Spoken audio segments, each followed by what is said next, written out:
Good morning. I'm Warren, he's Charlie. There's one thing I should probably clear up first because I know it's puzzling you. In the movie, he always gets the girl. Now, that's hard to figure out, isn't it? But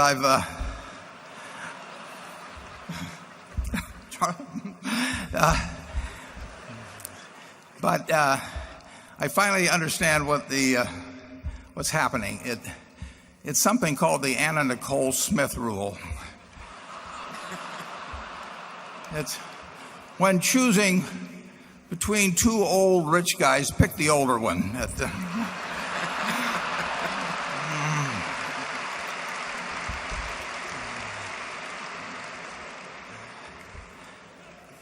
Now, in a few minutes, we're going to open this up to your questions. We have a number of zones, and we'll just proceed around zone by zone. But before we do that, there are a few people I would like to thank, and then there's a couple of short announcements I'd like to make. First of all, if we can get the spotlight up there on Andy Hayward. Andy does that cartoon for us every year. He travels around, he gets the voices in there. Andy, where are you?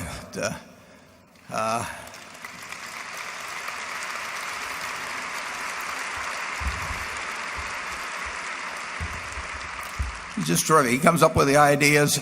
Andy runs Deke Entertainment. Deke is the one I've told you about in the past that produced Liberty's Kids, which I think is probably the best way not only for youngsters to learn American history, but for people my age as well. I mean, it's a terrific series of young kids, a couple of young ones in the time of the American Revolution. And I watched several of those episodes, and I'd forgotten a lot of American history since I was in school.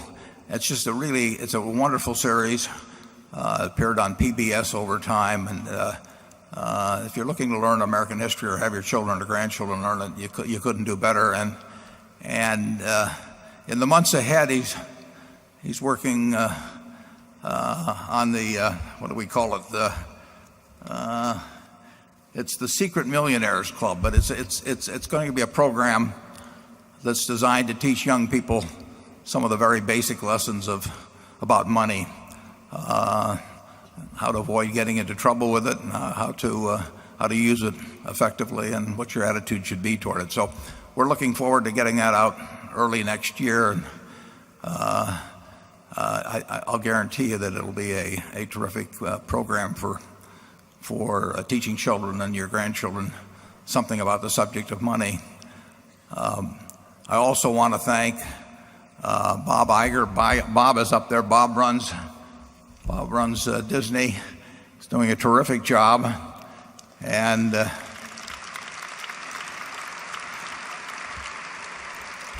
thought we could originally entice the Desperate Housewives into appearing simply by the chance to appear with Charlie. But after we made that appeal, we then went to Bob Iger and said, see what you can do for us, Bob. So thank you, Bob. Also in that section, I'd like to have a special introduction for the man that first taught Charlie and me something about the value of franchises and the advisability of buying great businesses instead of cheap businesses. Prior to the purchase of See's Candy in 1972, I had tended to look primarily at financial measures in buying businesses and buying things that were cheap in relation to book value, and we always tried to get a lot of tangible assets in relation to our money. But we found out that the intangible assets, if properly nourished and if properly identified, you can make a whole lot more money with than buying a lot of tangible assets. 1972, early in 72, Charlie and I went to See's Candy, which had been in the hands of the See's family for many decades. And we bought it. And of course, Charlie and I didn't know a thing about making candy. We were pretty good at eating it. And we needed someone to run the place. We met a young fellow there. It was clear to both of us that he was the ideal person to run See's Candy, and in just a few minutes we made a deal with him that's lasted a lifetime. And if Chuck Huggins and his wife Donna would stand up, I'd love to have you give them a real well-deserved round of applause.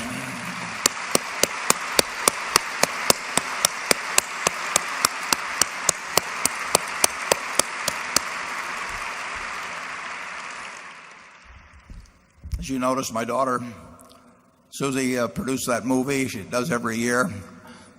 She works hard on it, and we don't pay her anything, although she does remind me occasionally when I'm out at Borsheim's that she worked very hard on the movie. And I'll see her there on Sunday. And Suze, if you would take a bow, please.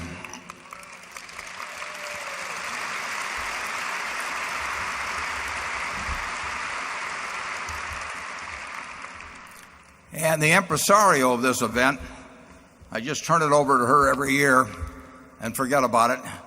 But she puts on this show. She brings all the exhibitors in. She arranges everything. She moves into the hotel across the street a few days ahead of time or a week ahead of time and makes sure everything hums. And Charlie and I just come down on the day of the meeting and take a bow. And that's Kelly Much More Bras. Kelly, are you here? Where's Kelly? There she is. Give her a big hand.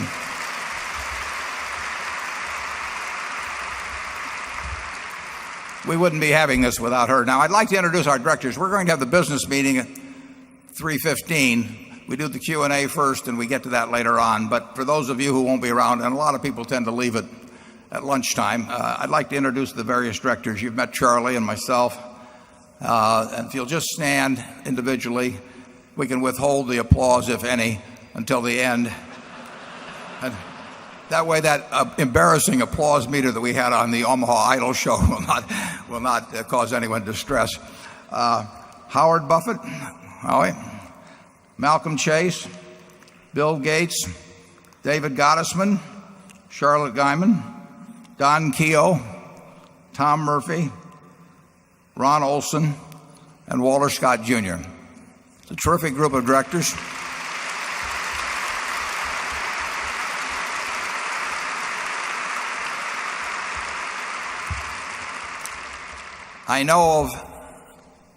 I literally know of no directors of any large publicly owned companies that have universally as significant a percentage of their net worth in the company purchased in the open market as that group. Do you, Charlie?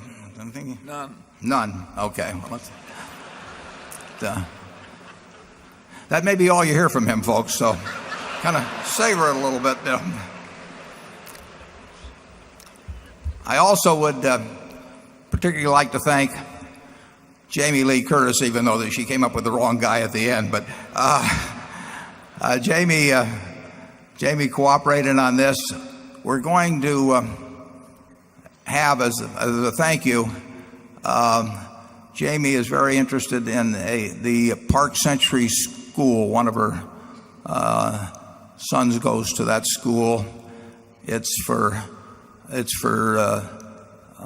gifted but learning challenged students. They're having an auction tonight, but it will continue subsequently.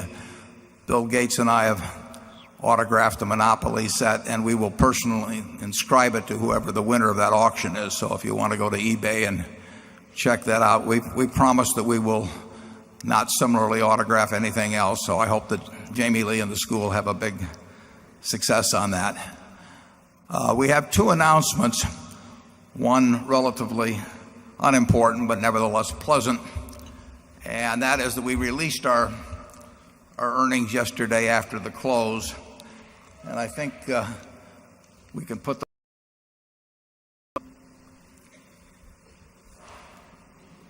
having any luck on that. Did we withdraw those earnings, Mark? Oh no, they stood up another 6 hours of audit or so, and as you can see, we don't pay any attention to realized gains or losses. We had some gains this year. We had some losses in the first quarter of last year. But that's meaningless in the short term. Over time, obviously, it makes a difference. But we do not pick anything to buy or sell in any given quarter or any given year in the way of securities based on the effect it will have on our income account for that period. It's totally immaterial. In fact, we'd rather sell things that we have a loss in just from a tax standpoint. If we have some high tax cost stocks and some low tax cost stock, we'll sell the high one and record the loss because we would get a better tax result that way for the short term. So we ignore that. But if you look at the operating earnings, you'll see that in those main divisions that I take in the annual report, I show our four major businesses and then investment income as a side. Things worked out pretty well in the first quarter for all of them.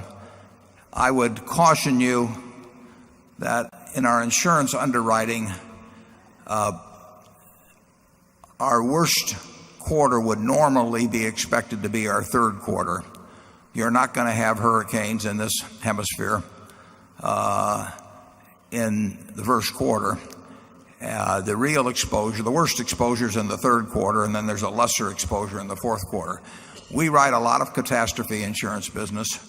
Earthquakes, as far as we know, don't have any particular seasonal aspect to them, but hurricanes definitely do.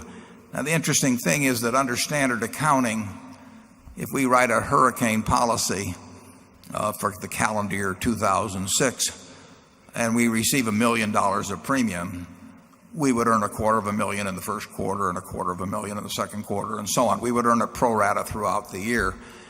And that, in our view, actually is not proper accounting, but it's required accounting.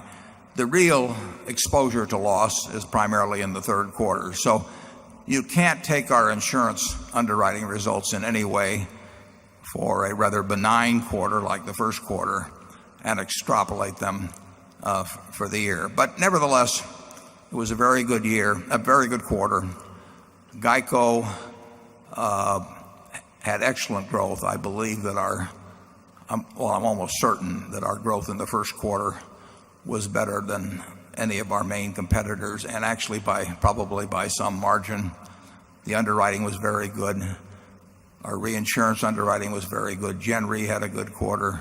Our smaller companies had a good quarter. So things generally have been working very well in all four sectors, and that's nice, but that's not terribly important. I mean, 5 years from now, nobody will remember whether the first quarter or the second quarter was that good at Berkshire Hathaway.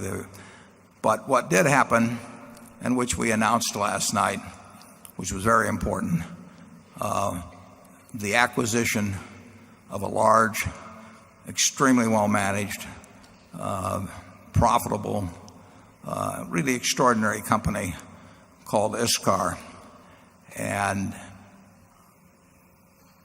up until October of last year, I knew nothing of ISCAR.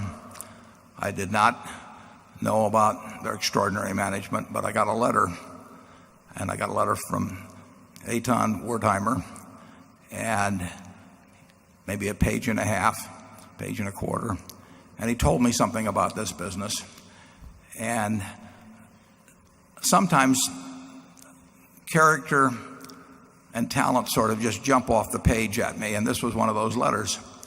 It came from Israel, and I expressed an interest after reading this letter in getting together with Eitan. And not long thereafter, I met not only Eitan, but his CEO and president, a remarkable man named Jacob Harpaz, Danny Goldman, a CFO, and we met in Omaha.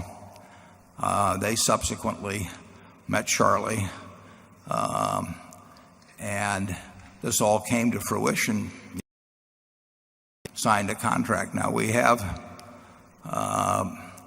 before I go on to this, maybe Charlie would like to say a word or two about ISCAR, because he's, hard as it is for you to believe, he is not only, he's as enthusiastic about this as I am. Now, have you ever seen that before, I ask you?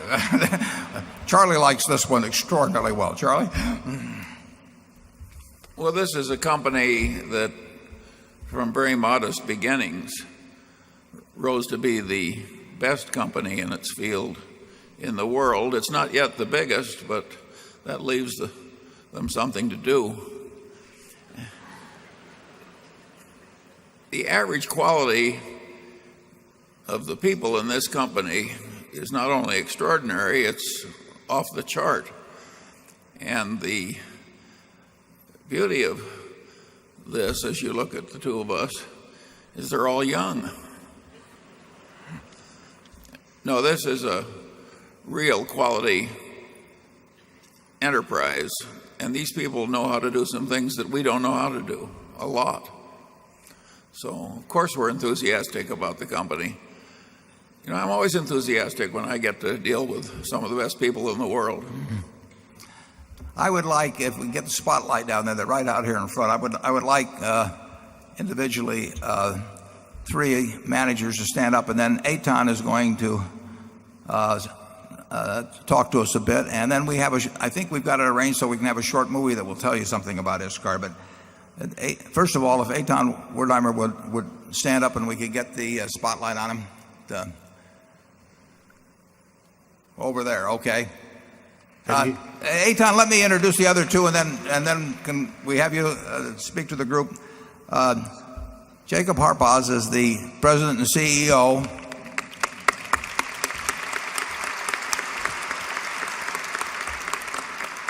Take a good look at these people, because they're going to do very, very well for you. And Danny Goldman, would you stand up?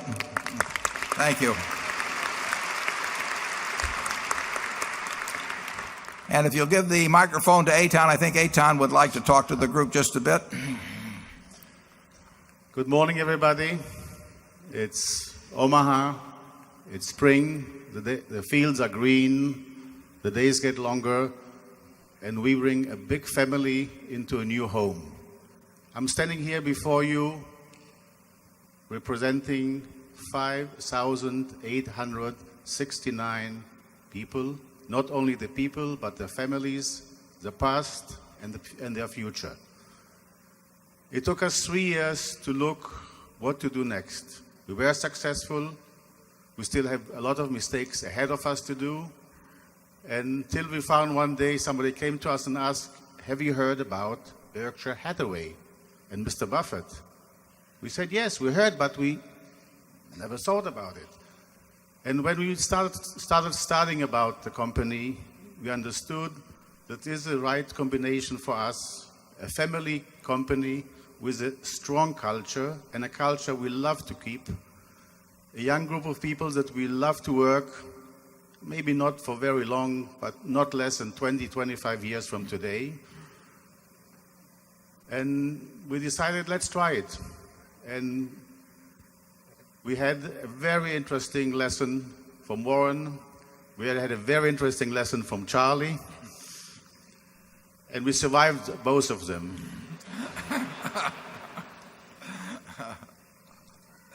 I'm very happy that I represent here not only the people that make the product and go to the customers. I also, in a way, represent a big family of customers that manufacture things. They'll make cars go faster and safer. They'll make airplanes fly.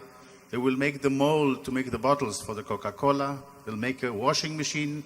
They'll make the tools to make a carpet. They'll make many things.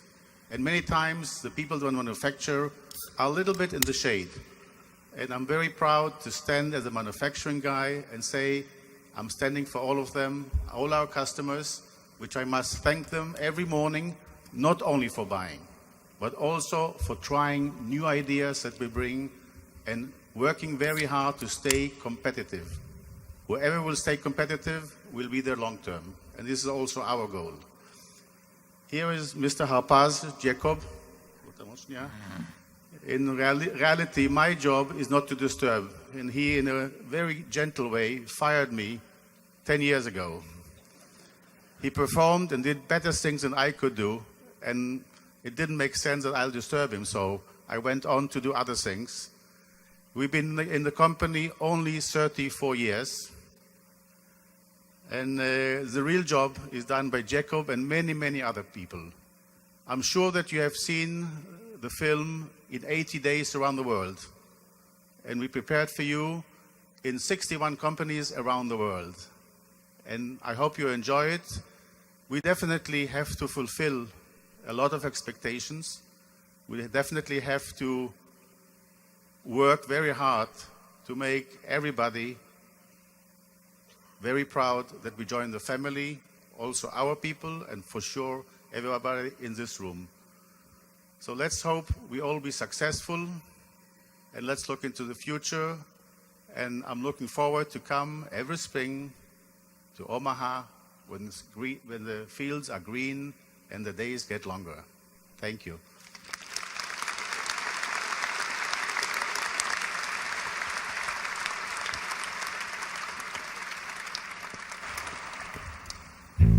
IMC presents Better Solutions for a Better World.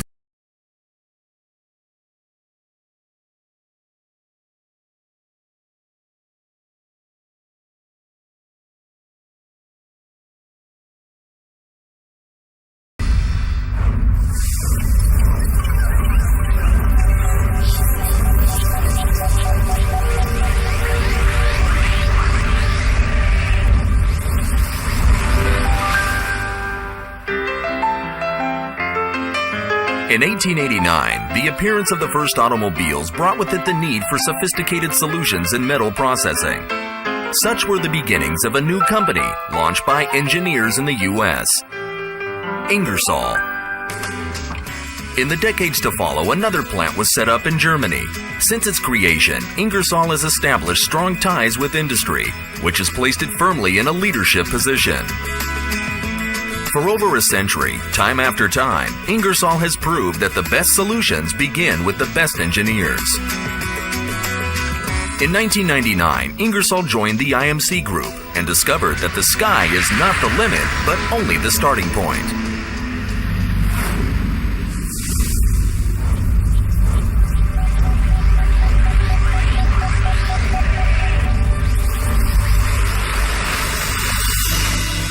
Meantime, at the turn of the 20th century, another metal processing plant was established on the other side of the world, in South Korea, Tegotech. In joining the IMC Group in 1997, Tegotech reinforced its position as the main supplier of cutting tools for industry in the Far East. Today, Tegotech has achieved unparalleled success, penetrating new markets, streamlining production process, and showing that precise global thinking can cancel distances.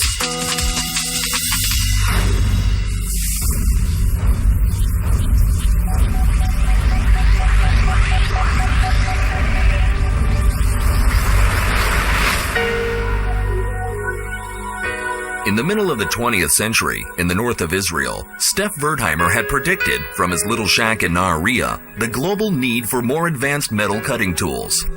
The new world demands better solutions, said Wertheimer, and established Iskar. In a relatively short time, Iskar has become the second largest cutting tool manufacturer in the world, a leader in the area of metal removal.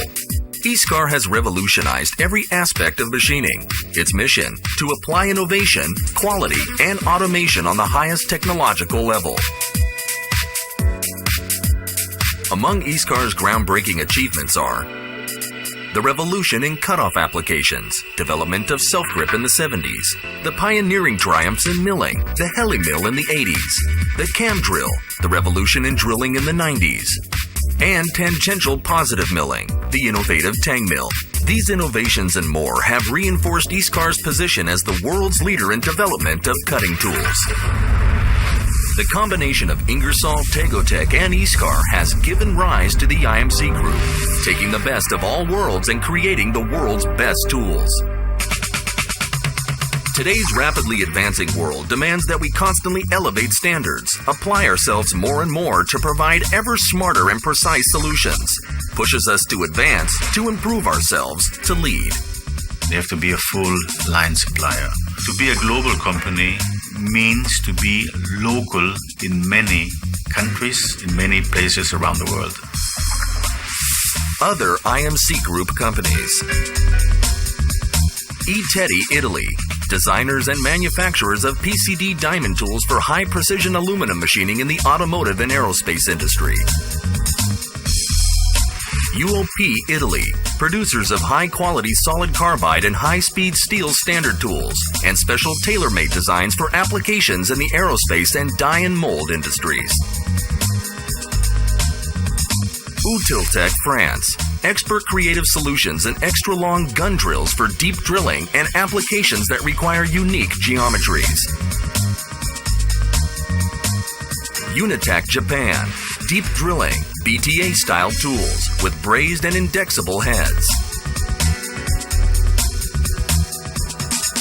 And Vertec, Italy.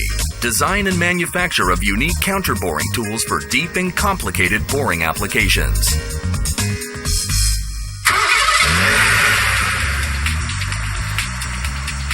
If you look outside and you see some cars over there, be aware that in each car, at least one part is manufactured by one of the IMC companies, for sure. Automotive.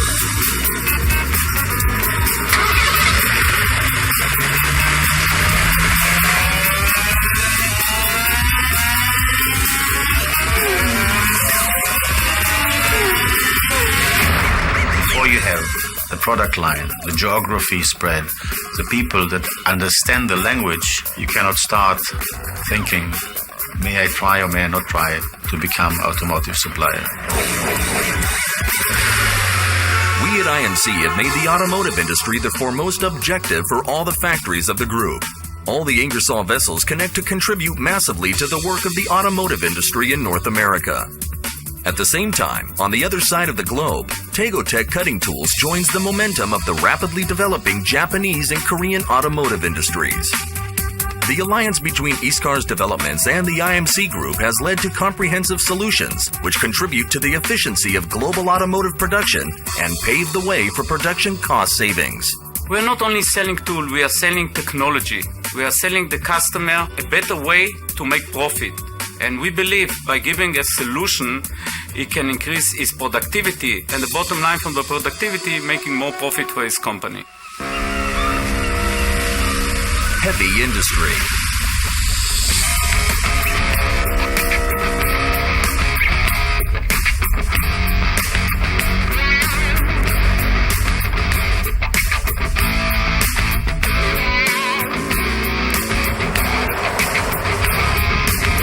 The power of IMC comes clearly to the fore in heavy industry. The unique combination of the three main manufacturing plants creates new opportunities. The geographic location of Ingersoll and Tegotech has led the companies to develop specific heavy industry specialization. The innovative geometries developed by ISCAR, together with the design and production of tools made to conform to the special requirements of this industry, places IMC at the forefront of this important industry. Aerospace. The blend of precision and inventiveness ought to go far.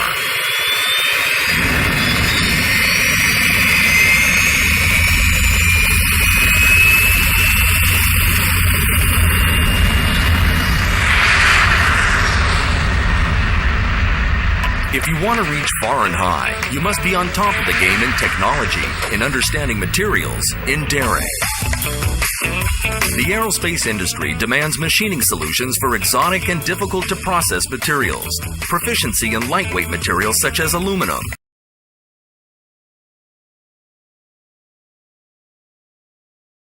Grouping of the three plants and the profound understanding of cutting materials and complex cutting geometries, along with the expertise in building large-sized tools, make IMC the strategic partner for the aerospace industry. General engineering. All this vast engineering experience accumulated in every field, in every industry, and in every corner of the world has paved the way for the development of new groundbreaking tools, which streamline production processes, shorten machining time, and reduce costs for every customer in the world of general engineering.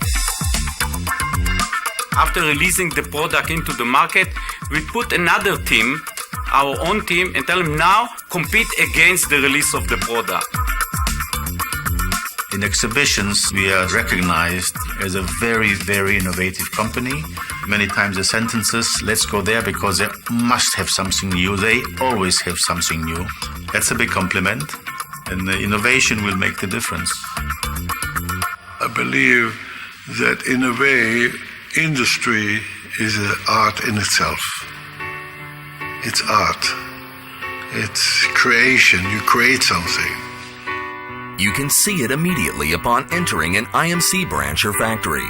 The House of IMC is first and foremost a home for employees and customers as one. Years of experience have taught us that this is a vital element for success.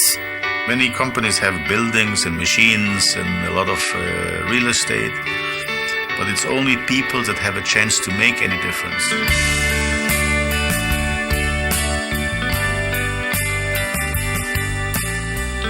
I believe with the ambition of the people, with the hard working of the people, we are going to reach the position of being number one.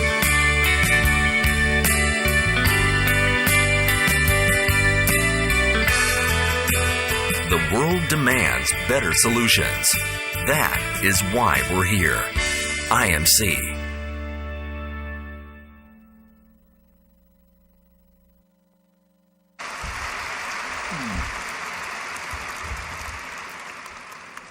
This is an important acquisition, as we paid $4 billion for 80% of the company.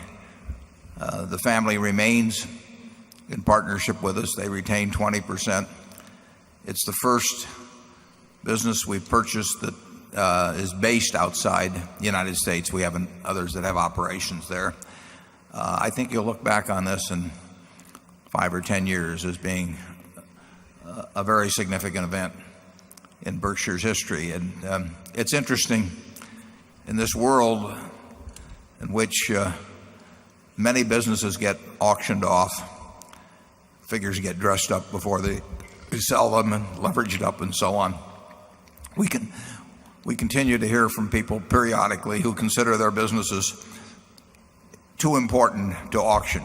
And we've never really bought one at auction, have we, Charlie? Did I remember?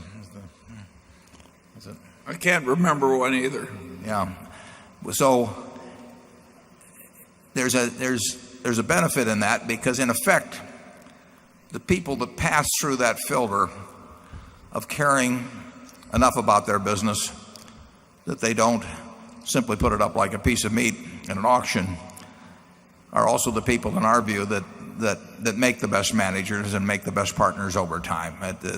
There is something going on in their brain that says this business is so important, and the people that are here are so important, and the customers we take care of are so important, that we actually care about the home in which these businesses reside. And I think that filter works very much to our benefit. We've bought a number of businesses in the last 15 or 18 months where people have felt that way. And I think the crowning one here is ISCAR. So I welcome our new friends from Israel. I'm going to go over there and visit in September to see if there are any more girls out there like you, and see if we can drum up a little more business. And with that, let's go on to the question period, and we will do this until noon, at which time we'll break for 45 minutes or so and come back, and then we'll continue until about 3 o'clock. Then we'll break for about 15 minutes, have the formal business meeting from 3:15 to 3:16, and then at 4 o'clock, Charlie and I are meeting with all of the people that came from outside of North America. This year we had about 550 requests for tickets from countries outside of North America, as opposed to about 380 last year. So we're looking forward to meeting all of you that have come a long way to attend this meeting. Now we've got a dozen zones in here, and we'll start off with zone number 1. Yeah, my name is Edward Janik from Denver, Colorado. First, I want to thank Charlie and Peter Kaufman for their wonderful book. I think Benjamin Franklin would be very proud.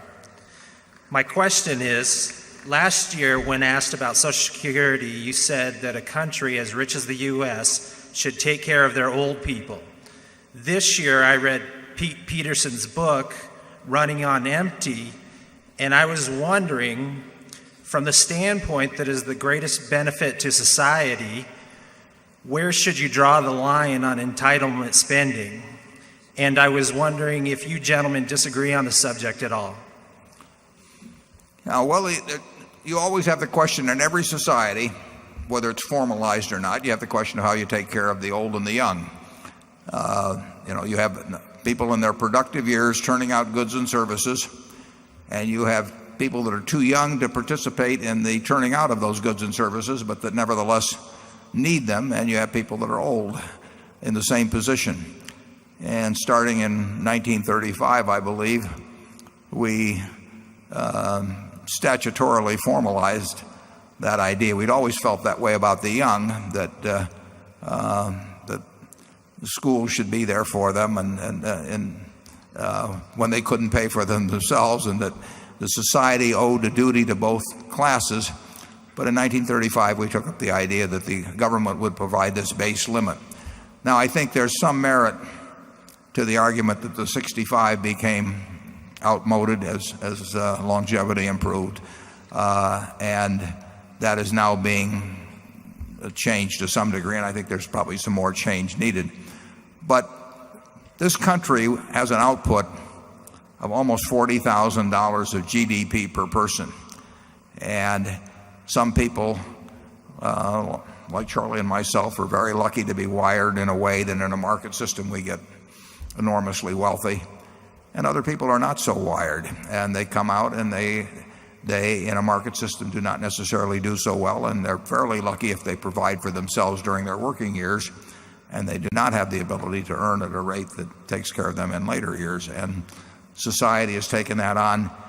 Our country can easily handle the Social Security question. I mean, it's kind of astounding to me that a government that is quite happy to run a $300 or $400 billion deficit now worries a lot about the fact they're going to have a $100 billion deficit or something in Social Security 30 years from now. I mean, there's a little bit of irony in that. It is true that if we maintain the present age brackets, that eventually you have one person in the older years for every two that are producing in the younger years. But we produce more every year as we go along, and there will always be a struggle in a representative society, a democratic society, between how you divide up that pie. But we have a huge pie, we have a growing pie, and we can very easily take care of people in a manner at least as well as we take care of them now in the future from that growing pie, without the people in their productive years not also having a gain in their standard of living. Charlie? Yeah, I think the world of Pete Peterson, but I don't come to the same conclusion. Of course, if we didn't tinker with Social Security, it would eventually run low on funds. But if the country is going to grow at 2 or 3% per annum for decades ahead, it's child's play to take a little larger share of the pie and divert it to the people who are older. It would be crazy, I think, to think you would always freeze the share of money going to the old at exactly the same sum, no matter how rich you got. It's a perfectly reasonable thing to do, to pay a little more in the future to support what I regard as one of the most successful programs in the history of our country. Social Security has a low overhead and does a world of good. It's a very reasonable promise to make, and I wish my own party would wise up a little on how little an issue it is. This is what happens when you ask a couple of guys our age how you feel about treating older people. this is what happens when you ask a couple of guys our age how you feel about treating older people.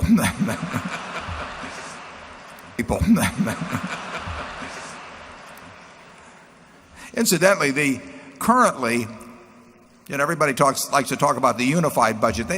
You didn't hear talk about the unified budget 30 years ago on the national level, but the unified budget means that the Social Security surplus now gets counted toward reducing the overall budget. So they're very happy at present to take the Social Security surplus and trumpet the number that is after that. But then when they start talking about a Social Security deficit out 20 or 30 years, they tend to they want to separate that off and get very panicky about it. So I think there's a lot of hypocrisy in the argument.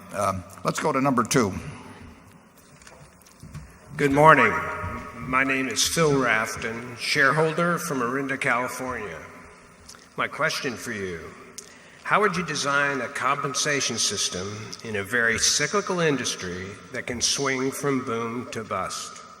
You want to tie compensation to results in some way, but this can lead to huge swings in pay. And for example, today in booming industries like energy and mining, profits are large as a result of the boom in the industry and not necessarily the results of management skill. Conversely, when the industry is down, profits are low due to no fault of management. So again, my question: how do you design a compensation package to best reward management performance? Yeah, that's a terrific question, because if you're running a copper company now with copper at $3.50 a pound, you can coin money even if you happen to be the village idiot. Similarly, when copper was at 80 or 90 cents a pound, which has been most of our adult lifetime in that general, there were fairly sparse times in mining much of that at the time. And we design compensation systems at Berkshire. We have dozens and dozens of companies. Some of them are capital intensive, some of them are cyclical, some of them don't require much capital, some of them are terrific businesses if no one runs them. Some of them are very difficult businesses, even if the best of management comes. And we have a wide variety of compensation systems. You're wise when you say, how do you design one for that kind of a situation? Because so often people come in with sort of standardized systems or whatever the highest system they see is, and then apply it to their own benefit. Most people, if left to select their own compensation systems, will come up with the appropriate, from their standpoint, comparable arrangement. If we owned a copper mining company in its entirety, we would measure it probably more by costs of production than we would by whether copper was selling for $2 a pound or $1 a pound. I mean, the management has control, depends on the kind of ore bodies and everything, but they certainly have control over operating conditions. They do not have control over market prices. And we would have something, I think, that would not fluctuate a lot in a business like that. The bonus available, but it would probably tie to what we thought was under the control of the individual that was managing the business. That's what we try to measure. We try to understand the industry in which they operate, and we try to understand the things that the manager can have an impact on and how well they're doing in that. We measure at GEICO, for example, we measure by 2 unit measures. One is growth, unit growth, and one is the profitability of seasoned business. New business costs money. We want new business, so we don't charge that against the manager or the 20,000 other employees who share in it. We do not want to pay for anything that is not under their control. We do not want to pay for the wrong things. And I would say in a cyclical business that if oil is $70 a barrel, I don't think any particular management deserves credit for it. In fact, they all sort of deny that they've got anything to do with it when they got called before Congress. But I would not give them credit for the fact that oil is $70 a barrel or $40 a barrel. I would give them credit for low finding costs for over time. I mean, what you really want to do if you have a producing oil company is you want a management that over a 5 or 10 year period discovers and develops oil at lower than average unit costs. And there's been a huge difference in performance in that among even the major companies. And I would pay the people that did that well. I would pay them very well because they're creating wealth for me. And I would not pay the guy a lot of money that simply is cashing in on $70 oil and that really has got a terrible record in finding it at reasonable prices. Charlie? Yeah, it's easy to have a fair compensation system like we have at Berkshire. And a lot of other publicly traded corporations also have fair compensation systems. But about half of them have grossly unfair systems in which the top people get paid too much. We know how to fix Berkshire, but our ability to influence the half of American industry where the compensation systems are unfair has so far been about zero. Yeah, one thing you may find interesting, we have, I don't know, 68 operating companies. We probably have, I probably have responsibility for the compensation system of perhaps 40 managers or thereabouts, because some of them have businesses grouped under them. I can't think of anyone we have lost over a 40-year period because of differences in views on compensation. We've never had a compensation consultant come into Berkshire. They may have had them at the subsidiaries, but they're smart enough not to tell me. It's never happened. I mean, we do not have lots of meetings. We don't spend a lot of time on it. It is not rocket science. It's made more complicated than it needs to be, more confusing than it needs to be, because having a system that is complicated and confusing serves the needs of some who want to get paid a whole lot more than they're worth. And the system won't change because it's working to the advantage of the people that have their hand on the switch, the people that pick the human relations consultants and pick the people who are on the comp committee. I was put on one comp committee, and Charlie can tell you what happened. He was there. Yeah, we were the biggest shareholder at Solomon. Two of us were on the board, and Warren was on the comp committee. And in that frenzy of envy which characterizes compensation and investment banking, Warren remonstrated softly, I thought, toward a slightly more rational result, and he was outvoted. Charlie used the term envy rather than greed, which is interesting because that's been our experience, is that envy is probably a bigger motivation in terms of people wanting to be in that top quartile or whatever it may be than greed. It's a very interesting phenomenon that you can hand somebody a $2 million bonus and they're fine until they find out that the person next to them got $2.1 million, and then they're sick for the next year. Charlie has pointed out, of the 7 deadly sins, that envy is kind of the silliest, because you don't feel better. I mean, if you get envious of somebody, you feel worse the whole time. Now, gluttony, I've had some of my best times while being gluttonous. I mean, there's a real upside to gluttony. I don't. We won't get into lust, but I've heard that there are upsides to that occasionally. But envy, all you do is sit around and make yourself sick and can't get to sleep. But it's part of the human psyche, and you see it big time, and you get this irony. The SEC wants even more transparency on pay, which I think, basically is a good idea, except for the fact that it becomes a shopping list for every other CEO when they see that somebody is getting their haircuts paid for by the company, and they decide that they too need their haircuts paid for by the company, and they suddenly become big tippers. Let's move on to number 3. Greetings to all of you from the Midwest of Europe. I'm Norman Rentrop from Bonn, Germany.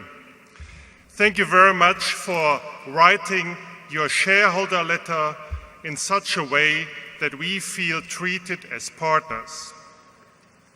Warren, in the shareholder letter, you ended with your thoughts on managing Berkshire Hathaway in the future. May I ask you, how do you train your successors? What do you tell them?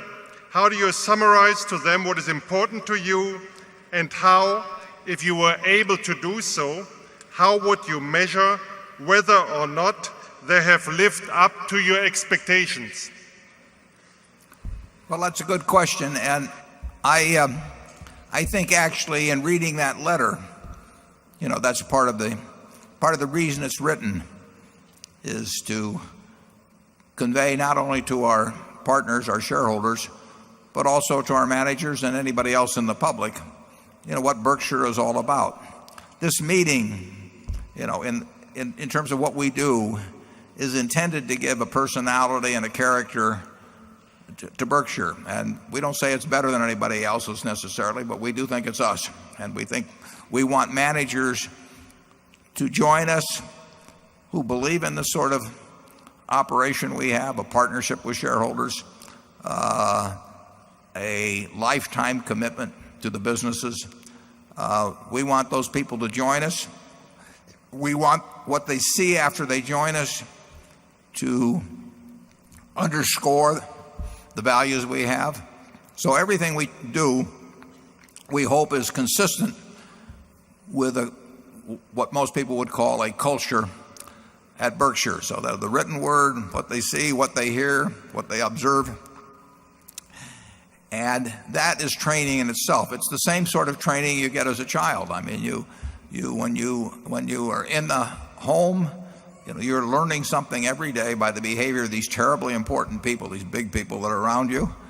And a home has a culture, a business has a culture, to some extent a country can have a culture. And we try to do everything that's consistent with that. We try to do nothing that is inconsistent with that. And believe me, if you're a bright business Berkshire manager, and they are bright, they buy into it to start with. They see that it works, and it doesn't require formal lessons or mentoring or anything of the sort. I mean, if you talk to our Berkshire managers, you would find that they think consistently with how, in effect, Charlie and I think. There are plenty of people that don't, and they don't join us. I mean, we hear all the time from people. I've got one coming in a little while, actually, that nothing's going to come of it because this guy has his brain processes things different than mine does, and I'm kind of interested in learning about his business, so we'll get together. But it wouldn't fit. It would just not. It would be a mismatch. And the nice thing about it is our culture is so well defined that there aren't many mistakes in terms of people entering it or behaving in a way inconsistent with it. So I don't think there's any formal training necessary. I mentioned in the annual report the fact that if I die tonight, there are 3 obvious candidates to take my place. Now the board knows which one of them they would agree on tonight. Might be different 3 years from now. But any of those 3 would not miss a beat in terms of stepping in to the culture that I hope we have here, because it's theirs too. Charlie? Well, if Warren has kept the faith until he's 75 years old in maintaining a certain kind of culture and a certain way of thinking, do you really think he's going to blow the job of passing the faith on? What could be more important in terms of his duties in life? Yeah. You all have something.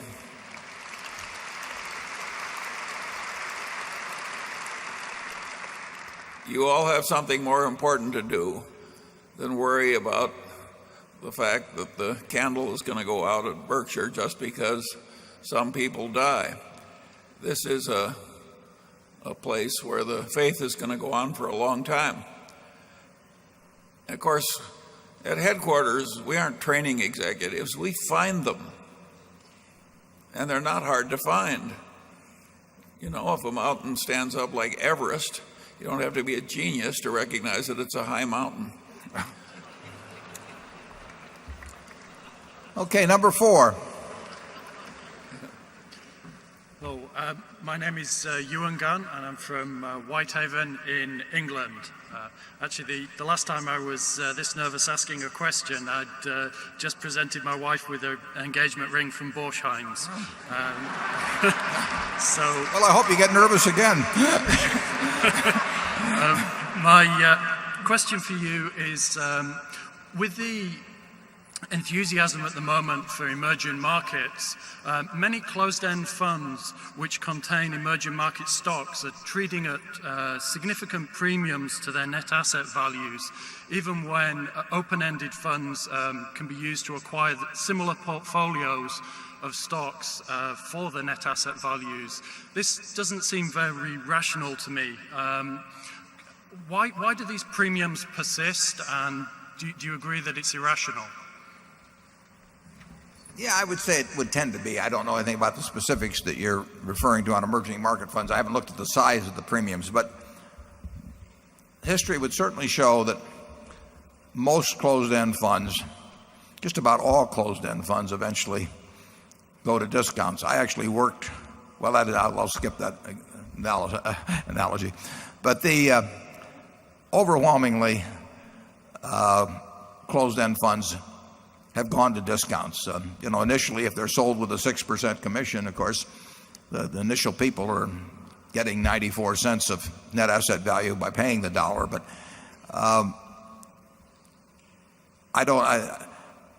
if I had an interest in buying into emerging markets through other people's management, and I could buy an open-end fund at X or at asset value, and I had to pay 120% of X for some closed-end fund, you'd have to convince me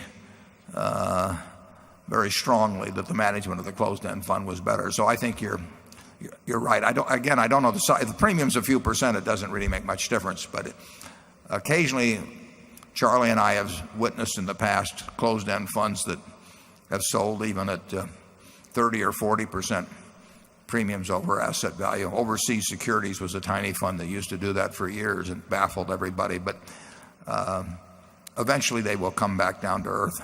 Charlie? I've got nothing to add. He's hitting his stride now. Number 5.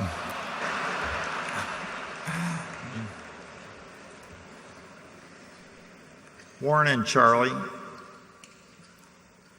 I want to thank you for putting a once obscure Midwestern city on the map last year with your acquisition of Pete Legal's company, Forest River. I'm Frank Martin from Elkhart, Indiana, the RV capital of the world. We're glad to have you here, Frank. Frank has just brought out a book, incidentally, that's a history of some of his annual letters. It's a good book, and I recommend you get it. Thank you, Warren. I also want to thank you for your influence over Robin Williams and other Hollywood stars. Those of you who have seen the movie RV realize that Warren will go to no ends to promote the products of the companies he acquires. A few people have already noticed that, actually, Frank. On a more serious note, there's a small but growing trend in American business governance to move from plurality voting for directors to majority voting, along the standard in Great Britain. What do you see as the upside and downside of majority voting as it relates to raising the standard of ethics in the corporate boardroom? Charlie, you want to take a swing at that? I don't think it'll have any effect at all on ethics in the corporate boardroom.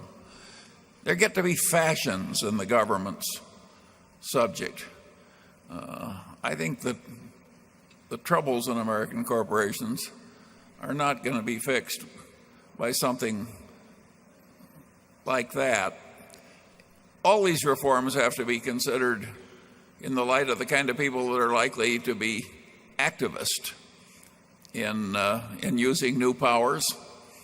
And that crowd is a mixed crowd, to put it gently. The question in the boardroom is to what extent, and you have to understand it's partly a business situation, it's partly a social situation. The question is to what extent do the people that are participating there think like owners, and whether they know enough about business so that even if they're trying to think like owners, that their decisions will be any good. And Charlie and I have been on boards of companies with dual voting. Berkshire has that, although it's so minor that it doesn't really make any difference. But we've been on other boards, and I have never really seen any difference in behavior based on the nature of the votes that got them into the boardroom. But there's an enormous difference. I think you'd be blown away if you watched boardrooms over the years. There's just an enormous difference in terms of really the business savvy of the people in the room, the degree to which they are thinking like owners as they go along. I've seen no, I don't know that dual voting or the lack of dual voting really is going to have very much to do with that. The key, I've mentioned it in the past, there's all these fashions, as Charlie says, in corporate governance, but the job of the board is to get the right CEO, to prevent that CEO from overreaching, because sometimes you have some people that are very able, but they still want to take it all for themselves. But if they take nothing and they're the wrong CEO, there's still a disaster. So low pay itself is not the criteria. But you want the right CEO, you do not want them overreaching, and then I think the board needs to exercise independent judgment on important acquisitions, because I think CEOs, even smart CEOs, are motivated frequently in acquisitions by other than rational reasons.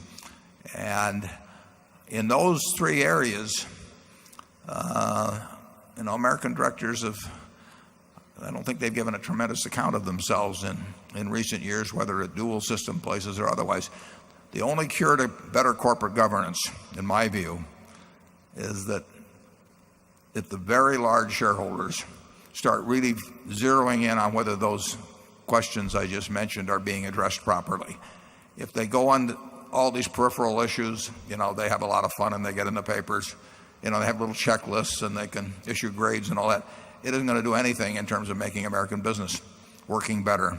But if the 8 or 10 largest shareholder groups, if the really large institutional investors say, this compensation plan doesn't make any sense and we're not voting for the directors, and here's why we're not voting for the directors, you'd get change. But so far they've been unwilling to do that. It takes the big shareholders. It's not going to be done by any coalition of small shareholders or people sticking things on ballots. But the big shareholders of this country, basically some of them have farmed out their voting even. I was amazed to find that out, that a number of very large institutional investors have actually just turned their voting process over to somebody else. They don't want to think like owners, and we all bear the penalty for that. Number 6. Hello, my name is Andy Pollan from Adrian, Michigan. Thank you once again for having me to Omaha. My question is for Warren, but Charlie, please add your thoughts as well. Warren, I've heard you say many times that you don't understand technology and that you rely on Bill for that, and that's fine. And I see from this year's movie that you're learning, so that's good. Slowly. I'm also curious to hear what you've learned so far about the other information technology companies such as Charlie and I have circles of competence that extend to evaluating a number of types of businesses, and there are a whole lot of businesses that we won't be able to evaluate.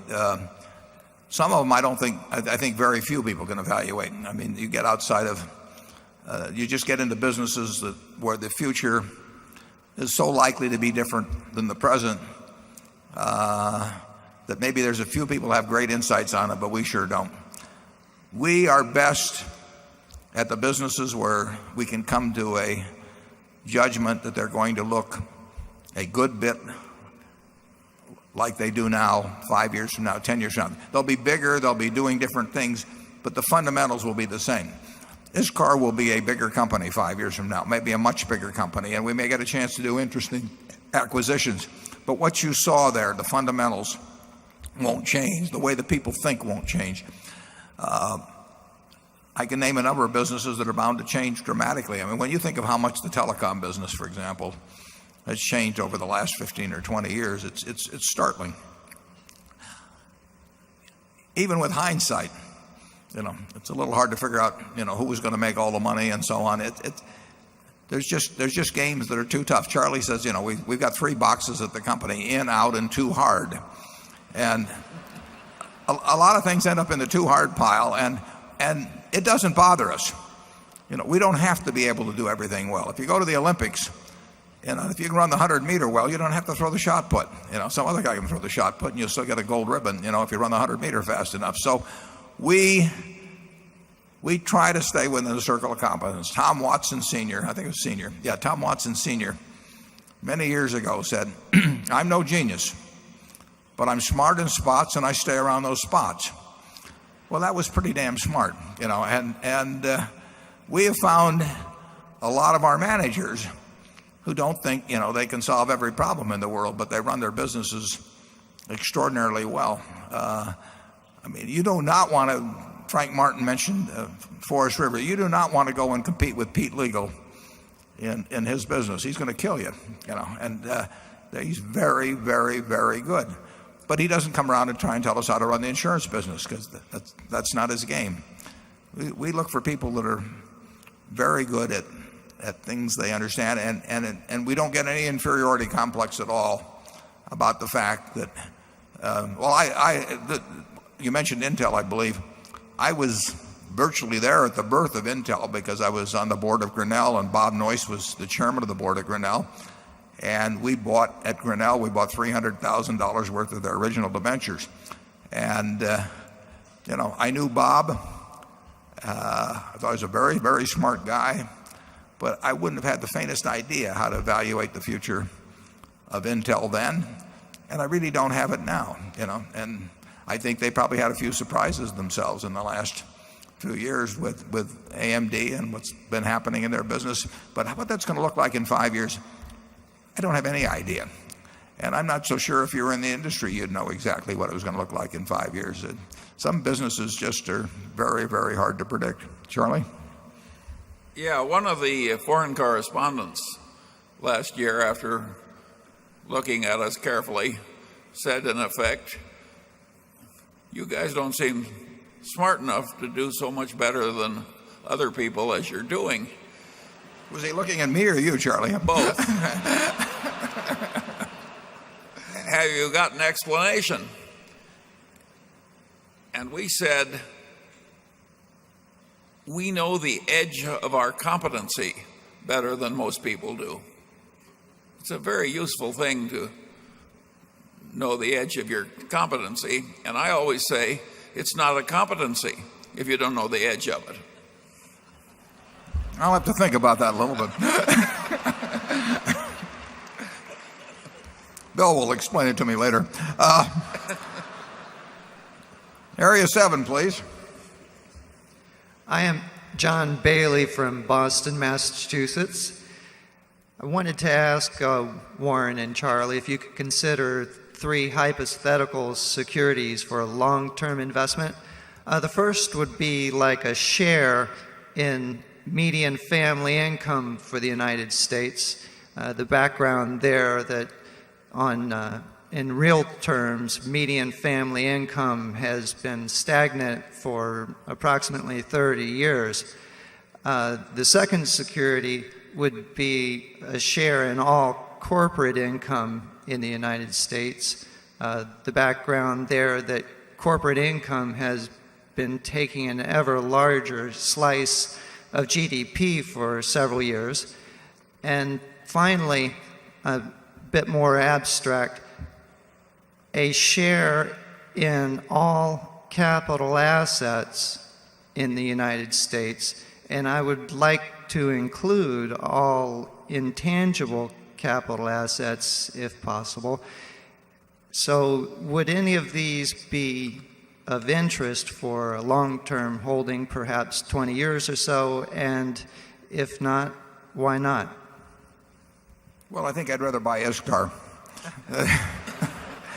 The corporate profits, as you point out, have been close to their highs except for a very few years, post-World War II, and as a percentage of GDP. It's hard to imagine it being much larger. It's interesting.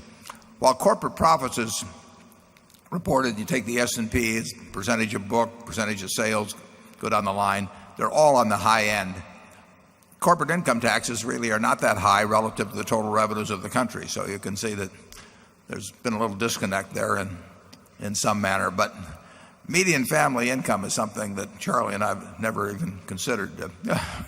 We're not shooting for that.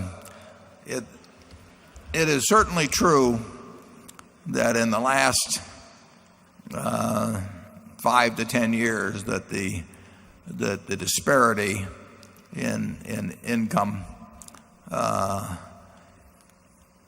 widened significantly, and that the tax breaks for the wealthy have been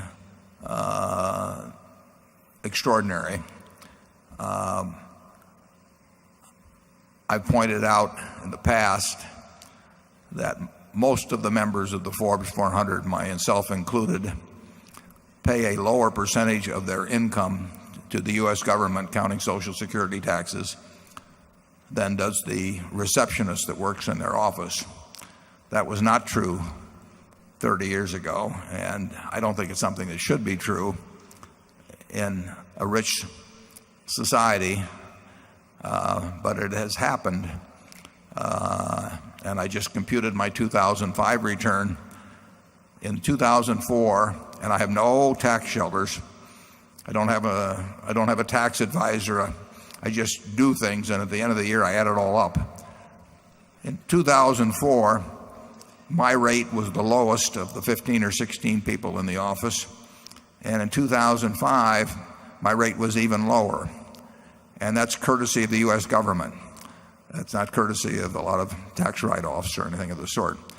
And I think it's crazy, and I don't think the American people understand it very well. And I think that if they did understand it, they should and would be quite unhappy about it. So I think that the lower incomes, median people making medium amounts of income have not shared in the prosperity of the last decade or so in a way that's all proportional to the way the wealthy have participated in it. The last point you mentioned a little too esoteric for me, so I'll pass it over to Charlie. Well, yeah, but I think the main figure that matters to all of us, including the people at the median, is how does GDP per capita grow, and those figures have been very good. And so I wouldn't get too wild on the subject of the median income. It isn't like we're all permanently in some status with nobody moving from status A to status B. There's a huge flux both up and down. And what's really important is that the pie keep growing at a decent clip. All that said, I think that Warren's right that some of those tax changes were a little crazy. I mean, they caused more envy than we needed. But I don't think it's all that important. Yeah, we might think it was more important if we were working at the median income, Charlie. I think. Let's go to number 8. Good morning. I'm Diane Ryan from Kansas City.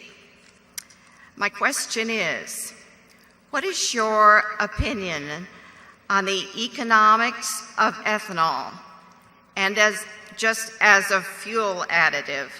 And as a potential investor, should I be looking at that industry? Well, I don't know enough to answer the latter part. I know Charlie and I would not know enough to evaluate ethanol projects. We've been approached on them, and of course they're quite popular now. But in terms of figuring out what an ethanol plant is going to be earning on capital 5 or 10 years from now, it's far easier for us to figure out whether people are going to be drinking Coca-Cola or even eating See's candy, which I highly recommend. So it will depend on government policy. It will depend on a lot of variables that we're not particularly good at predicting. It's easy to raise money for it now. I mean, it's a popular item. It's hot, and our general experience is that we don't look at things very much that are hot at any given time. I know nothing about the biochemistry or anything of the sort. I have a son who was head of the ethanol board in Nebraska, and if I notice that he suddenly starts getting richer than I am, I will suspect that I should start looking at ethanol very hard. But so far I haven't seen tangible evidence of that. And, there's no question ethanol usage is going to grow. I mean, that we will see. Generally speaking, agricultural processing business have not earned high returns on capital. I mean, if you look at Cargill, you look at ADM, you look at the big processors, that has not been a great business, and ethanol could prove an exception, but I'm not sure how you gain a significant competitive advantage over time, with any given ethanol plant. And if you get too many of them around, it will not be a good thing when you're turning out a commodity. Charlie? Well, my attitude is even more hostile than Warren's. I have just enough glimmers of thermodynamics left in me to suspect that that it takes more fossil fuel energy to create ethanol than you can get out of the ethanol you've created. If so, that's a very stupid way to try and solve an energy problem.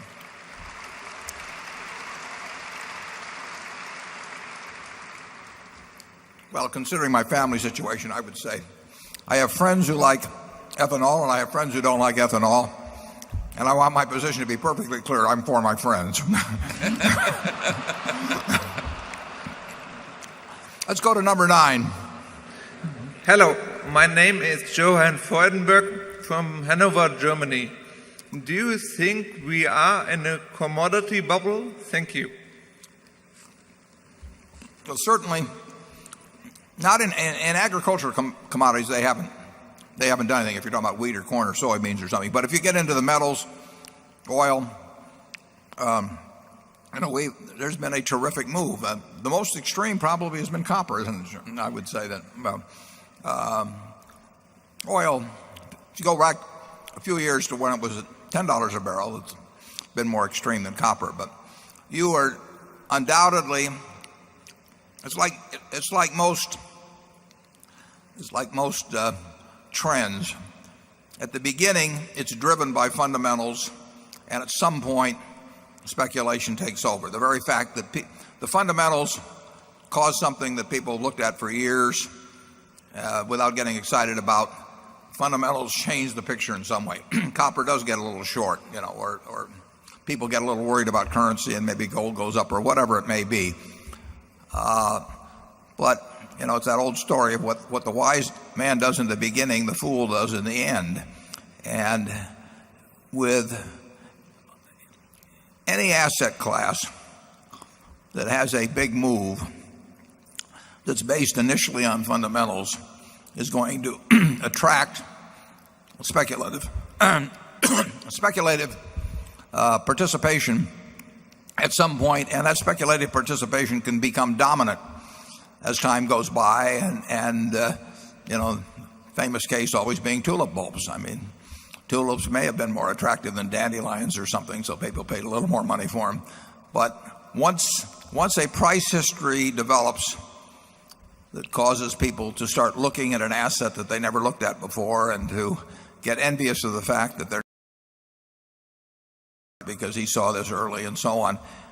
That takes over.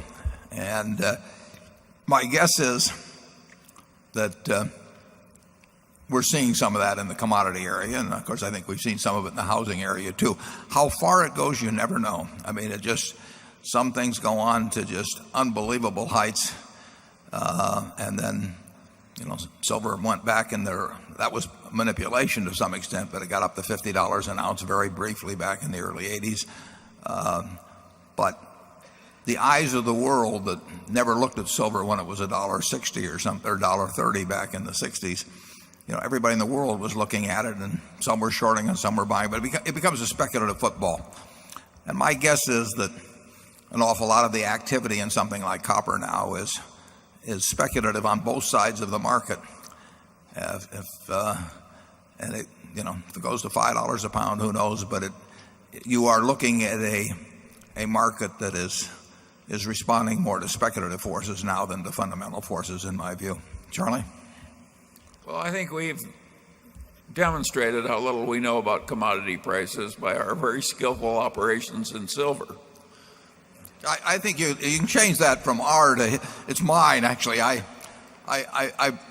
bought it very early. I sold it very early.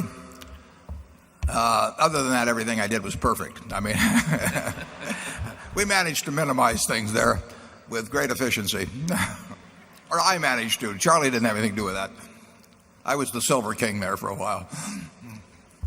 We did make a few dollars on it, but we're not good at the game of, when it gets into the speculative area, figuring out how far a speculative boom will go.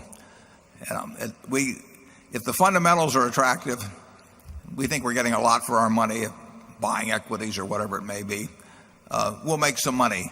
We may not make as much money, remotely as much money as somebody who is plays out the last 30 days or 30 weeks of a real wild orgy. I mean, these things, they tend to be the wildest toward the end. But that gets back to the question, of Cinderella of the ball. I mean, you're there, you're having a wonderful time, the punch bowl is flowing, the dance partners are getting prettier all the time, and at midnight it's going to turn to pumpkins and mice. And you look around the room and you think just one more dance, one more good-looking guy, one more glass of champagne, and you think you're going to get out of there at midnight. And of course, everybody else thinks they're going to get out of there at midnight too. And in the end, it does turn to pumpkins and mice. And in this game, as I've said, Adam Smith said it many years ago. A fellow named Jerry Goodman wrote under the pseudonym of Adam Smith. Says the problem with that particular dance for Cinderella is that there are no clocks on the wall. And in the markets, if you're talking copper now, if you're talking internet stocks in 1999, if you're talking uranium stocks in the 1950s, there are no clocks on the wall. And the party does get to be more fun, minute after minute, hour after hour, and then it does turn to pumpkins and mice. Number 10. My name is Luisa Loureiro. I'm a student at the University of Kansas, and I'm originally from Brasilia, Brazil. My question is for both Mr. Buffett and Mr. Munger. The stock market in South America has been growing quickly in the last few years. What do you think about investment opportunities in South America, given the political environment and underlying risks? Yeah, our problem in many markets is that we have to put a lot of money to work to move the needle at Berkshire. We've got a market value of $135 billion or something like that. So we are looking to put out hundreds and hundreds of millions of dollars at a minimum when we look at marketable securities. And that really narrows the field in terms of countries or in terms of businesses within those countries. But, we made an investment about 3 years ago in PetroChina. Now, PetroChina is one of the 5 largest oil companies in the world. And yet we were only able to, even there, to get $400 and some million into it, which fortunately is worth a couple of billion now. But here is a country the size of China, the largest company in that country, and even there we only got $400 and some million in, although we would have liked to have gotten more. But we weren't afraid to go. We wanted to get paid more for going into China, and we did, because we don't know the game as well there. We would feel the same way in Brazil. I mean, a great beer company down there that a friend of mine ran, and we should have been in that. We knew he was a great manager, and he was going to do a great job with it. So Brazil would not be off limits at all, but we'd have to be able to get a lot of money into a business we understood at an attractive price. We would want it to be cheaper than if it were in the United States. We wouldn't understand the tax laws as well, the nuances of governance, a whole bunch of things. But after allowing for that, at a price, we would do it. We're unlikely to put a lot of money into Brazil's a big country, but we're unlikely to put a lot of money into really small economies because we can't get enough money into them. Charlie? No more. Number 11. My name is Jeff Bingham. I'm from Chicago, Illinois. I have a question regarding the manufactured housing industry. What is your outlook on demand for the industry, and correspondingly, in your opinion, will lending increase in a meaningful way over the next few years? And are the homes priced attractively relative to competitive products like stick-built housing and apartments in the face of continued site rent increases at the community level, and in some cases lenders requiring shorter maturities on mortgages? It's been kind of an interesting history on manufactured housing. If you go back, you have to go back 30 or 40 years, I think almost, to find volume as low as it's been in the last couple of years. And the houses are by far better than they were then. There have been years when 20% of the new housing product in the United States was manufactured housing, 1 out of every 5. Last year, leaving out FEMA demand, we were bumping along for the third year, I believe, just a tiny bit over the 130,000 level, which is like 6 or 7%, probably 7% of new housing starts. So the percentage of the total new housing stock that has been manufactured housing in recent years has really been very low, while the houses are considerably better quality than in the earlier years. You can look at the house. We got 2 houses out there on the exhibition floor, around $45 a square foot. That's good value. There's a lot of resistance through local zoning laws and that sort of thing by the local builders to the influx of manufactured housing. We've made progress on that in some areas. We're actually developing subdivisions in that business. The houses were missold 4 or 5 years ago in huge quantity because you had manufactured housing retailers selling the properties, getting any kind of a down payment, taking the loans, selling to people that we shouldn't be buying them, taking the loans, securitizing them, so somebody in some insurance company someplace or lost significant sums of money. So you had really an abuse of credit in the field, and there's a hangover from that, and it's taken a long time for that hangover to work its way through. I think Clayton Homes, which we own, has done a terrific job in both the financing. They should be financed on shorter terms, incidentally. If you put them on owned land, that's one thing, but financing them for 30 years, in my view, was a mistake. But the terms got very lax for a while, and we're bearing the consequences of that now. But I think the market will get bigger, but I do not think it will get bigger this year. I see a year that, counting some FEMA demand and some hurricane-induced demand, maybe 150,000 units, 145,000 units.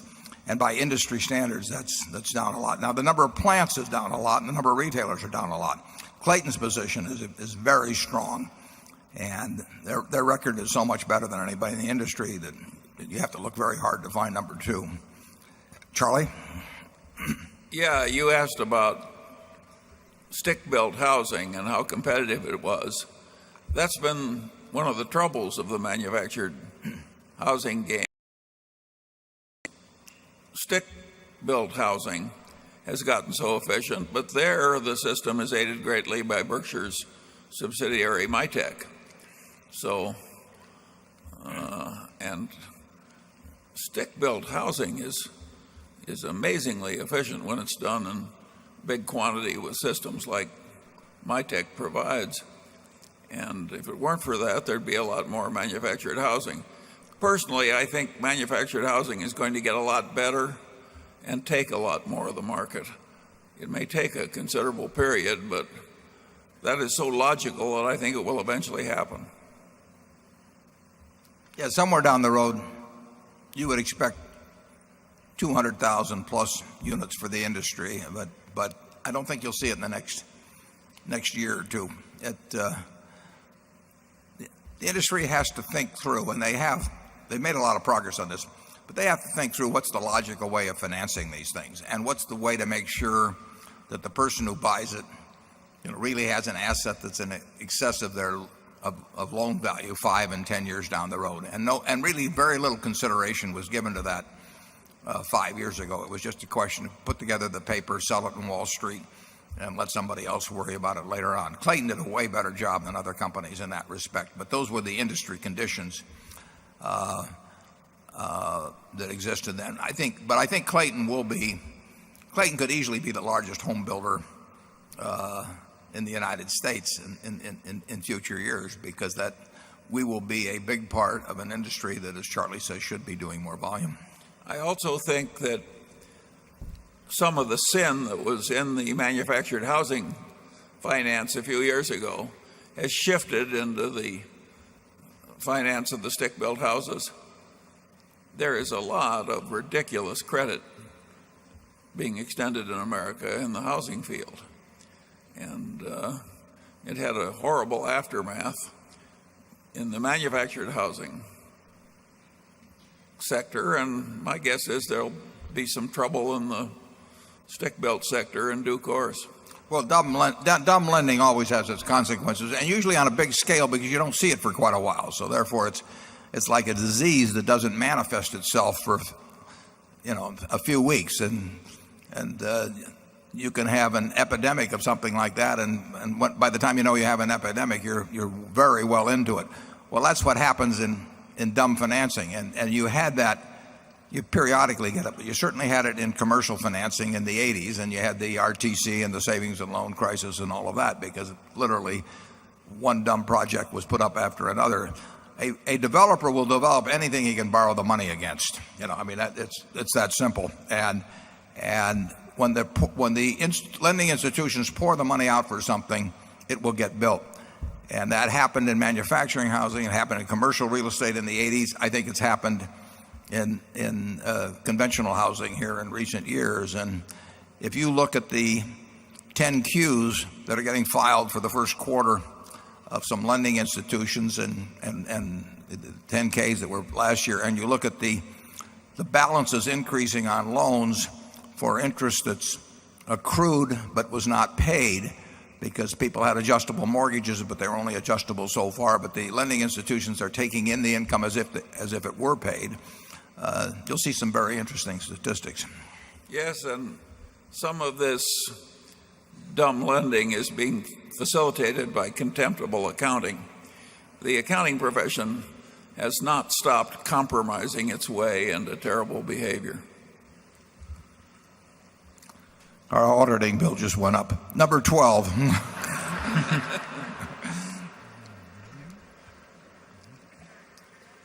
My name is Elliot Samuels. I'm from New York City. Thanks to high energy prices, other factors, Russia has been one of the best performing markets recently. The country's financial condition has stabilized since the 1990s. A fledgling middle class is taking shape as personal incomes grow. And there are also risks, political, legal, risk to minority investors. But there are also potentially great values among second-tier companies there. I was wondering what needs to happen in Russia for you to invest there, whether for Berkshire or for yourself, and what kind of companies would interest you there? That sounds like you may own a few Russian stocks yourself. I would, as you know, in 1998, Walter Wriston don't default in 1998. In Russia, at least, he was proven wrong.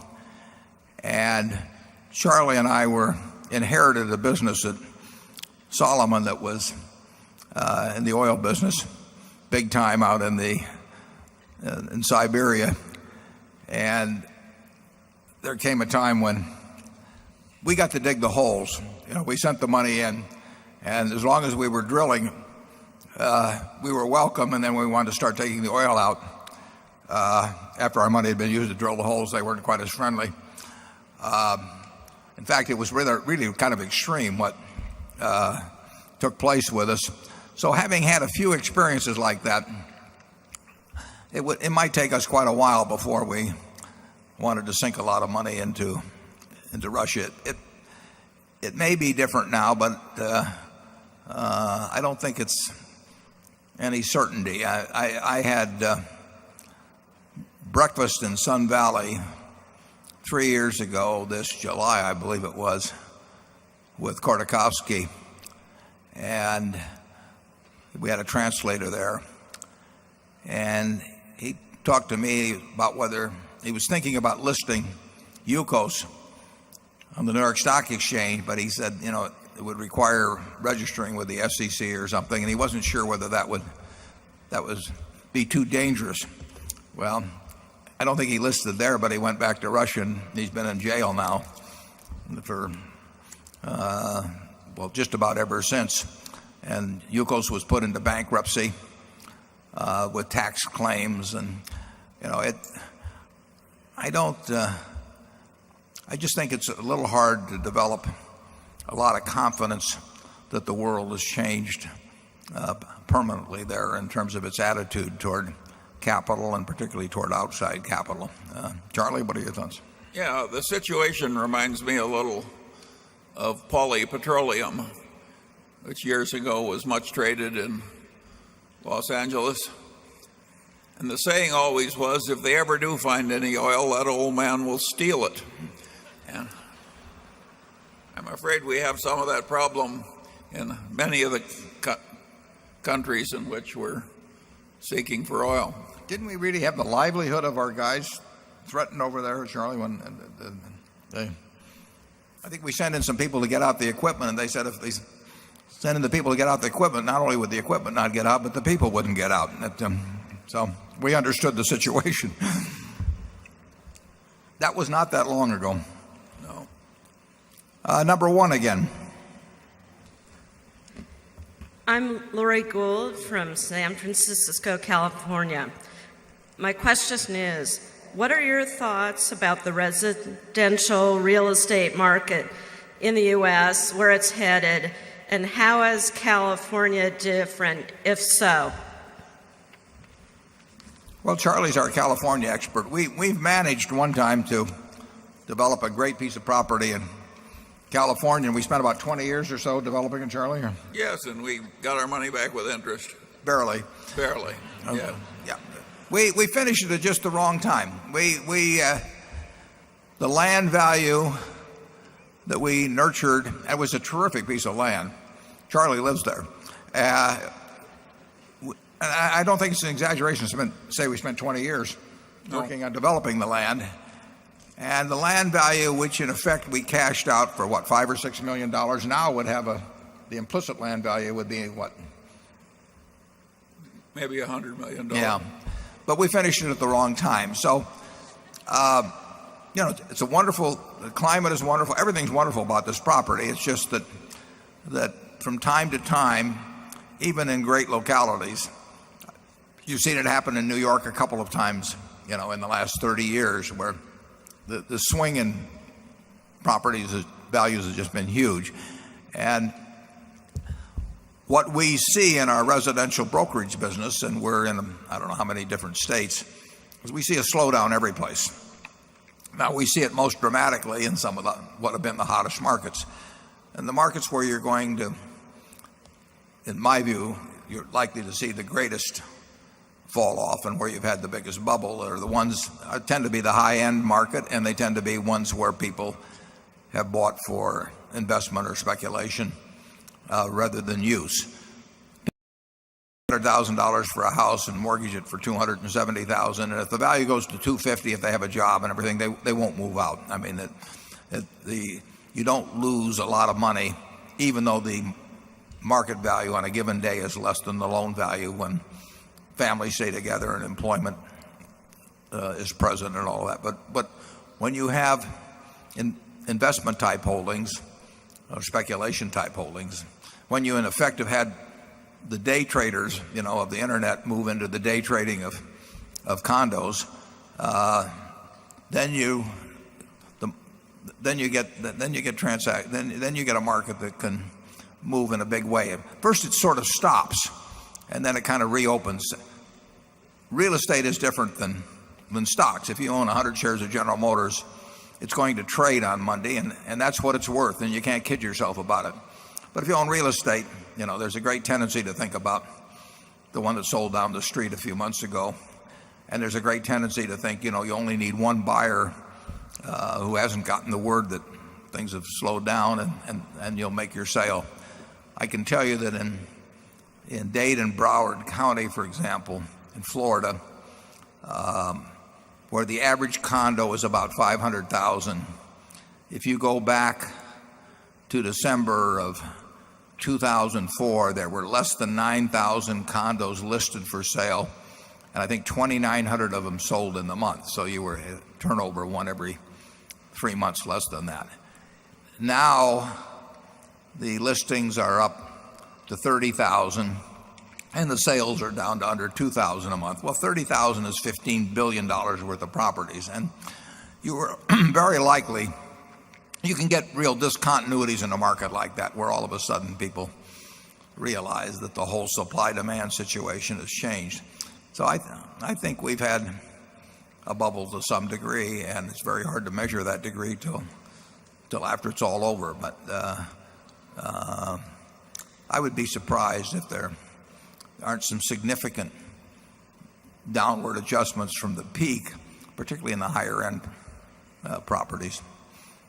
Yeah, and the man is right that the bubbles came in Manhattan and in certain places in California. In Omaha, housing prices are quite reasonable. So the country is not all the same at all. We just got an estimate of the attendance at 24,000, which was about what it looked like from the tickets we'd gotten. I thank you all for coming on that.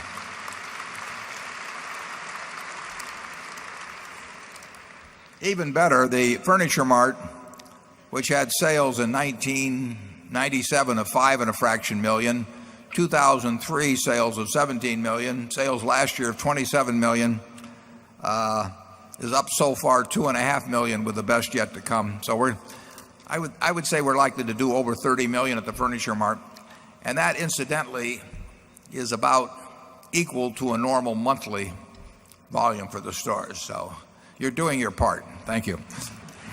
Number 2. But you can do more. Good morning.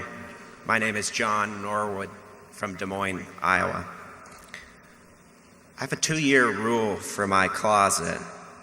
If I don't wear a particular pair of pants or a shirt within 2 years, I give it away to Goodwill so that someone else can put it to better use. With $40 billion in cash, I'm wondering whether Berkshire Hathaway should have a similar closet rule for deployment of surplus shareholder cash. It won't go to Goodwill, I promise you that. Thank you. And wouldn't it be better if you had a smaller budget and fewer gifts you and Charlie needed to shop for? Wouldn't you have more time for the beach and a better chance of hitting some home runs? Yeah, I don't think we'll hit any home runs under any circumstances. But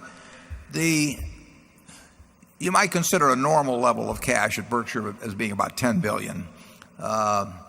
Although there could be circumstances where we'd go below that. But because of the catastrophe insurance business we're in and all of that, we do not scrape the bottom of the barrel, but we don't need anything like $40 billion. I think you'll see in the 10Q that we have, I think it was about $37 billion at the end of March. Double check that. And I'm not counting the cash in the finance business. Yeah, 37 something. And we're spending $4 billion on ISCAR. We're spending some money on some other things as well. But we would be happier, much happier, if we had $10 billion of cash and all the balance in things that we liked very much. And we work toward that end at all times. But there is nothing even about the way businesses come to us. We've got one idea at present, low probability, but that would could take as much as $15 billion or close to $15 billion of cash. And whether it comes to fruition or not, who knows? But we do work on them.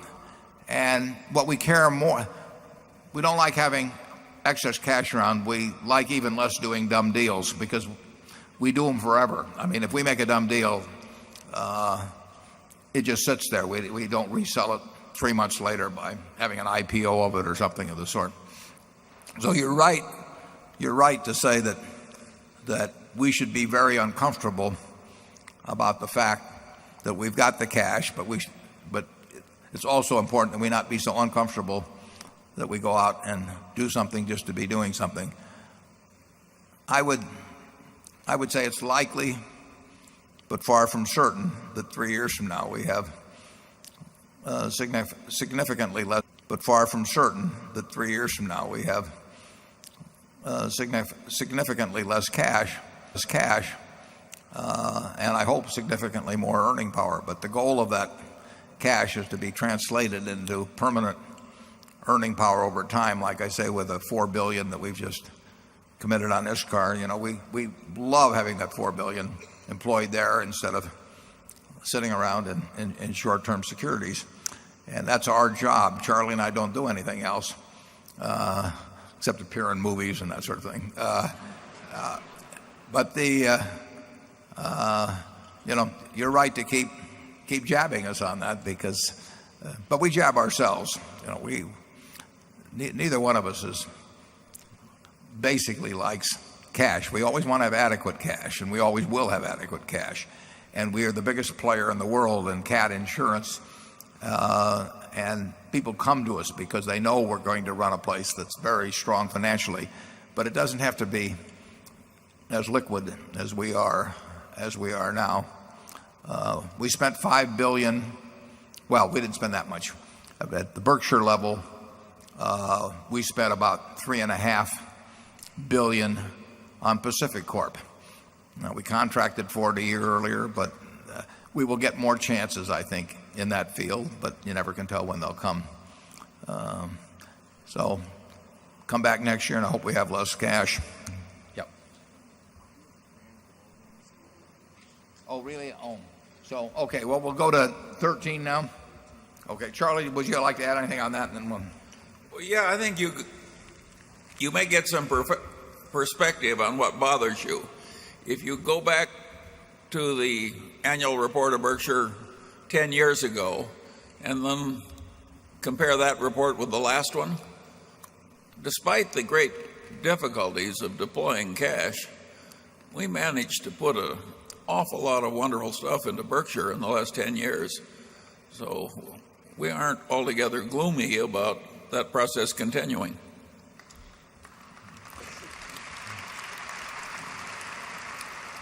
I neglected to go to the adjacent room, which has a number of people in it as well. So I'm going to go to number 13 now, which will come from the ballroom. This is Phil McCall from Connecticut. I wonder, it's been some time since you commented on Coca-Cola. And now that you're off the board, I wonder if you feel free to comment on it.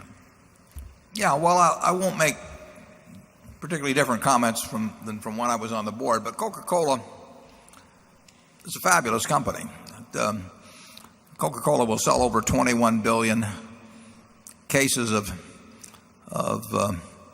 various products, more Coke than anything else, around the world this year, and it goes up every year.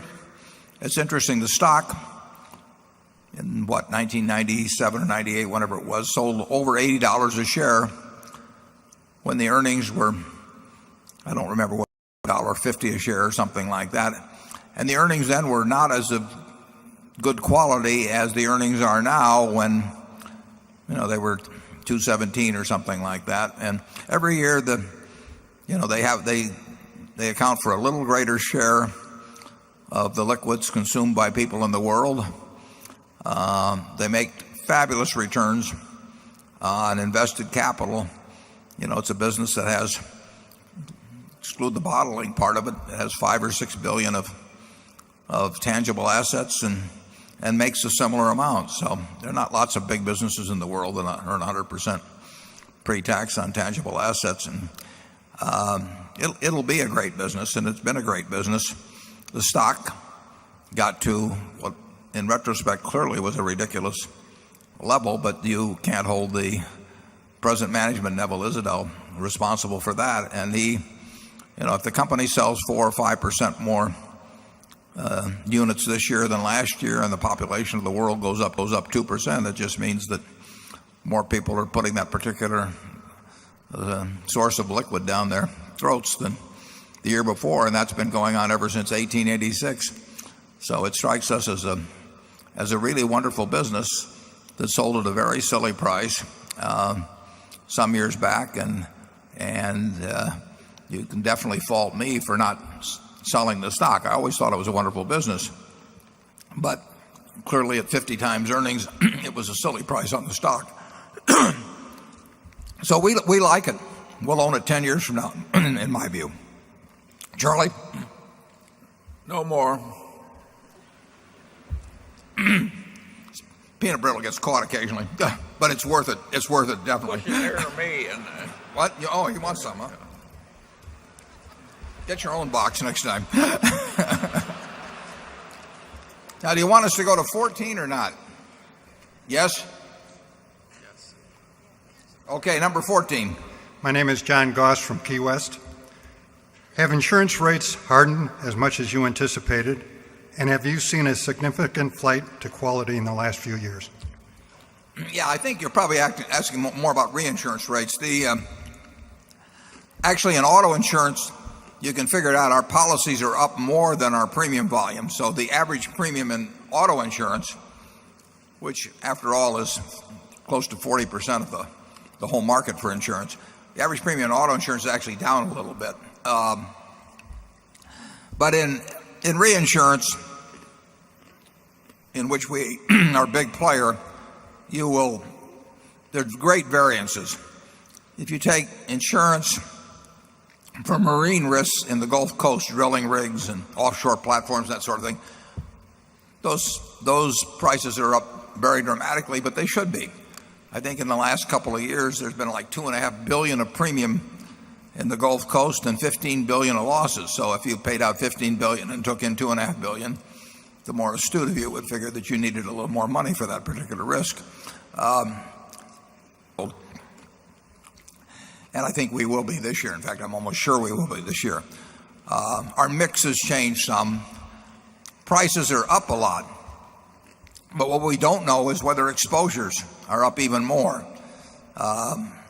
We don't know whether the experience of the last 2 years, we'll say, with hurricanes in this hemisphere is more to be relied upon than the experience of the last 100 years.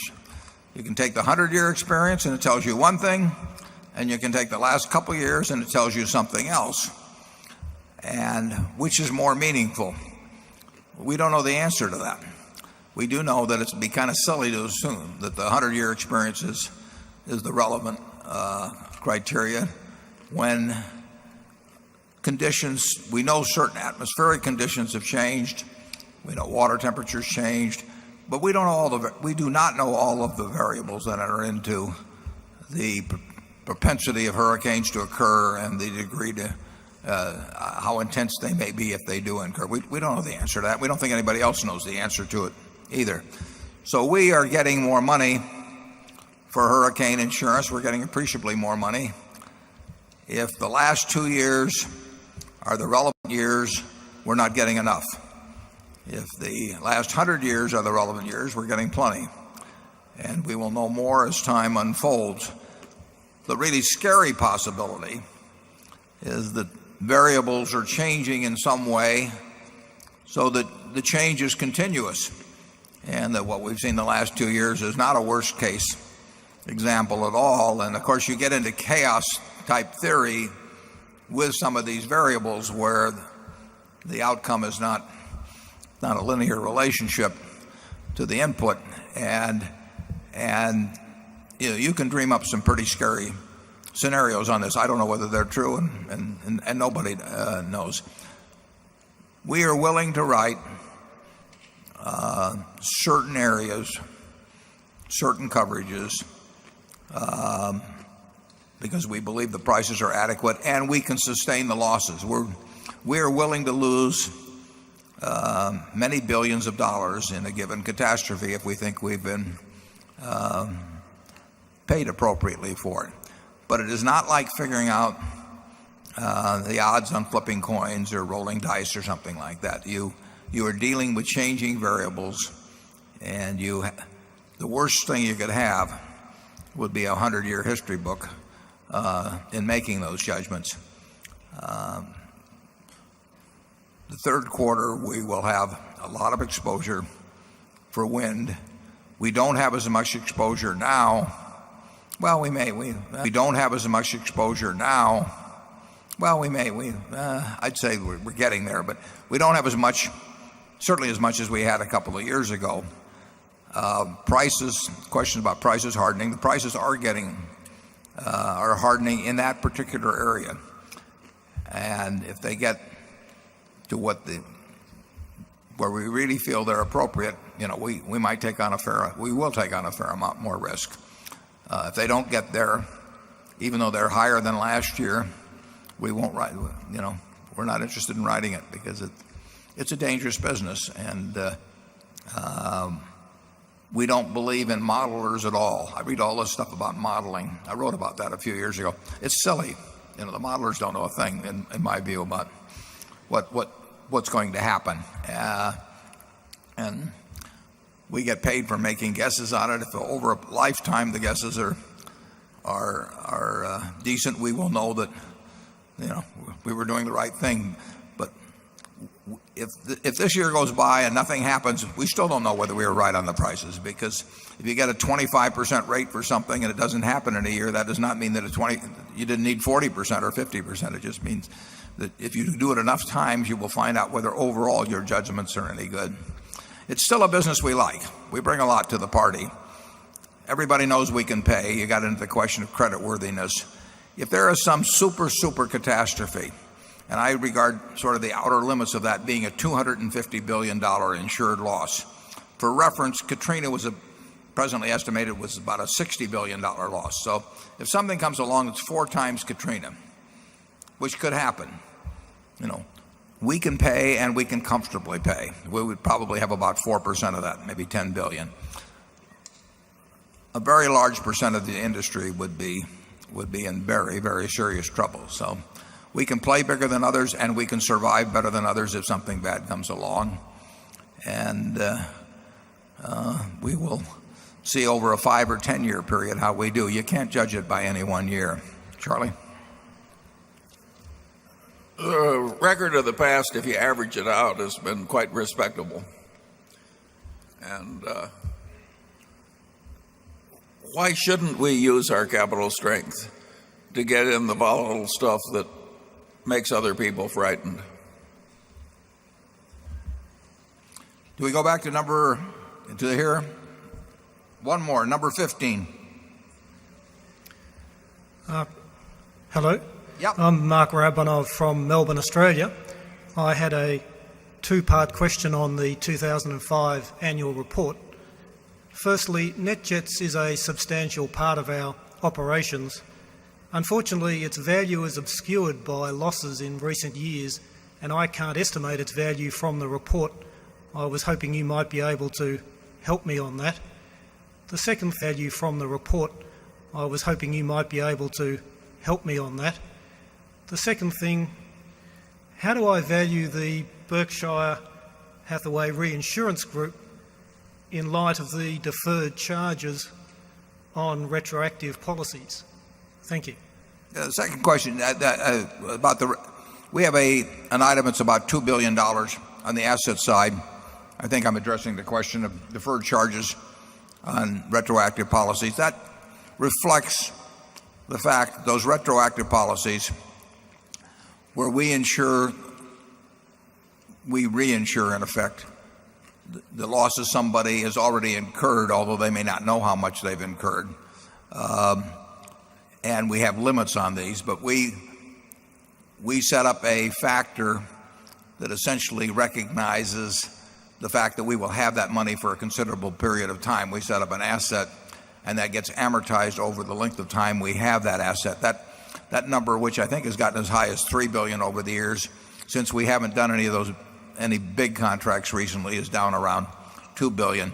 There's nothing magic about that. It means that we're going to amortize that $2 billion over the lifetime of the use of the funds, and we think we'll make money net during that time. But we misguessed on one a couple of years ago and took a $100 million charge, for example, in the first quarter of, I think it was the year before last.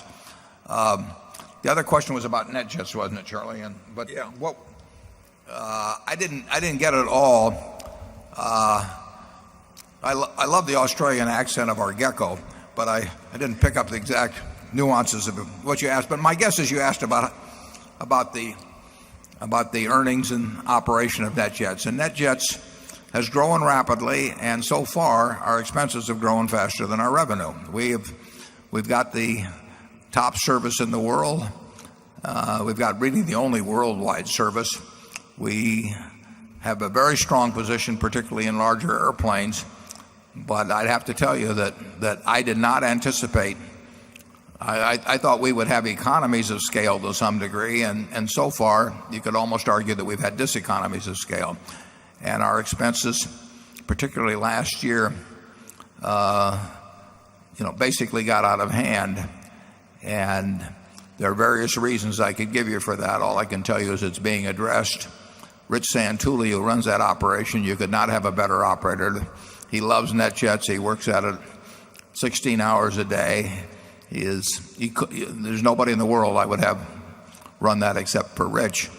I think it's an important service. It's tough to make money with airplanes. They're capital intensive. We've had fuel do what it has, although that's a pass-through to people, but it still affects the business. And I had expected we would be profitable last year, and as I put in the annual report, I was dead wrong. I think we will be profitable before long, but you should take my prediction there with a certain amount of skepticism until it actually happens, because like I say, I've been wrong. We've got a good business in that almost anybody looking for a large plane on a fractional jet program comes to us. We are able to get full price for our service, but there were a variety of inefficiencies last year which added up to a lot of dollars. And you're entitled to hold me accountable for the fact that we paid a lot of money for the business many years ago, and we haven't earned any money since. And we've got a much bigger business now, probably 5 times or so the size of the business we bought. Maybe some solace. I looked at Raytheon's figures the other day. They lost a lot of money, and they have the second largest operation in it. But they sell airplanes too, so they may not feel it the way I do. But if I had to bet one way or the other, I would bet we will be making money before long. But I've lost that bet in the past. Charlie? Yeah, the product integrity is so extreme between flight safety and NetJets. The pilots are subjected to real oxygen withdrawal in the course of the safety training, so they will recognize the subtle sensation that you get. And not everybody does that. It's an expensive, difficult thing to do. In place after place after place, that system is very obsessive about product integrity.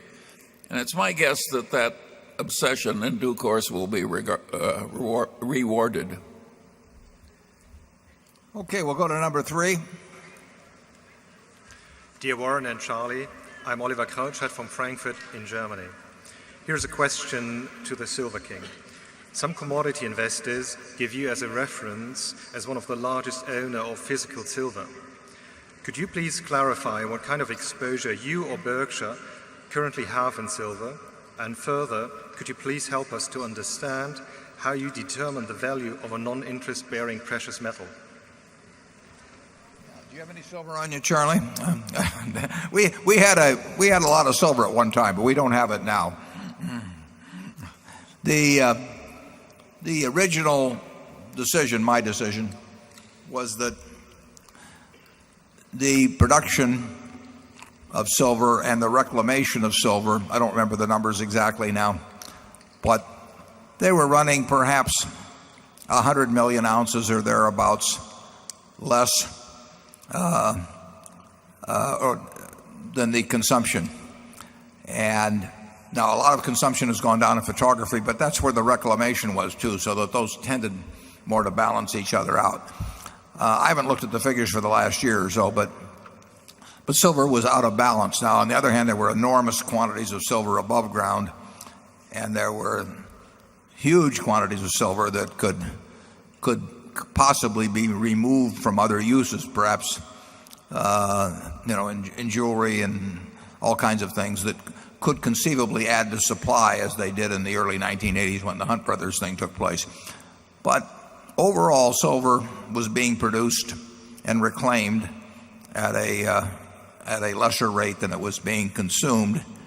And added to that was the fact that there are relatively few pure silver mines. Silver is largely produced as a byproduct of copper and lead and zinc, and so that it was not easy to bring on added production. So all of that added up to the fact that I thought that silver would get tight at some point. And as I said, I was early in that conclusion, and I was early in selling. So we have no silver now, and we did not make much money on it. And you're right that it doesn't earn anything. So you sit with it. It's not like sitting with a stock where, in most cases, earnings are piling up for you. You have to hope that a commodity moves in price, because it is not producing anything as it sits there looking at you, and that's one of the drawbacks of commodities. Charlie? We didn't get where we are by owning non-interest bearing commodities. I don't think it's a big issue around here. We actually owned oil at one time too, didn't we? But we didn't make much money out of it. We made a little money. No, you made quite a bit out of oil. Yeah. But, it's a good habit to trumpet your failures and be quiet about your successes. Yeah. Well, we have more to trumpet than we have to be quiet about. How about number 4? Good morning. My name is Bill Gunn. I've travelled from the United Kingdom, and I would like to ask if you think it's a good investment strategy to invest in regions of high resources per capita. In particular, I should like to ask if you think that the analysis per capita should lead to higher growth for businesses in that region, plus the bonus of a relative exchange rate growth. Thank you. I'm not sure about the per capita part, Charlie. Well, my understanding is he was talking about investing in a region with high resources per capita. I think he means natural resources. Yeah, you think in places like Canada or something of the sort where the... I can clarify, yes, high natural resources, but also good infrastructure. Thank you. And whether there'd be relative currency strength in those as well? No, whether it's a good area for us to be operating in. Well, that would be a little macro for us. We really just zero in on, whether people will keep eating candy and whether we can charge a little more for it next year. We don't play big trends. We don't think about demographic trends or anything of the sort.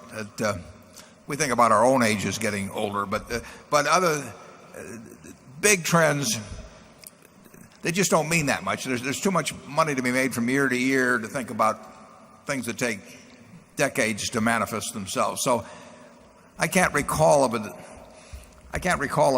a decision we've ever made on a purchase of a business or a stock or a junk bond or a currency or anything else based on a macro. Not only that, we've recently failed to profit much from one of the biggest commodity booms in history. Yeah. And we'll probably continue to fail in the same way. But we'll search for new ways to fail. I mean, we're not trying to limit us.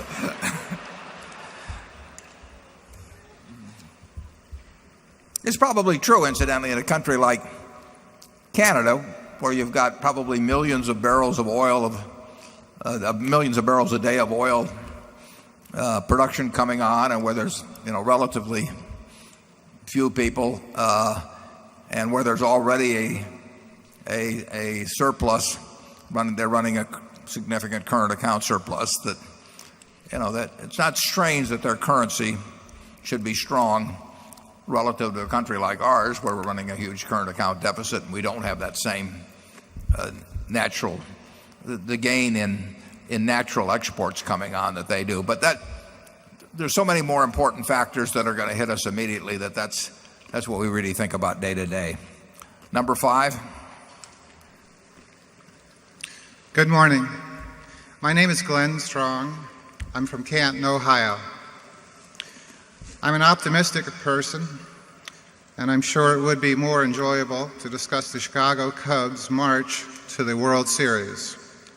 You are optimistic. But everybody has a bad century now and then, as somebody said about the Cubs. However, I have an information deficit on a certain topic that I hope you can fix. Please gaze into your crystal ball. As an investor, I want to know how to address the risk of nuclear terrorism in the United States. Consider a scenario where terrorists have detonated a nuclear device in a major U.S. city. I know there would be a terrible cost in human lives. Gentlemen, what would happen to our economy? How would it respond? How resilient would it be? Thank you. Well, it would certainly depend on the extent of it, but if you're asking how to profit from that, there's probably some dealer that will sell you mortality derivatives, but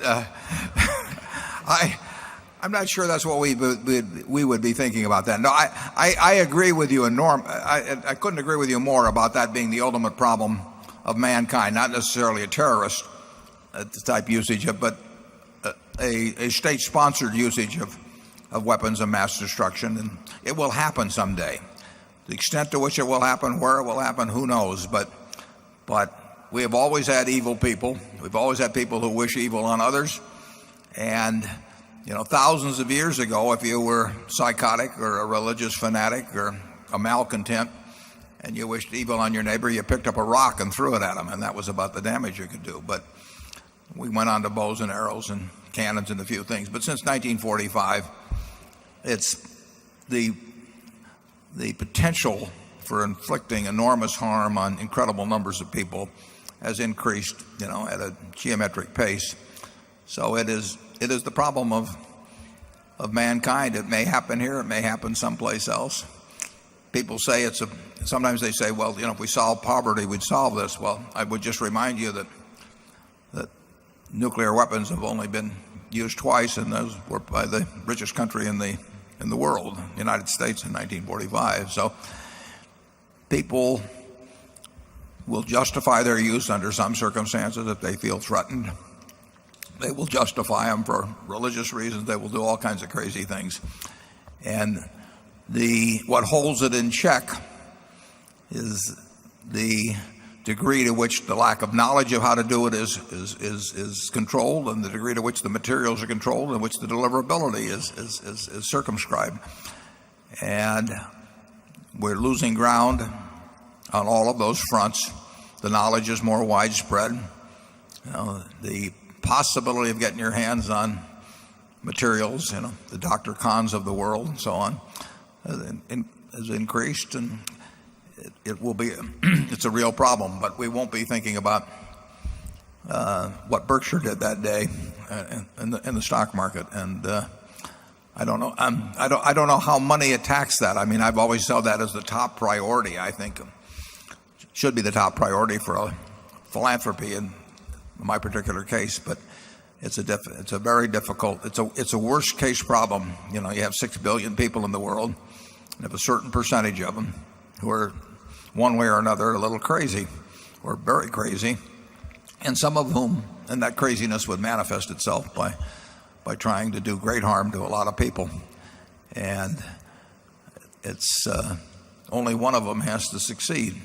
I don't know how many we've intercepted over the years. I'm sure we've intercepted a lot of incipient ones, but it is a worst case problem, and one will succeed at some point, and it may be state sponsored, it may be terrorists. But Berkshire is better set to survive than anybody else, but it won't make much difference. Charlie? Well, I think that the chances we'll have another 60 or 70 years with no nuclear devices used on purpose is pretty close to zero. So I think you're right to worry about it, but I don't myself think there's much that any of us can do about it except to be as sensible as we can and take the consequences as they come. The only thing you can do about it, but you only have one vote, is to elect leaders who are terribly conscious of the product and problem, and who devote a significant part of their thought and energy into minimizing it. You can't eliminate it. The genie is out of the bottle, and you would like to have the leaders of the major countries of the world regarding it as a primary focus. Actually, in the 2004 campaign, I think that both candidates said it was the major problem of our time, but they probably suffer from the same feeling that I do, that it's very hard to address. Number 6. Hello, Mr. Buffett, Mr. Munger. My name is William Schooler, and I'm a shareholder visiting from Spicewood, Texas. I would like to thank you both for being so generous to the public with your ideas. Last year, I read Poor Charlie's Almanac and came across a passage on share repurchases. It reads, quote, "When Berkshire has gotten cheap, we found other, even cheaper stocks to buy. I'd always prefer this. It's no fun to have the company so lacking in repute that we can make money for some shareholders by buying out others." End quote. Last year, you bought stock in some great businesses trading at fair prices, such as Walmart and Budweiser, but did not attempt to buy our own shares. Would shareholders be correct to infer from this decision that you both felt Walmart and Budweiser were trading at a deeper discount to their intrinsic values than Berkshire was? And would it be possible to buy as much Berkshire in the open market as you did Walmart without running up the share price? Most of the time we would not be able to buy an amount that would be material in terms of the increasing the value of the remaining Berkshire shares, but that doesn't mean it would never happen. But if you look at the trading volume on Berkshire, and Mark, you might put that up if we can in a second, we probably have less opportunity than most companies if our stock is should be selling below intrinsic value to have anything meaningful happen. We would also have, if we regarded some other company as worth X, a good business, and we could buy it at 90% of X, we might be doing that now, whereas we wouldn't have done it many years ago. But we might require a somewhat greater margin in terms of buying Berkshire shares, simply because our view on that might be less. We probably have more knowledge on it, but we view on that might be less. We probably have more knowledge on it, but we might be less objective than on some other things. We think that when we buy, if we were to buy in Berkshire shares, and if you remember 4 or 5 years ago, I announced we would if the price stayed the same, that the case ought to really be compelling. Now, if it's compelling, we ought to do it.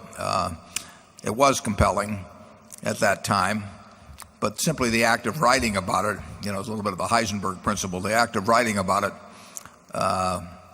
in effect, eliminated the opportunity to do it, which is fine, because we are not looking to make money off of buying from shareholders at a depressed price. On the other hand, if the price is sufficiently depressed, we will announce again that we intend to do it, and then we'll see whether we actually get a chance to do it. Charlie? Yeah, the whole climate in the country is different now. It used to be that almost every company that bought in shares was buying them in at an obvious bargain price.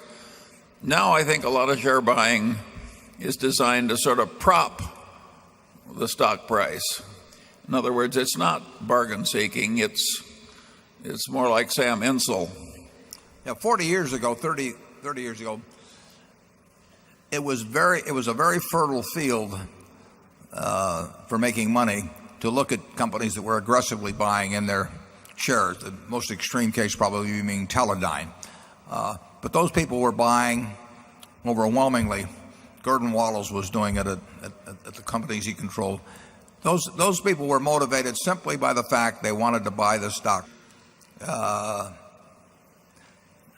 That motivation has been swamped by people who either think it's fashionable to buy in shares or by people who really like the idea of trying to prop their stock up somewhat. And the SEC has certain rules in terms of the way you conduct your repurchases to prevent daily sort of propping up. But I think there's a lot of motivation that our stock has got to be cheaper than other people's stock, and we've got a wonderful company, and so we're just going to buy the stock come hell or high water. And that is not the way we would go about repurchasing shares.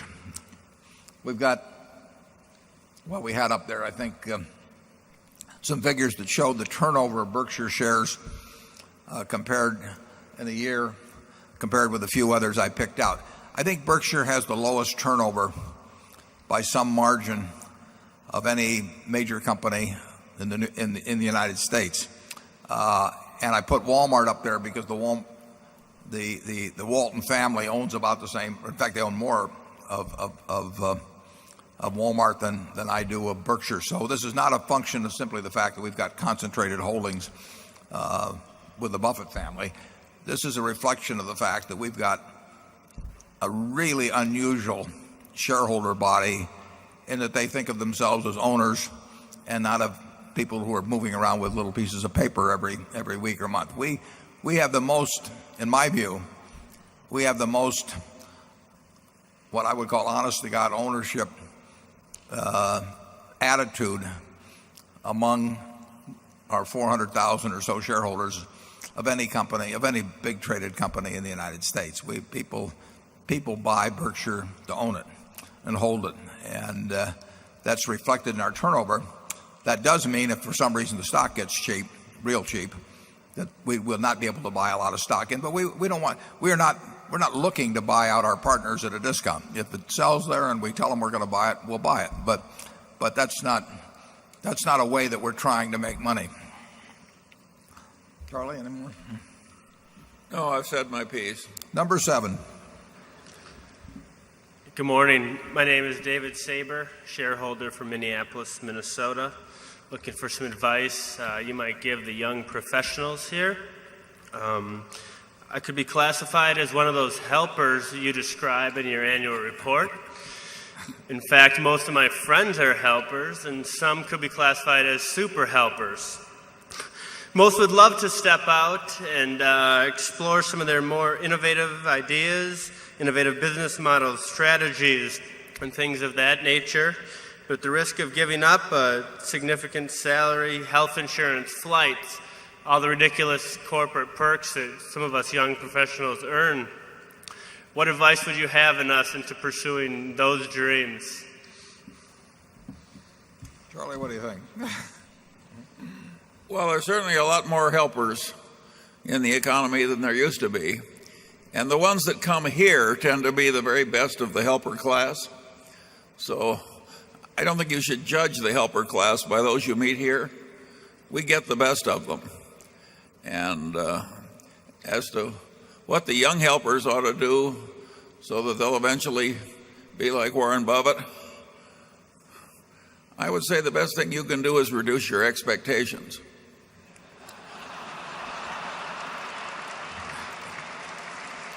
I think I've heard that before. Well, it is, as I wrote about, and I'm trying to tweak the system a little bit, but it is an interesting business in that the activities of the professionals are self-neutralizing, and if your wife is going to have a baby, you're going to be better off if you call an obstetrician probably than if you do it yourself. And if your plumbing pipes are clogged or something, you're probably better off calling a plumber. Most professions have value added to them above what the layman can accomplish themselves. In aggregate, the investment profession does not do that. So you have a huge group of people making, I put the estimate as $140 billion a year, that in aggregate are and can only accomplish what somebody can do,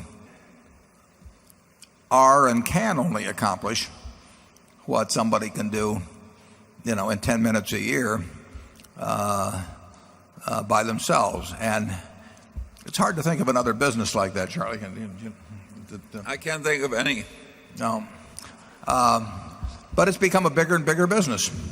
And as I've pointed out in the report, the main thing that's been learned is that if the more you charge, at least temporarily, the more money you bring in. That people have this idea that price equals value. It's useful to get into a business like that. Sometimes if I'm talking to the people at a business school, I ask them to name me a great business. And of course, one of the great businesses is a business school, because basically the more you charge, the more your prestige is to some extent. And people think that a business school that charges $50,000 a year of tuition is going to be better than one charges $10,000 a year of tuition. So there's some of that there's a lot of it that's gotten into the investment field recently, and you now have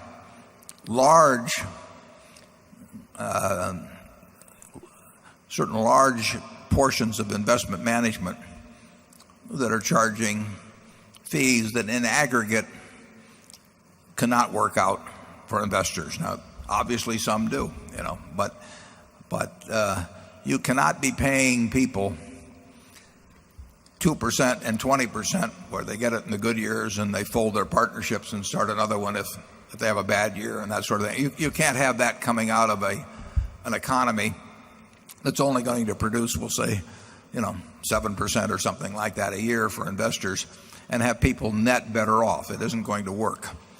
And then the question that you will have is, how do I pick out the few exceptions?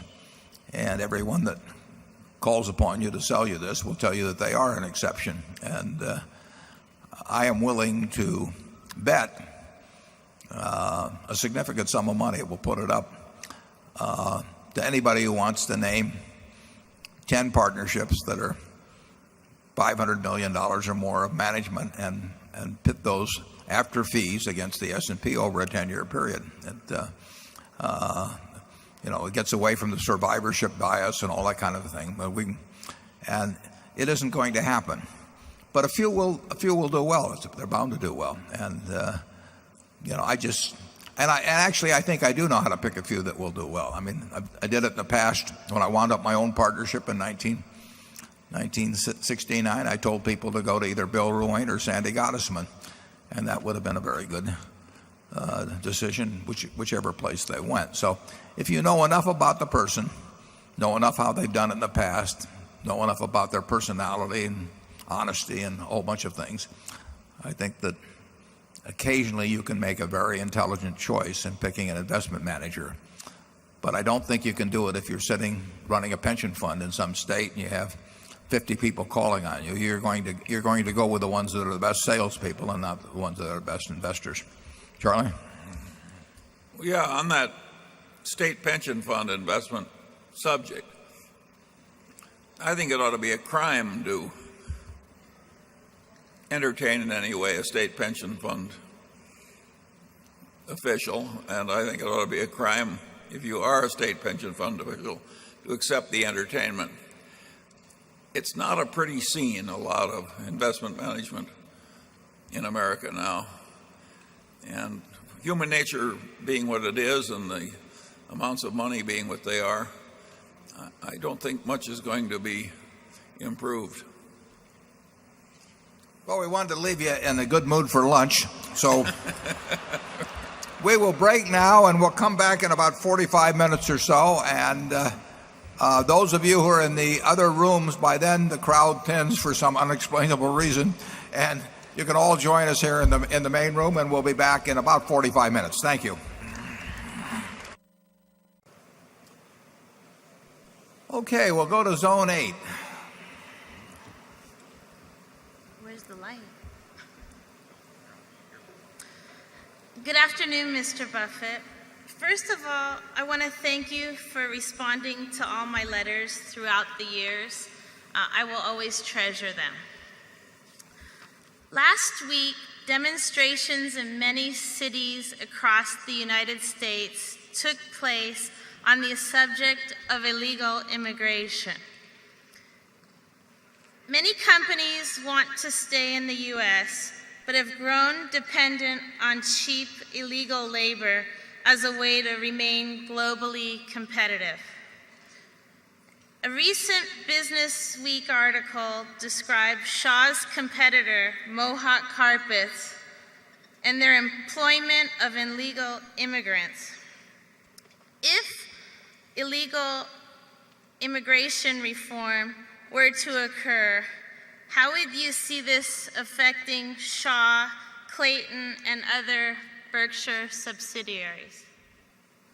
Yeah, I didn't read that, and I don't know much about the Mohawk situation. I don't know anything about it. I'm sure in Nebraska, there are very substantial numbers of illegal immigrants employed. Meatpacking has been an area that a number have gone into. And I actually was down at the Omaha airport about 2 years ago, and then there was a very large plane there. And I saw these well over 100 people that were in shackles that were being put on that plane. I kind of wondered what they did, if they ever had some kind of an emergency on the plane, but they were being deported. So there's a lot of it that goes on in Nebraska. I think it's a problem that should be addressed promptly. I don't believe in shipping 11 million people back away from the United States at whatever acceptable way that the country can handle giving those people citizenship. I basically would support. I think we ought to enforce the rules in the future. I think they ought to be liberal rules, but I think they ought to be enforced. But I don't think it would make dramatic differences. I mean, if one meatpacking plant employs people at subpar rate wages, the rest of them are going to do the same thing. You may end up paying a little bit more for meat in the end. But I do not think it would have a dramatic effect on the economy or even on specific industries, except to change maybe relative prices a bit. But I don't think it would have a dramatic effect on the economy if the people that are here illegally became legal in some manner. Who's to say if Charlie and I had been born into some terrible situation in some other country, we wouldn't have tried to get into this place ourselves. So I'm pretty empathetic with it, but I believe that we do need to have laws that are enforced in the future. I don't think we should send 11 million people back. Charlie?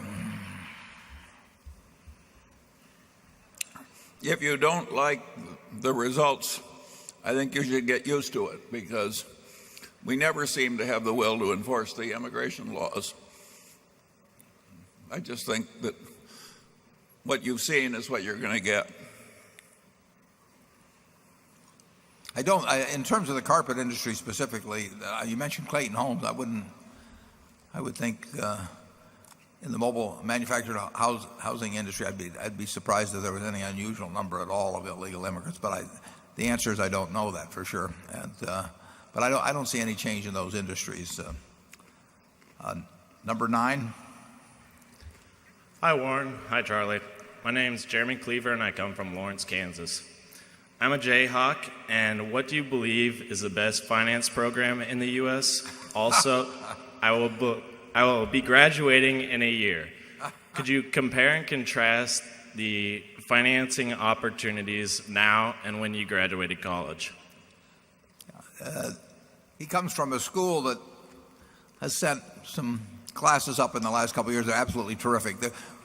I will have in this school year probably close to 40 schools where the students come out, and now I usually double up schools because 20 of these a year is about all I can handle. And we've had some terrific groups come out, and I would say that the teaching and finance departments, based on what I've seen, has improved quite a bit over 20 years ago, but that was from a very, very low base. The orthodoxy of 20 or so years ago,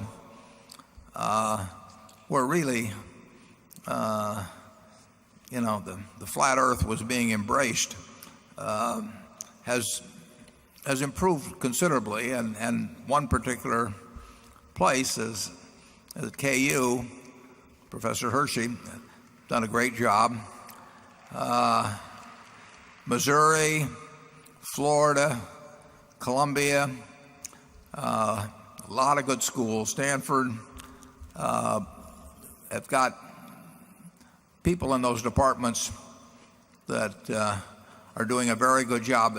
25 years ago, you'd have had a tough job getting a position in the finance department, and you certainly would have had your advancement stifled unless you went along with the orthodoxy, efficient markets and modern portfolio theory and a lot of stuff that not only wouldn't do you any good but might get you in trouble. And that's improved a lot, and I enjoy seeing these groups of students as they come out, because it's quite encouraging. Now, they all think they're going to get rich by sort of copying what Charlie and I did many, many years ago. I wish them well. It's the amount of brain power going into money management gets a little distressing, particularly to Charlie. But I would, it's a great time to be 22 or 23 or 25 and getting out of school. So you can look ahead to a very, I think, a very interesting future in this country, even though you may find that the method of using the talents you have in investing get used in a somewhat different manner than where they're used presently. I mean, right now, an awful lot of the students that come to visit Omaha, say private equity or hedge fund, and it's hard to imagine a world where everybody's running a hedge fund. I'm not sure exactly what we would do for food and clothing and a few things like that. But I am encouraged by the kind of students I meet. When the KU group comes up, we had a great time. They put on various skits. They try to sell me companies. I'm hoping they succeed. We haven't had any luck with yet, but they keep coming up with good ideas, and I'll keep pursuing them. And one of these days, every one of those students will get. I've offered them 2 B shares. It's a limited time offer to try and spur extra activity. I hear from a lot of students later, and I think a lot of them have their heads screwed on right. Charlie? Well, I've heard that something like half of the business school graduates in the elite Eastern schools want to go into private equity or hedge funds. And those whom I bump into seem to judge their progress in life as to whether or not they're keeping up with their age cohort at Goldman Sachs. That appears to be the minimum standard by which progress in life is measured. And this can't possibly end well. You can see why they come in terms of satisfying all these expectations. That's why they come to see me instead of Charlie. He'd give them better advice. Don't misunderstand me, but go away with very long faces. Number 10. My namaste and good afternoon to Swamiji and respected Charlie Munger. Yes, I did say Swamiji.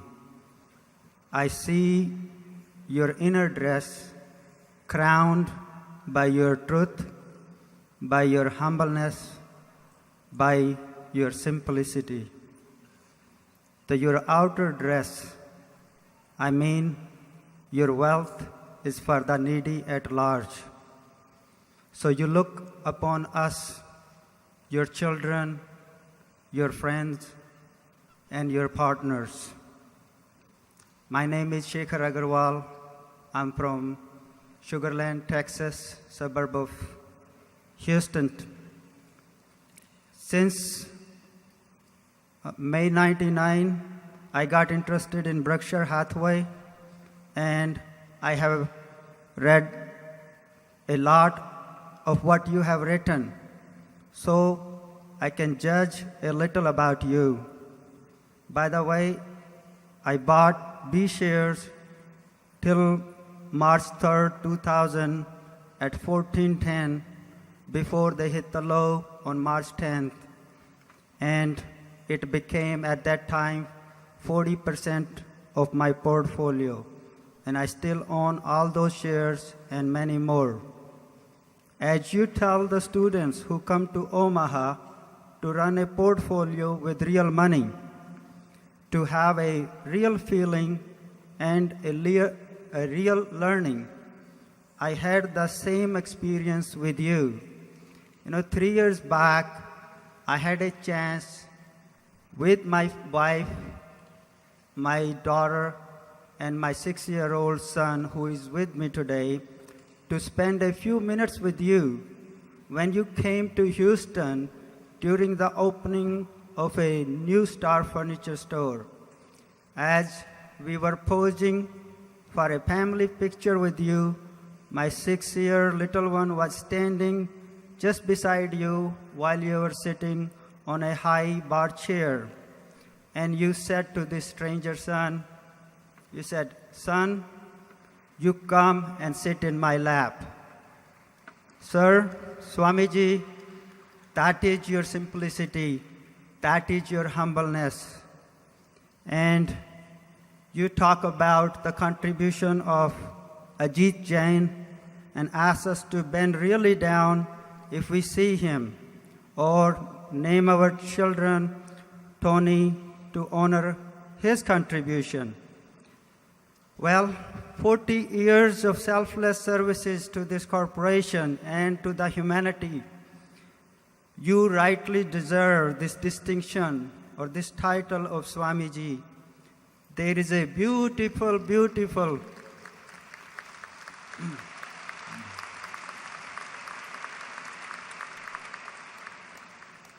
beautiful prayer in the Holy Vedas.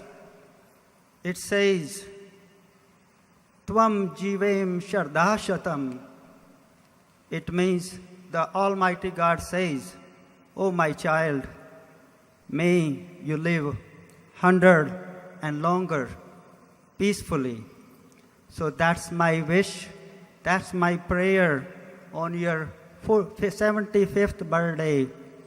And Swamiji, I'm waiting for my chance to touch your feet and get your blessings.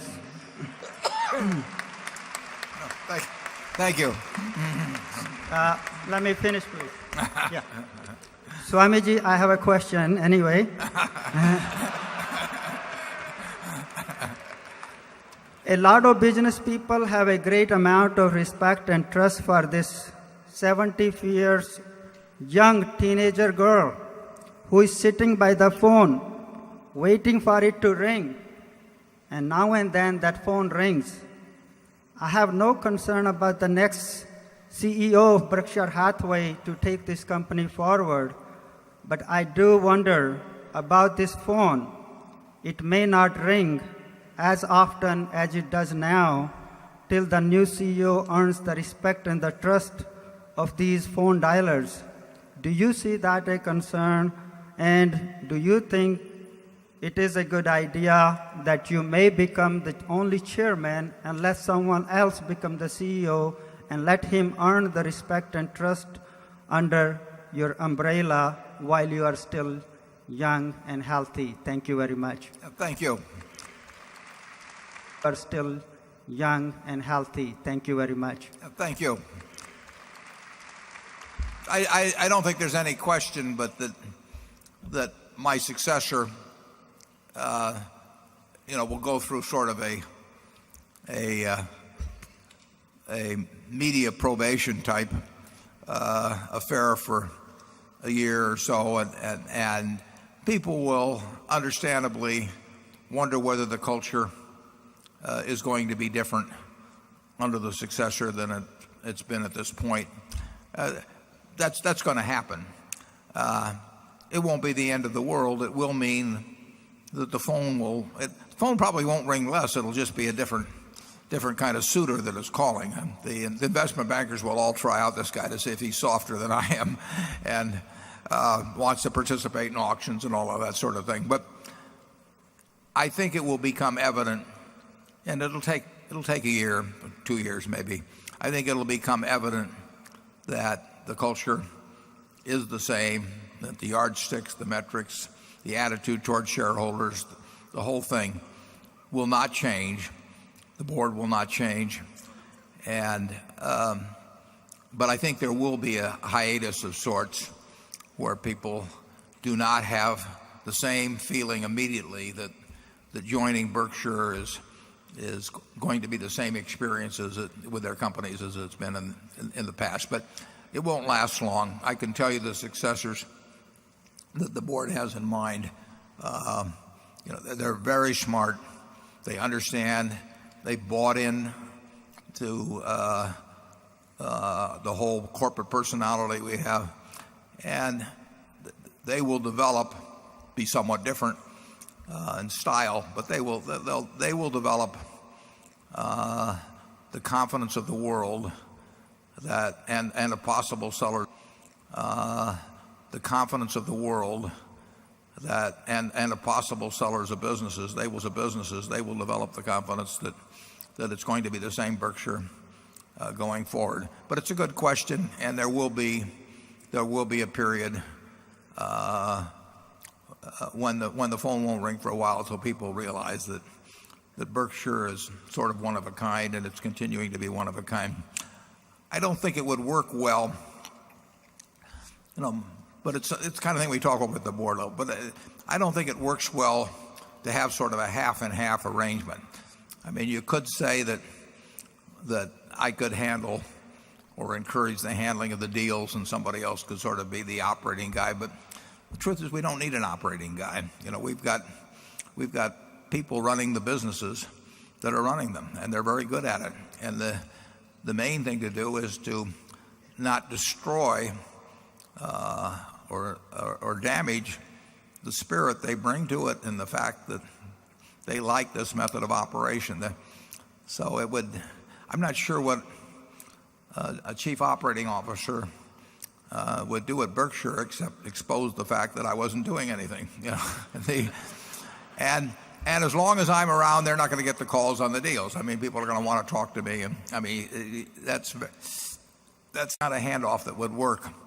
So I think we'll go along in this mode, and you will have a period. Everybody, there will be stories a year after I die that says 1 year later and what's happened and all that sort of thing. But that will fade out, and my successor will put his own particular stamp on the place, but he won't mess with the culture. And they're too smart. They've seen it work too well. So that the calls will start coming in again after a while. We will still represent sort of a one-of-a-kind place for the owner that really cares about the future of his business. For one reason or another, tax reasons, family, division of shares or something, they have to solve the ownership problem, but they want to solve it in a way that really doesn't change the psychic ownership of the place and the management of the place. And they can't find that elsewhere, and they'll continue to find it at Berkshire. Charlie? Well, speaking for the Munger heirs, I would rather the current method of operation continue to wring the last drop of good out of Warren.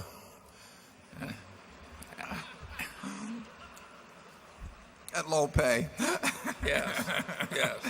Part of Charlie's instructions under all circumstances. Now, if we thought there was some better way to make this place function better, or to even make the transition easier to the next person, we'd be delighted. But I really think it's going to work pretty darn well. If I die tonight, the person who will take over tomorrow will not get as many phone calls for a while, perhaps, but very, very smart people, know the business. They know a lot about all businesses. They got a general business knowledge. I use they because there's 3 candidates, but there would be one specific one of mine. They know how to make deals. I mean, these people are plenty deal savvy, and they know how to avoid other kinds of deals, which is equally important. And the world would not fully grasp that for a year, maybe even 2 years. But once it happened, you can argue that it would be even stronger than before, because at that point people would realize that it was institutionalized and not just a person. I mean, you had a kind of a hat. I mean, I don't want to compare myself because it's not in the same league, but everybody, when Sam Walton died, and I think 1991 or something, they wondered whether Walmart would continue in the same tradition. Well, the fact that it did has made that place a lot stronger than if it had just depended on the guy in the pickup truck. I mean, it was the creation of one person at Walmart, but it was not required for the continuation at all. And we're not in the same league, but it's the same idea. Number 11. My name is Martin Wiegand from Chevy Chase, Maryland. Mr. Buffett and Mr. Munger, on behalf of the assembled shareholders, we thank you and all the Berkshire staff who put so much work and thought into making this weekend such a wonderful community building event. Martin, is Janie with you? Yes, sir. Okay, well, she sent me some great sweetbreads the other day. I love them. Keep them coming. Thank you. Through the years, you have generously helped us thinking through capital allocation decisions for funding our businesses and feeding our families. Would you please help us think through the capital allocation decisions we face when it comes to charitable giving, particularly as it concerns how we pick effective charities? Thank you. It's tough to give other people advice on that, but you have to pick the things that are important to you. And many people, majority in the United States, it's their church. There's more money given to churches than anything else. Very many people, it's their school or schools generally. I think to a great extent you should pick whatever gives you the most satisfaction, and that will probably be something that something you maybe benefited from yourself. I look at it a little differently. The amount of funds are different too, but I like to think of things that are important, but they don't have natural funding constituencies. But that isn't something, for millions of people to be following as an example or something. Nothing wrong with doing something that gives you plenty of personal satisfaction and does some good for other people in the process. So I would not be reluctant. I would not feel I had to be as objective about that necessarily as I was about buying securities or something of the sort. I would kind of go where my gut led me and make it something you participate in. Like I say, I think if you're doing it with large sums, you may have some reason, maybe even some obligation, to try and think about where really large sums can have an important impact on a societal problem that might not get attention otherwise. And that's sort of where my own thinking leads me. But I would go with something where I felt I knew where the money was going to go and I knew some good was going to come out of it, and maybe by observing what took place, I could make the next gift more efficient than the last gift and more beneficial. Charlie? I've got nothing to add, but I have a question. Would you pour me a cup of coffee? We don't sell coffee, Charlie. We sell Coke.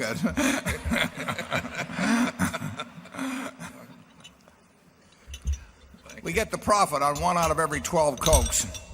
So I don't care whether you drink them, just open the can. Number 12. Good afternoon. My name is Robert Peyton from Chicago, Illinois. And my question is, did the possible future deployment of telecommunications services over power lines factor into Berkshire's decision to invest in the utility space? Thank you. Yeah, the answer is no.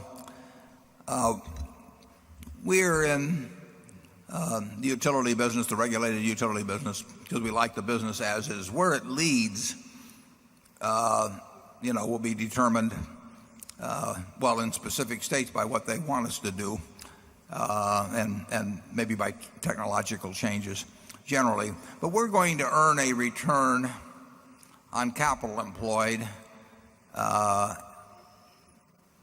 if we do an efficient job, keep consumers happy, whether we transmit it the old way or some new processes come along. So it's a business where we're trying to be efficient, which means serving our customers while keeping their costs down as much as possible.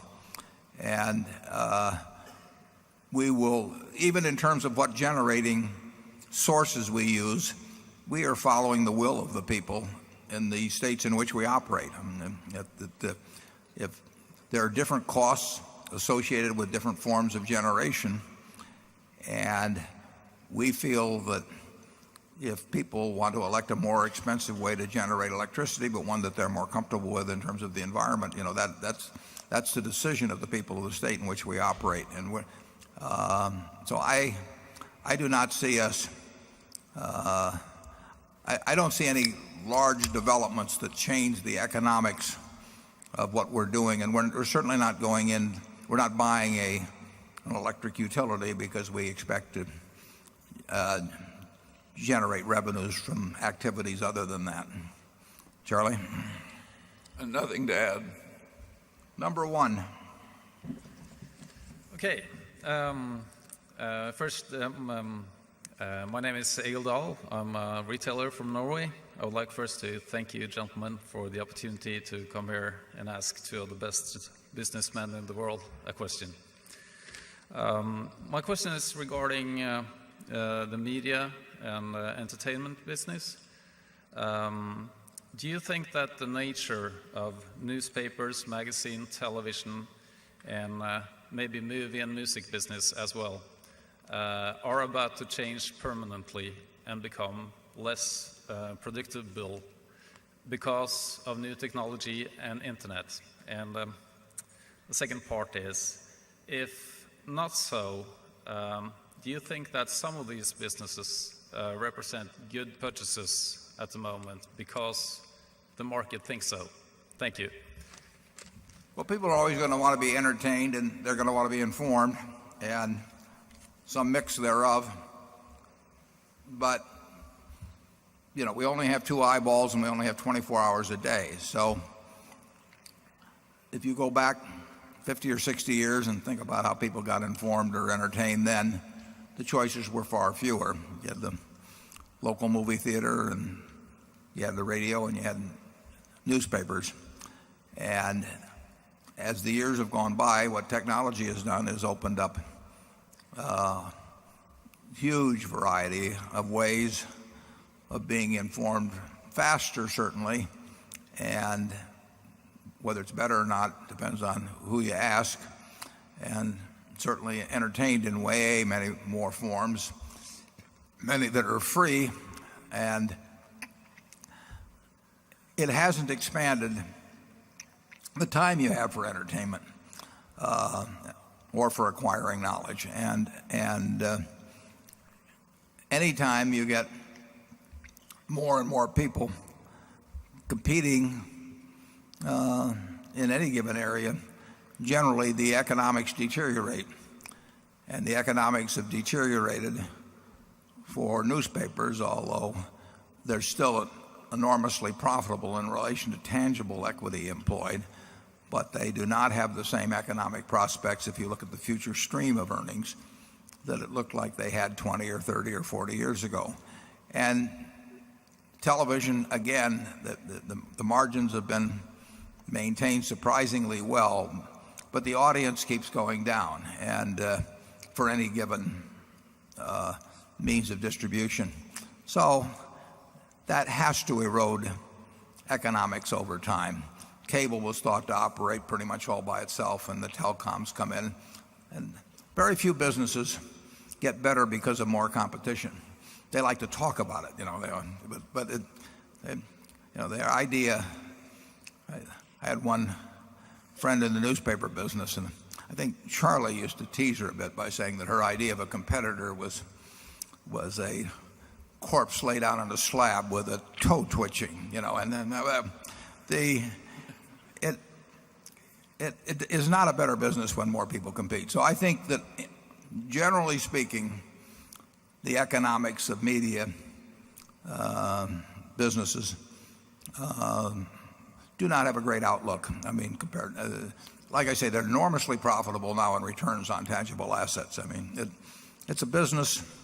A license from the federal government became a royalty stream on huge amounts of money. I mean, there were only 3 highways electronic highways between Procter & Gamble and Ford Motor and the eyeballs of several hundred million people.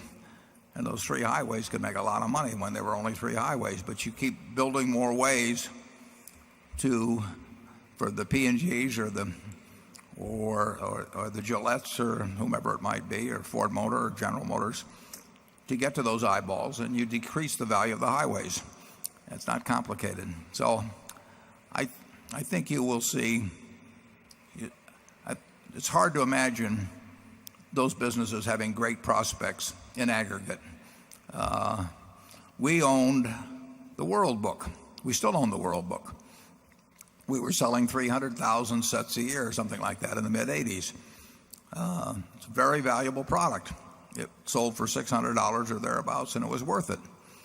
But the problem became that you could get that same information, or a good bit of the same information, very, very cheap through the internet. And you didn't have to cut down trees, and you didn't have to run paper mills, and you didn't have to hire United Parcel Service to deliver a very bulky package. And it isn't that the product we have isn't worth the money. It's that people have lots of other alternatives. And that's true in information and entertainment in a big, big way. And it won't stop, in my view. Charlie? Yeah, it's simplicity itself. It'll be a rare business that doesn't have a way worse future than it had a past.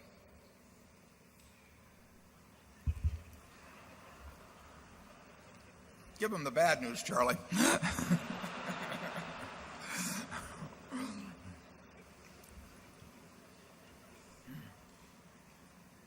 The thing to do was to buy the NFL originally, or something like that. I mean, there still is only, there are certain primary events, but it's the people who transmit them. There's more ways to transmit those events, and so the value gets extracted in a much different way. Area 2. Good afternoon. My name is Yuji Sugimoto from New York City. I would like to ask Mr. Buffett regarding your views in respect to currency, the renminbi, the yen, and the euro in particular. During the visit by Hu Jintao, this issue of the currency level had become a big issue, and increasingly this is becoming a very, very important issue for the economic health of this country. United States is becoming highly dependent on very cheap, underpriced Chinese exports in all consumer goods. You go to Walmart, and most of the high-end product in electronics, or most of the any value-added products are manufactured in China. U.S. is almost addicted to very low-priced Chinese goods, thanks to the artificially maintained currency level. At the same time, U.S. is becoming addicted to very cheap capital from China and Japan, as they provide infusion of capital to U.S. Treasury market, thus keeping the interest rate low for mortgage rates. I see a great danger if this is maintained for a long time, as U.S. becomes addicted to this cheap Chinese or Asian export for all our consumption, and also for all of our cheap mortgage rates. And this is almost like being addicted to opium, as Chinese were addicted to opium during opium wars. And should government try harder to break this vicious cycle? And if so, what would you think about the currency level? And previously you have held very strong views about the dollar, but what are your views now, and are you capitalizing on your views on the currency? Yeah, well, my views, and Charlie may disagree, but my views are as strong as ever, perhaps a bit stronger. We are doing less directly in currency futures because as I explained in the annual report, the carry cost has gone from being positive to quite negative. So there are better ways, in my view, considerably better ways of mitigating the consequences of the dollar becoming a lot weaker in the future. We like the idea of developing earning power in other currencies around the world, and in effect in ISCAR itself, a large portion of the earnings are not in dollars, and we're doing it in other areas as well. We will hold less in currency futures unless the carry picture changes. But the fundamental picture, what in my view is almost, you never say certain, but a very high probability of happening, is that the U.S. currency weakens over time. No idea about the next 6 months or a year or anything, but over a long period of time, weakens against other currencies because we are following policies that don't seem to leave much alternative. Here is a quote referring to running a large current account deficit that was given on February 28, 2002. The quote is, "Countries that have gone down this path invariably have run into trouble, and so would we. Eventually, the current account deficit will have to be restrained." Now, that was said by a very smart fellow whose name was Alan Greenspan. And at that time, the current account deficit was $385 billion, and it'll be more than double that now. So here, 4 years later, we have gone down that path, which he talked about, and we've gone faster and faster down the path. And he says invariably it runs into trouble. Now, in his later years as Fed chairman, he did not emphasize this view as much. He never repudiated it, but he sort of talked about other things more. But it's going to lead to something, and in my view, it's likely to be something significant. And people talk about a soft landing, but they never explain to me exactly how it's going to take place. And Chairman Bernanke recently gave a talk where he said the probabilities were that the ending would be good, but that you couldn't rule out the possibility otherwise. I think you will see significant consequences at some point. We will have at Berkshire a fair amount of our earning power coming from other countries with other currencies, but we will always be primarily in the United States.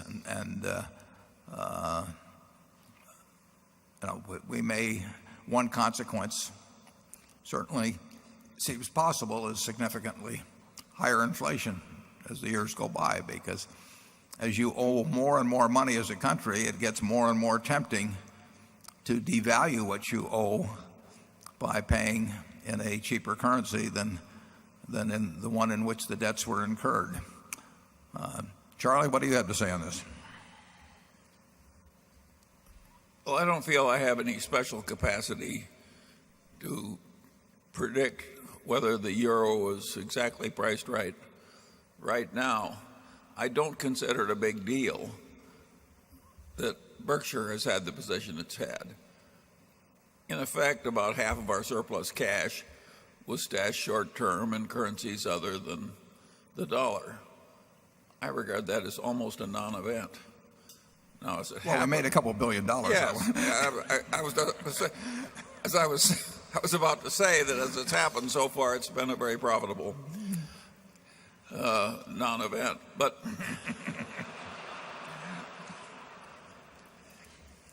if it doesn't mean anything to him, he can always give his share to me. But yeah. Generally speaking,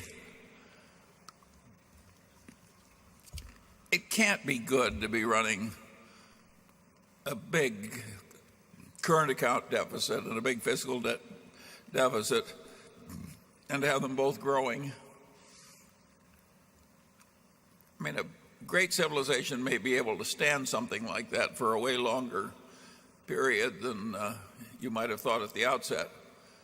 But you'd think that in the end there would be a comeuppance and that we would have to change policies, perhaps painfully. In fact, I would say almost surely painfully, wouldn't you, Warren? Yeah, I would. And it's interesting because I think almost everybody says it's unsustainable. And then they never explain how it doesn't keep being sustained until something very unpleasant comes along. But then they also say that there will be a soft landing. And I don't always get from A to B to C when I listen to them. Certainly the longer it goes on,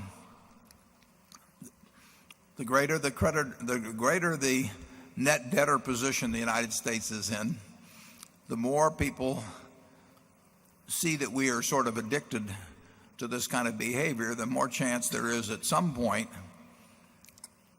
probably brought about by some other extraneous affair, that currency there aren't some big adjustments that take place and perhaps some chaotic markets in which currency adjustments play a part. But knowing when or exactly how, it's impossible to say that sort of thing, to predict that sort of thing.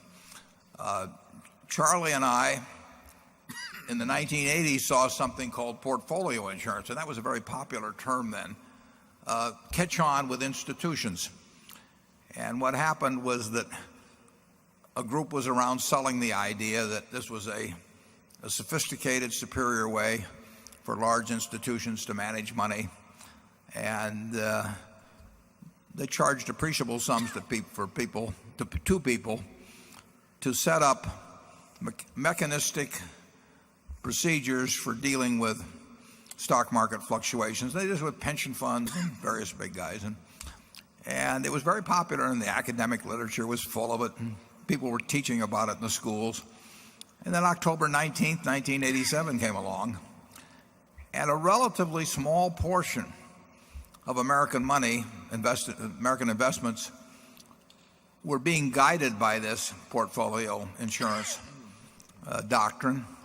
But just that small amount of money was the leading factor in producing a 22% change in the value of American stocks in one day. Every one of these people individually thought what they were doing was intelligent, but when aggregated and having to follow a given signal, in effect you created a doomsday machine. It was out of control, and some really chaotic things happened then. I would say the potential for that sort of thing, not that exact thing at all, but that sort of thing to happen in the world ahead is it's probably magnified quite a bit from what existed in the 80s, and currency enters into it. But it's not, who knows where it starts or exactly why somebody yells fire, but when fire is yelled, there will be, the currency markets will play a part in the rush for the door. Number 3. Hi there, Alex Rubalcava from Los Angeles.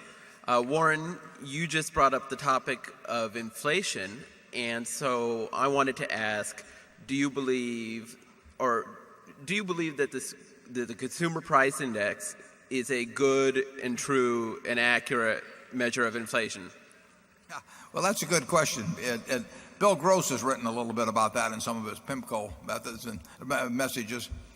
And if you go out to the furniture mart and construct a price index, it hasn't moved very much. I mean, it makes it very tough for comparable store sales when you were selling DVD players at X a few years ago, and now you're selling them at a quarter of X. So there's certain areas that there's been a huge, in effect, deflationary aspects. But I do think the CPI, and like I say, Gross has written about this, but the CPI is not particularly good index. I always get a kick out of when they talk about the core CPI, and then they say that excludes food and energy.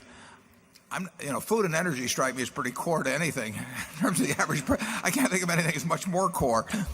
The CPI, as you may or may not know, many years ago had housing figured in directly.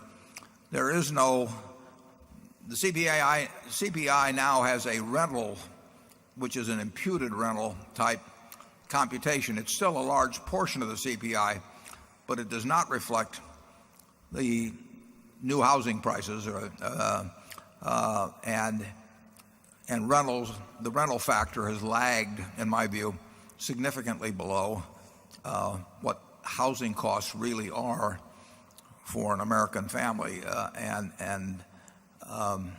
Since housing is a big portion, I don't think it picks it up well. So I would say that the CPI has understated inflation for a great many people. Now, if you're older and you own your own house, I mean, everybody has their own way of living. And I mean, if all you do is drink Coca-Cola all day, Coca-Cola hasn't gone up in price enough, in my view. And my CPI has not changed very much. But for somebody buying a new house versus 6 or 8 years ago and driving 30 or 40 miles to work or having a lot of driving in the family, the CPI has gone up a lot more than the government figures would indicate. Charlie? Yeah, I see it at Costco, where there's been almost no inflation in the composite product that flows through Costco. And yet in other places you get these dramatic rising figures. I don't feel sorry for the people that pay $27 million for an 8,000-foot condo in Manhattan. If they've had little inflation, I guess it doesn't matter to the rest of us. But it's almost weird the way the situation works in terms of how it comes in just a few places. If you look at the Costco annual report or the Walmart annual report, these are huge enterprises, and you'll see their LIFO adjustment is just peanuts. Almost nothing. Yeah, just peanuts. Is Costco on LIFO for fuel? Oh, I know they're on LIFO generally. Are they on it for gasoline or not? I think so. I can't imagine they're not. Yeah, but they wouldn't have a large inventory relative to their sales volume. But at Walmart, it's inconsequential. I just got through reading their annual report, and the LIFO adjustment isn't worth a hiccup, basically. And you were dealing with $300 billion, well, in the United States a little less than that, but $200 and some billion worth of sales, and the LIFO adjustment would have picked up changes in prices of that mix overall relative to their inventory level. So in jewelry, because of gold and some things, we had some big LIFO adjustments last year. Steel, we've had big LIFO adjustments. We have a steel service center in Chicago, and we buy a lot of steel at MyTech, and there's a big LIFO adjustment. So it's very uneven. Carpet went no place for 20 years, but because it's petrochemical based, there have been substantial price changes in the carpet business in the last couple of years. And our LIFO, we had a LIFO, a minus LIFO figure in effect 3 years ago, and now we have $100 million or so of LIFO adjustments. So there's been a significant price change there. I think overall, though, for a typical young family, that the CPA probably underestimates the burden they have faced in terms of their own living situation. Number 4. Hi, I'm Mike Kelly from Iowa City. We've heard a bit about ISCAR today. Could you tell us some things about some of the other acquisitions of the past year? What would you like to know, Mike? I mean, we described them a bit in the annual report, but... Right. I believe since the annual report there have been a couple of others. Russell, for instance. Yeah, Russell is in the works. There's just been a proxy statement that isn't out yet, but it's been filed with the SEC. You can get a copy of the filing, but that is one in process, and is probably a couple of months off from actual completion. I described the Business Wire situation in the annual report, where I got a letter from Kathy after reading a Wall Street Journal article, and they just all sort of pop up. Medical Protective, I think I suggested to Jeff Immelt at GE that if I knew they were interested in doing things with their insurance assets, and I suggested that was one portion of their insurance assets that Berkshire would have an interest in, and he and I met one time. We made a deal on that one. Pacific Corp, that originated with Dave Sokol and the people at Scottish Power. I'm not even exactly sure what the sequence was, but the one thing we haven't done is we haven't participated in any auctions. I get books occasionally on various businesses, and the projections are just plain silly in these books. I mean, maybe that's why they don't sign their names in the books, the people that write them, because they'd be embarrassed about the projections they put forth. I would just love to meet the people that write those investment banking books and make them a bet on the earnings that they project 4 years out. I would win a lot of money over time. They wouldn't be met.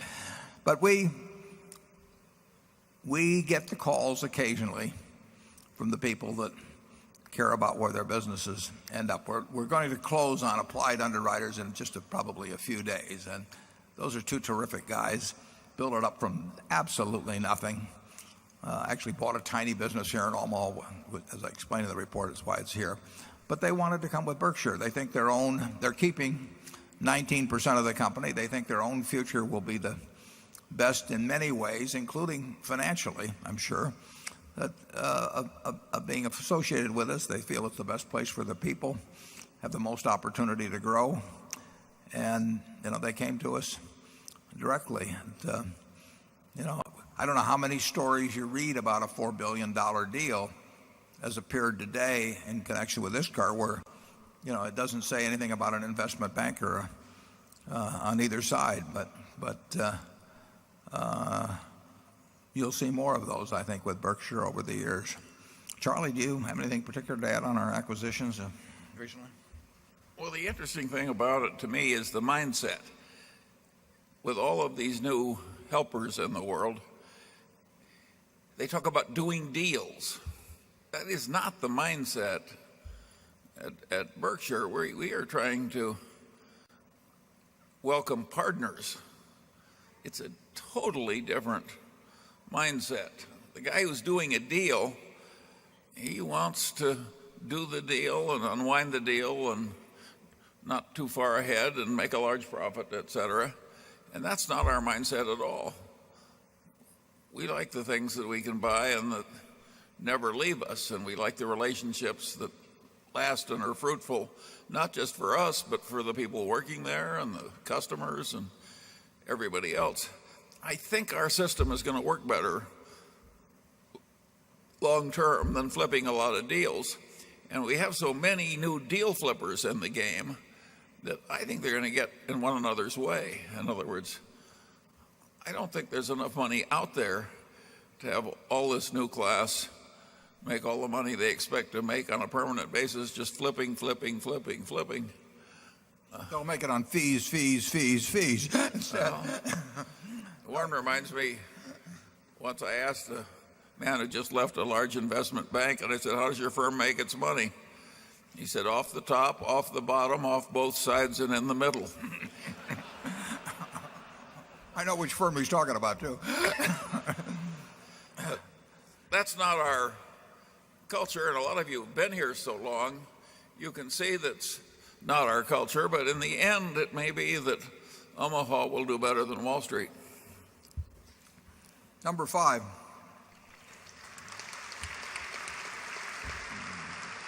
Hi, Steve Rosenberg from Michigan originally.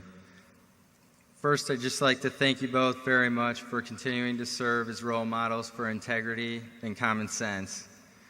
Can you describe a little bit more specifically how a derivatives meltdown might progress and ultimately get resolved after it's been precipitated? And is there a plausible way to resolve it without some sort of a major bailout that would exacerbate a too-big-to-fail moral hazard problem? It's really hard to tell. I mean, what will cause people to yell fire? How many people will rush for the exits? What they'll do when they get there? It happens occasionally. With LTCM, Long-Term Capital Management, in 1998, it affected the financial world in a big way. It didn't affect it in the biggest way. I mean, the Fed stepped in, but there were some pretty strange things happened during that period in markets.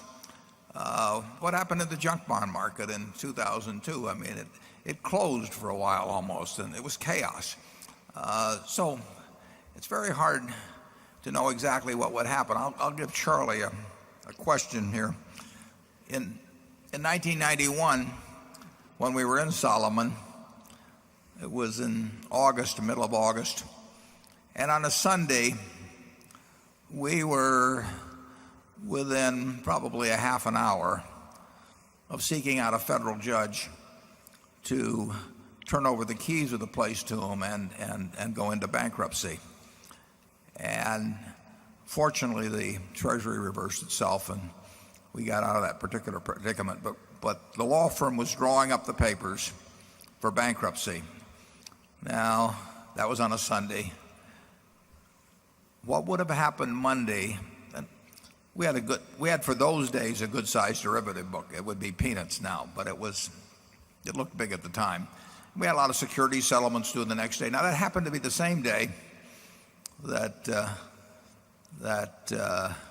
Gorbachev was spirited away, and the Dow opened down a couple hundred points the next day off of a much lower Dow. Now, if you had superimposed upon that the fact that Solomon failed in Japan starting at 7 o'clock or so the previous night, and that it was if you were delivering securities to them against payment the next day, you weren't going to get paid, and if you were expecting securities from them, you weren't going to get those securities. And by the way, you had I think a $600 or $700 billion derivative book, and people who had traded off those derivatives had to try and figure out where they stood and scrambled around and whether their counterparties weren't any good.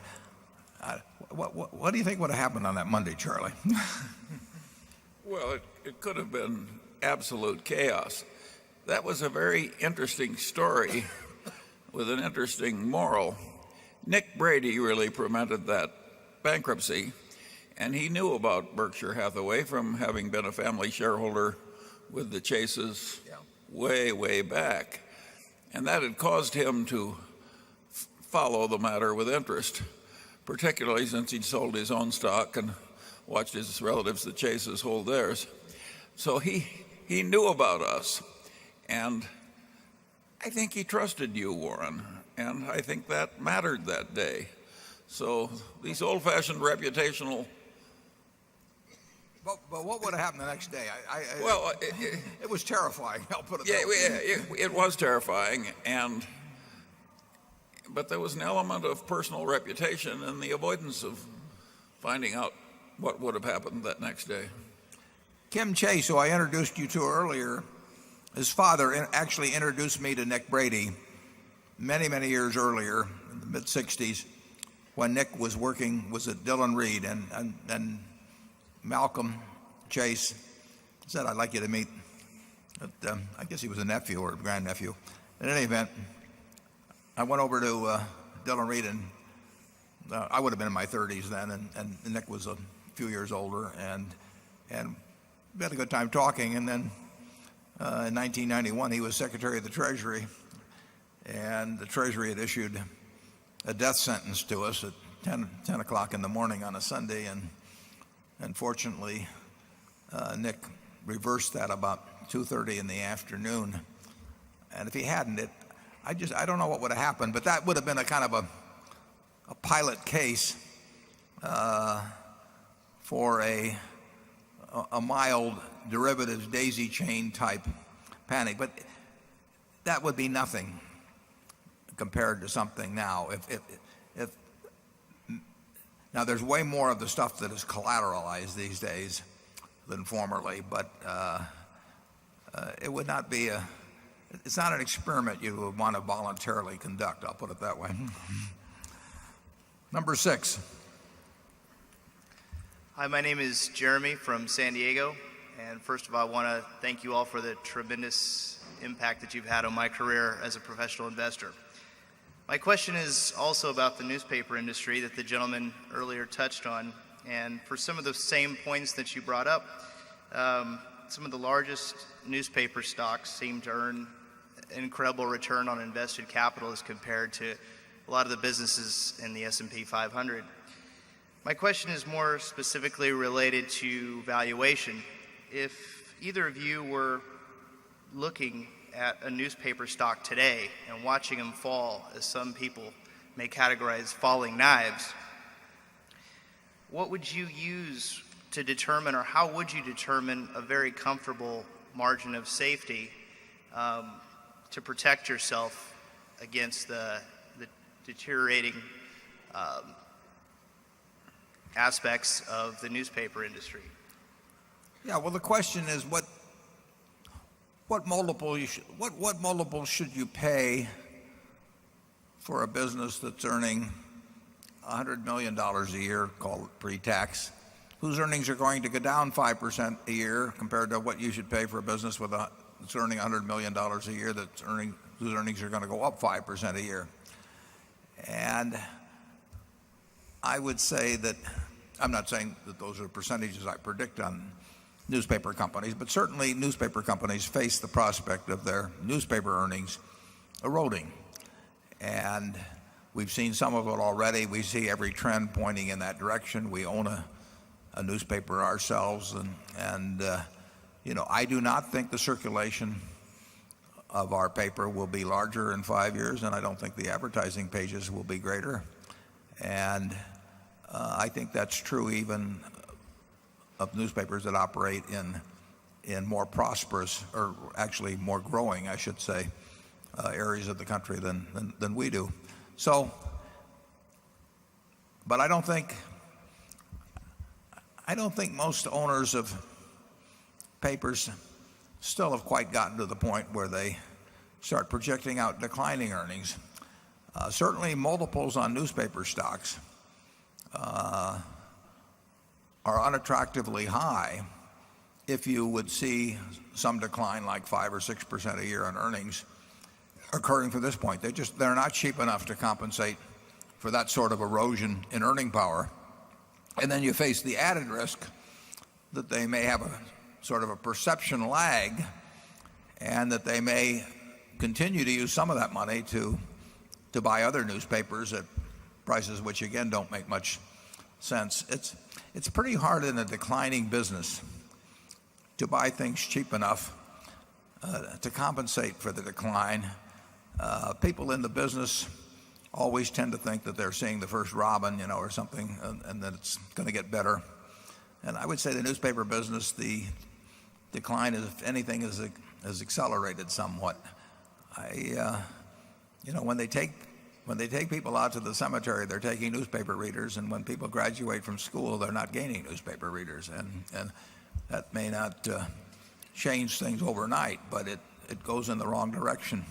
And the less the readership, the less compelling argument to have to advertisers. So that virtuous circle where everybody read a paper because every ad was in it, and every ad was in it because everybody read a paper, that virtuous cycle is going in the other direction now.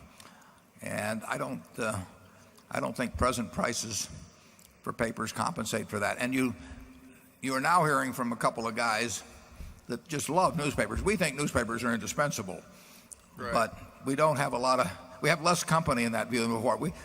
I read 5 newspapers every day. Charlie probably does about the same. And more. Yeah, well, it shows too. We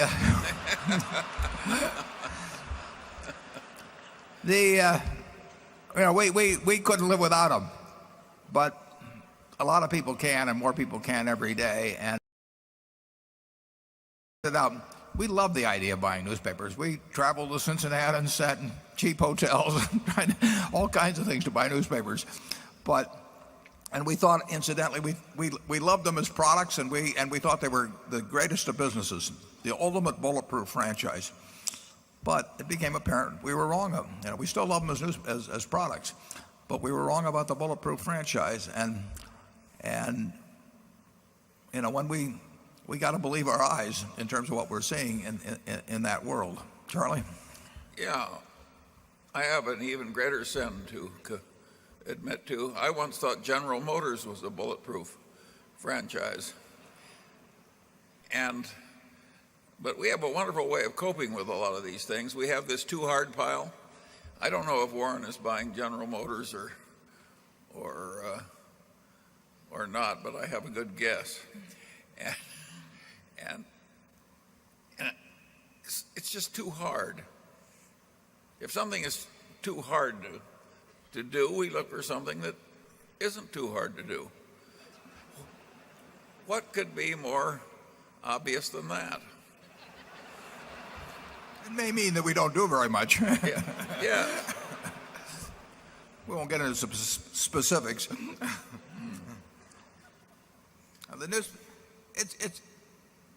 I don't think anybody has watched the newspaper business much more carefully than Charlie and I have for really 50 years. We always talked about every paper in the country and the potential for buying it and all of that sort of thing. And it was easily understood.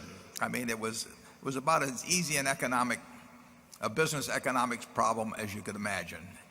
And we slowly woke up to change on it. Actually, I wrote in the 1991 annual report, the newspaper, the preprints of the world, started turning the newspaper into a wrapper. It contained a whole bunch of things that could have been contained in some other package. Now, your newspaper wasn't reproducible in some other package, but this thing was carrying around a bunch of preprints. Now the question is are there easier ways to carry around those preprints? But there was nothing magical about the paper except it got inside the house and brought the preprints inside the house. And as the newspaper lost penetration, it became a somewhat less efficient way of getting things into the house, and other ways became more efficient at getting things into the house. And so there's these things. It's not a hard business to understand.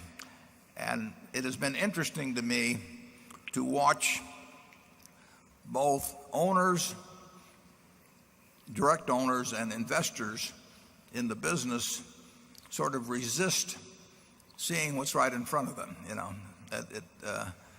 It went so long the other way that you couldn't make a mistake buying a monopoly newspaper. Nobody ever made a mistake buying one, up until 1975 or 80 or something like that. Yeah. If the technology had not changed, they'd still be impregnable franchises. But the technology did change. Fortunately, carbide cutting tools appear to have no good substitute. It's a lot better business over time if you have the right management. It takes very good management. Nice thing about the newspaper business 30 or 40 years ago, it took no management at all. I mean, if you had an idiot nephew, you'd be a perfect, or a network television station. I mean, they were going to make money no matter what happened. They're going to make more money if they were under good management. I mean, if Tom Murphy was running your television stations, you were going to do much better than if you had your nephew doing it. But the nephew would have done all right. Number 7. Hello, Warren, Charlie. My name is Matt Peterson. I'm a shareholder from Seattle, Washington, and it is a true pleasure being here today. My question for you is simple. The two of you have had many great opportunities throughout your years to work with many fine mentors and teachers. And I'm wondering if you could provide us with a few names of some present-day mentors that we may look to for advice and our own ways to approach problems and situations. People similar to the Grahams and the Fishers of the present day. Well, the interesting thing, you don't have to look at the present day ones necessarily. I mean, if you wanted to look at great business careers, you could look at Tom Murphy or Don Keogh on our board, and you could learn everything you could learn about a business person by just studying them. And you don't have to study somebody that is 55 and currently in some executive position. Their lessons are timeless. And there's going to be a study, I think the Harvard Business, somebody sent it to me from the Harvard Business School, on cap cities, but there's been others in the past. And if you learn the lessons of Tom Murphy, you don't need to learn any other lessons in terms of business. And I would say if you learn the lessons of certain investors in the past, you don't need to worry about a contemporary example. Charlie? Well, I think it's also true that Warren and I are not following very well the 40-year-old investment professionals. Isn't that right? Are you hiding something from me? I didn't know there were any 40-year-olds. I thought they're all 25 now. Yeah. The investing is really not complicated. I mean, the basic framework for it is simple. Now, then you have to work at it some to find the best pockets of undervaluation, maybe, or something. But you didn't have to have a high IQ. You didn't have to have lots of investment smarts to buy junk bonds in 2002, or even to do some of the stuff that was available when LTCM got in trouble. You really just had to have sort of the courage of your convictions. You had to have the willingness to do something when everybody else was petrified. But that was true in 1974 when we were buying stocks at very, very, very low multiples of earnings. It wasn't that anybody didn't know that they were cheap. They were just paralyzed for one reason or another. And that the lesson of following logic rather than emotion, is something that's obvious, and some people have great trouble with it, and others have less trouble. Charlie, can you give them any more help on that? Well, I think this is different. When we were young, we had way less competition than you people have now. There weren't very many smart people in the investment management field. There really weren't. And you should have seen the people who were in the bank trust departments. I mean, so now we've got armies of brilliant young people and all these private partnerships and all these proprietary desks in all the big investment banks. And we've got a vast amount of talent in the investment management business. And there's a lot of competition. If there were suddenly a crisis now, there would be 500 firms that would be studying it intensely, each having capital that they could commit on a hair trigger. In our day, we would frequently be all alone. But in 2002, we'd be the only buyer. But in 2002, Charlie, there were tons of people that had investment experience and high IQs, and lots of money was around. Wasn't any question about money. It's just they were terrified of that particular arena. Well, when you have a huge convulsion, which is like a big fire in this auditorium right now, you get a lot of weird behavior. And if you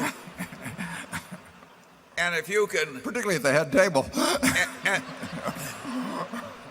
and if you can be wise when everybody else is going crazy, sure, there will still be opportunities, but that may give you a long, dull stretches if that's your strategy.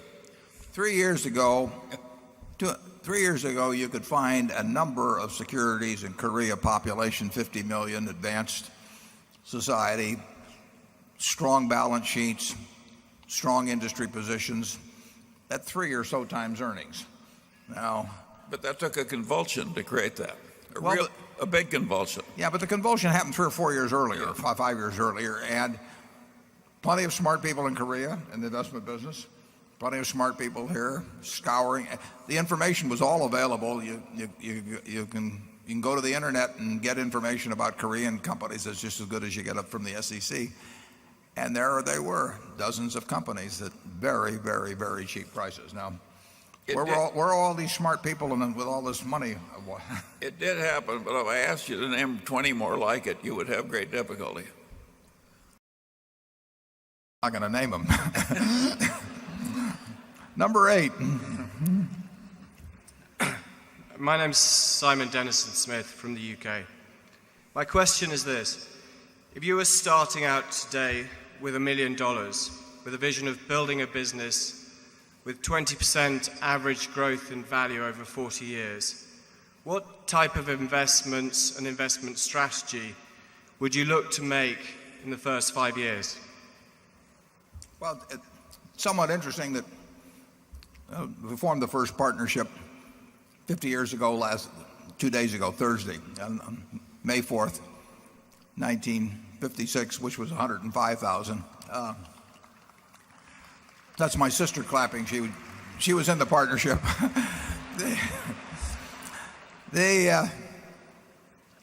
We would, if Charlie and I were starting all over again and we were in this, Charlie would say we shouldn't be doing this, but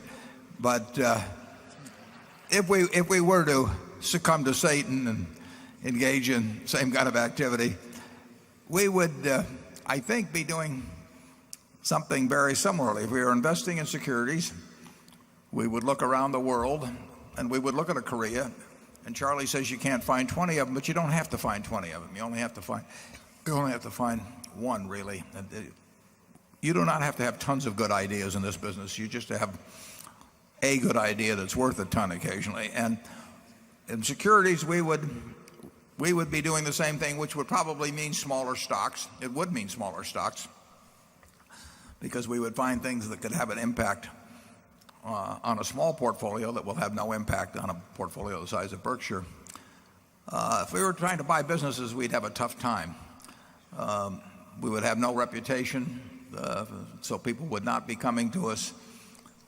We'd be too small a player if you're talking about $1 million. So we would not have much success, I don't think, with small amounts buying businesses. Charlie started out, in real estate development because it took very, very little capital, and you could magnify brain power and energy, or I should say brain power and energy could magnify small amounts of capital in a huge way that was not true in securities. My natural inclination was to look at securities and just kind of do it one foot in front of the other over time. But the basic principles wouldn't be different. I think if I'd been running a partnership a couple of years ago, with a small amount of money, I think I'd have probably been 100% in Korea. And, I would be looking around for something that was very mispriced and that I understood. And every now and then that's going to happen. Charlie? Well, I agree with that.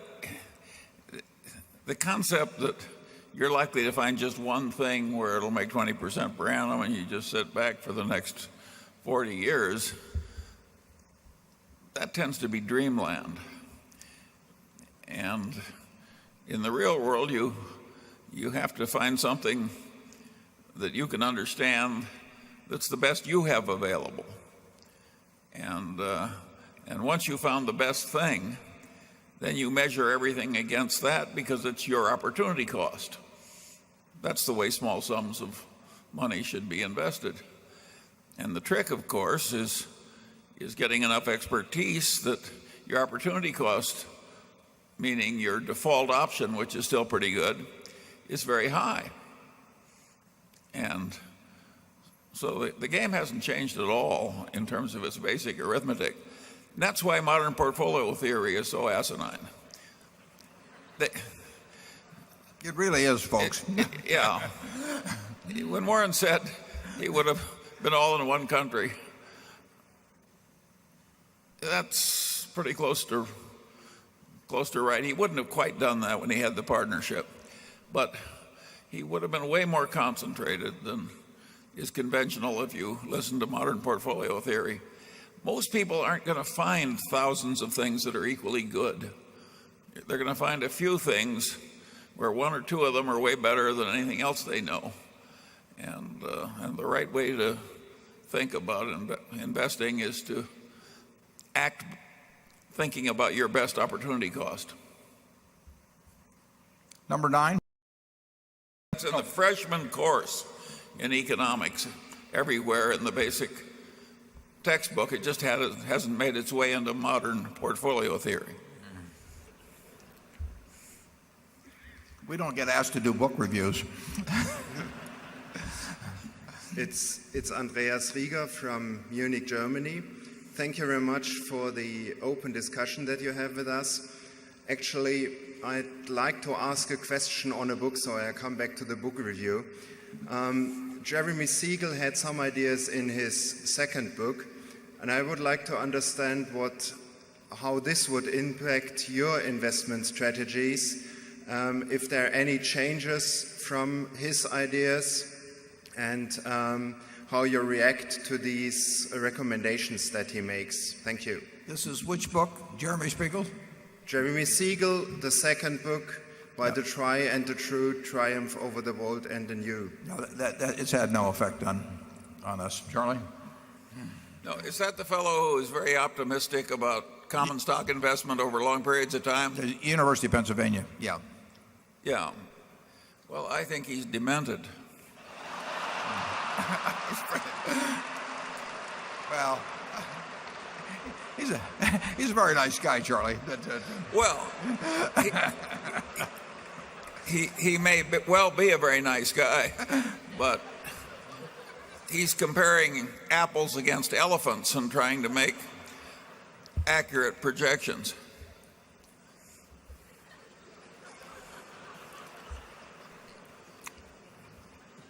Number 10. I'm Bob Klein from Los Angeles. You've so eloquently stated that you can't see who's swimming naked until the tide goes out. Could you discuss the issue of trying to employ a rational decision-making process in investing or in business generally, as opposed to focusing on outcomes or results of just a few instances or over a short period of time? For example, it may not be a good idea to underwrite some insurance policies if competition has lowered the premiums too far. And likewise, in the stock market, momentum investors may get good results for a while, but buying high and trying to sell higher isn't a good long-term strategy. So I'd just like to hear you guys provide some detail on the importance of using an effective decision-making process, even though it may lead to some bad outcomes, and underperformance in the short run? Yeah, well, Ben Graham said long ago that you're neither right nor wrong because people agree with you or disagree with you. In other words, being contrarian has no special virtue over being a trend follower. You're right because your facts and reasoning are right. So all you do is you try to make sure that the facts you have are correct, and that's usually pretty easy to do in this country. I mean, the information is available on all kinds of things. Internet makes it even easier. And then once you have the facts, you got to think through what they mean. And you don't take a public opinion survey. You don't pay attention to things that are unimportant. I mean, what you're looking for is things that are important and knowable. If something's important but unknowable, forget it. I mean, it may be important, to know whether somebody's going to drop a nuclear weapon tomorrow, but it's unknowable. It may be all kinds of things. But so and there are all kinds of things that are knowable but are unimportant. In focusing on business and investment decisions, you try to you narrow it down to the things that are knowable and important, and then you decide whether you have information of sufficient value that, compared to price and all that will cause you to act. What others are doing means nothing. It's price and all that will cause you to act. What others are doing means nothing. It's what Graham writes in chapter 8 of The Intelligent Investor, that the market is there to serve you and not to instruct you. That's of enormous importance. When people talk about momentum in stocks or charting or any kind of things like that, they're saying that the market is instructing you. The market doesn't instruct us. The market is there to serve us. If it does something silly, we get a chance to do something because it's doing something silly, we do it. But it doesn't tell us anything. It just tells us prices. And if the price is out of line with where the facts and reasoning lead you, then action is called for. And if it doesn't, you forget it and, go play bridge that day and the next day see whether there's something new. And the nice thing about it is there always is something new. I mentioned the LTCM crisis. We on Sunday from people that had portfolios that were in trouble. Now, I will tell you that if you can make a lot of money on Sunday, you may not get a chance very often, but any calls you get on Sunday, you're probably going to make money on. Things are really screwed up if you're getting calls on Sunday. And all you have to do is make sure that you're the callee and not the caller on Sunday. But if you get those calls, you get a call on a Sunday and somebody says that the off the run is trading 30 basis points away from the on the run, all you have to do is decide how you handle that particular piece of information, whether it's correct in the first place, but how you handle that piece of information, whether you can play out your hand. You never get in a position, obviously, where the other fellow can call your tune. You have to be able to play out your hand under all circumstances. But if you can play out your hand, and you've got the right facts, and you reason by yourself, and you let the market serve you and not instruct you, you can't miss. Charlie? Well, I would say some of you probably can miss.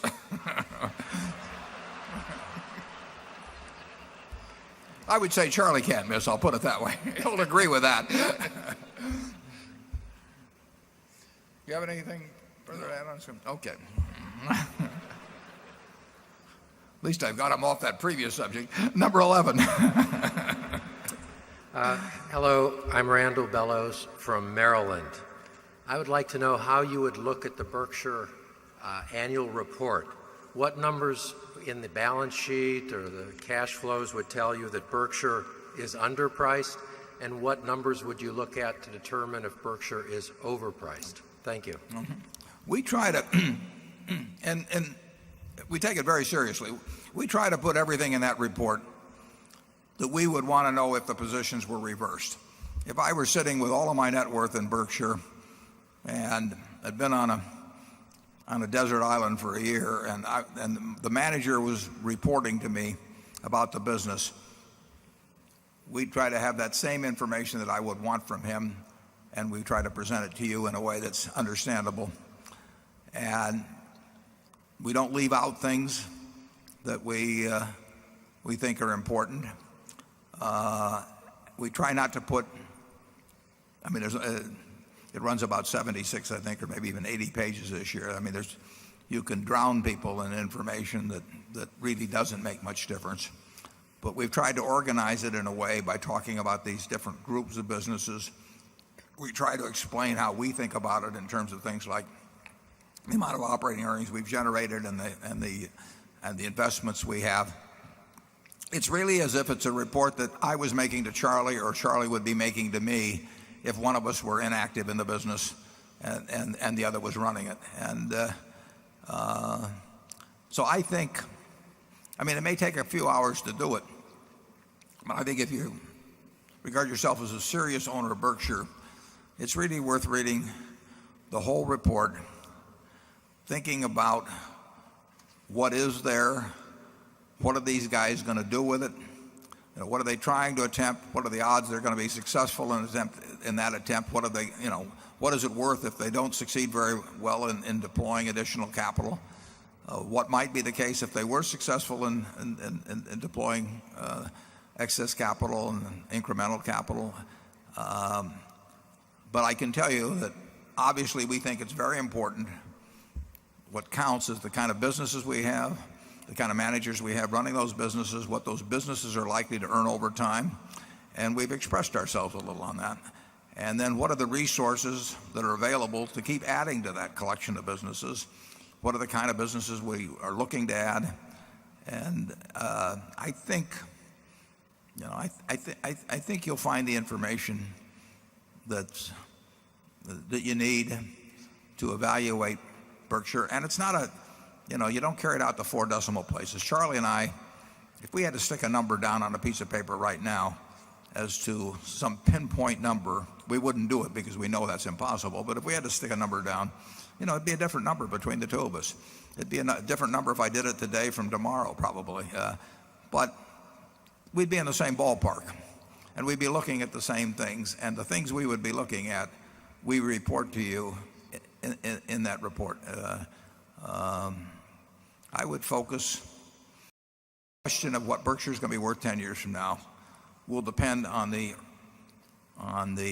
earnings that we have developed, annual earnings that we've developed by that time, the quality of those earnings, the possibilities going forward from that point of those businesses, and the liquid assets we have. And we've worked on increasing both of those elements over the years, and we'll keep working on it. And it's a lot tougher in terms of percentage gains from this point forward than it was in the past. There's no way in the world that we can replicate what's happened in the past. It just won't happen. The question is whether we can do a reasonable job or not. Charlie? Yeah, I generally try and approach a complex task like the one you presented by quickly disposing of what I call the no-brainer decisions, and meaning the easy ones. I think if you go through all the operating insurance that don't involve surplus cash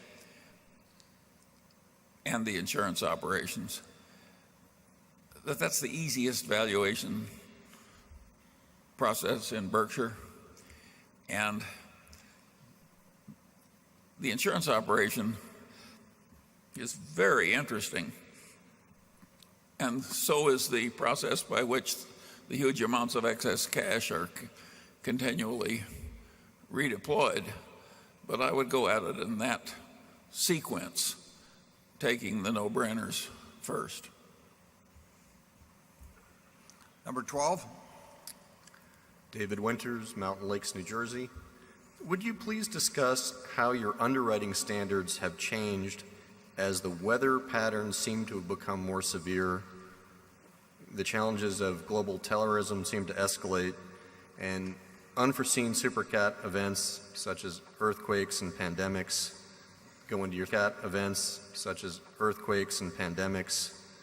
into your thinking, and just what the prospects are for the development of the float? Well, the development of the float is a different question. That really depends on how much business we write in the future and the nature of the business, whether it's long tail or short tail.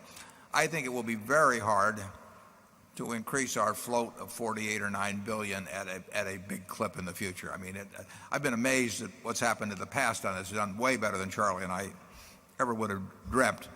But, we have we're getting to where we're close to 10% of the float of the entire American insurance, property casualty insurance industry. Some of it's abroad that we have, but it just can't grow at very rapid rates, but it can be very attractive, and so far it has been.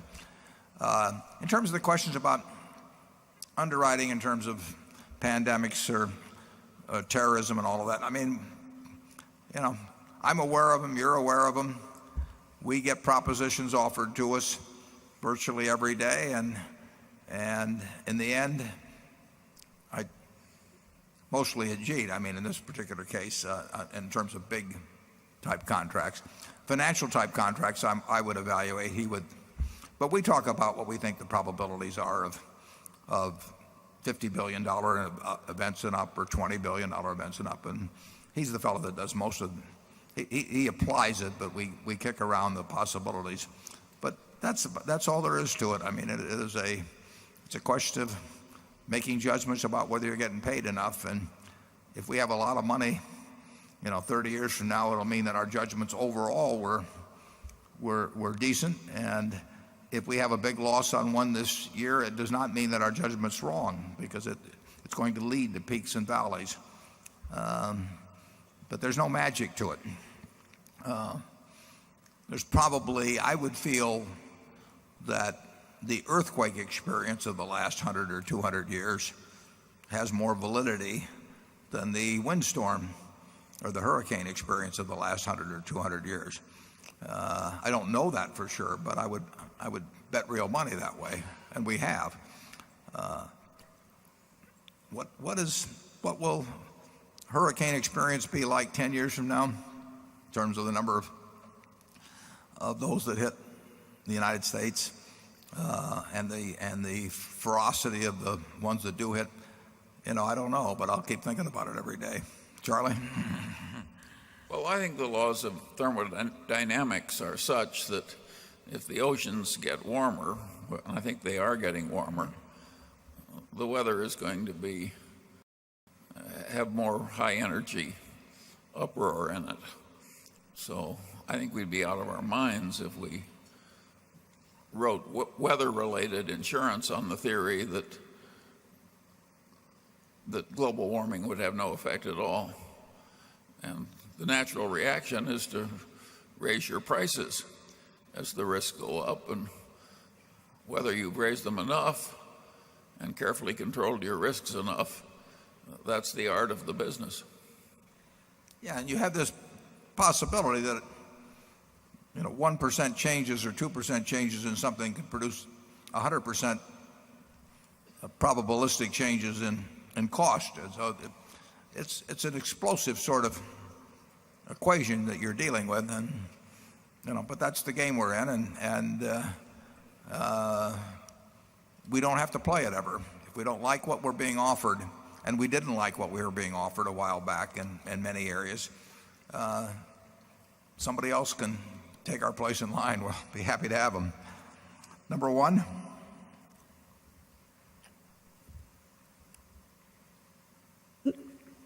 Dear Warren and Charlie, my name is Dr. Harshad Patel. I am a family physician from Taunton, Massachusetts. 2 years ago, I wrote you a letter. You responded me back quickly. Thank you for that. My question is, what are the criteria or principles to find a person like you in healthcare? It seems that person moves up the ladder in this ethical business. They are more prone to become more unethical, get more options, sell shares, open a shop next door. How do you find those checkpoints?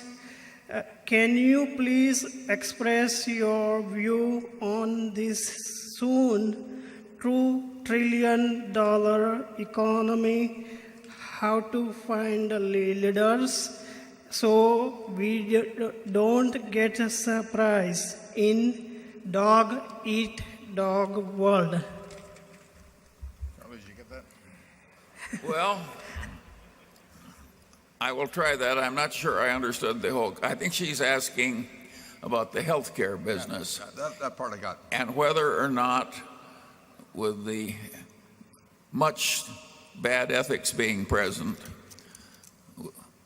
we have anything to contribute about doing well in that sector. Is that about right? Yes. Yeah. No, Now I understand the question. It's still yours. I'd be glad to answer, but I'm eating candy at the moment. That has tended to go into the too hard pile at Berkshire.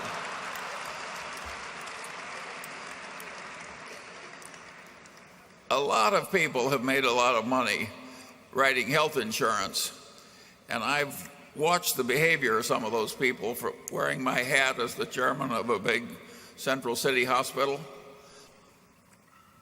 And you were right, there's a lot of bad ethics in healthcare. There's also a lot of good ethics. It's a very, very complex field with a lot of change, a lot of technological differences. And in terms of investments,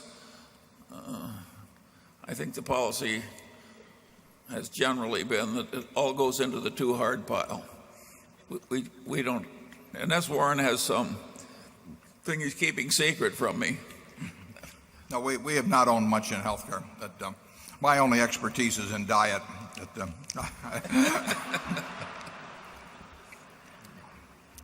But I appreciate the seriousness of the question. Is, it is a very, very tough problem on which I have no particular insights. And you're right. The worst of the ethics is really bad. Number two. Hello, my name is Barry Steinhardt, shareholder from New York. My question relates to the Chapter 11 bankruptcy process.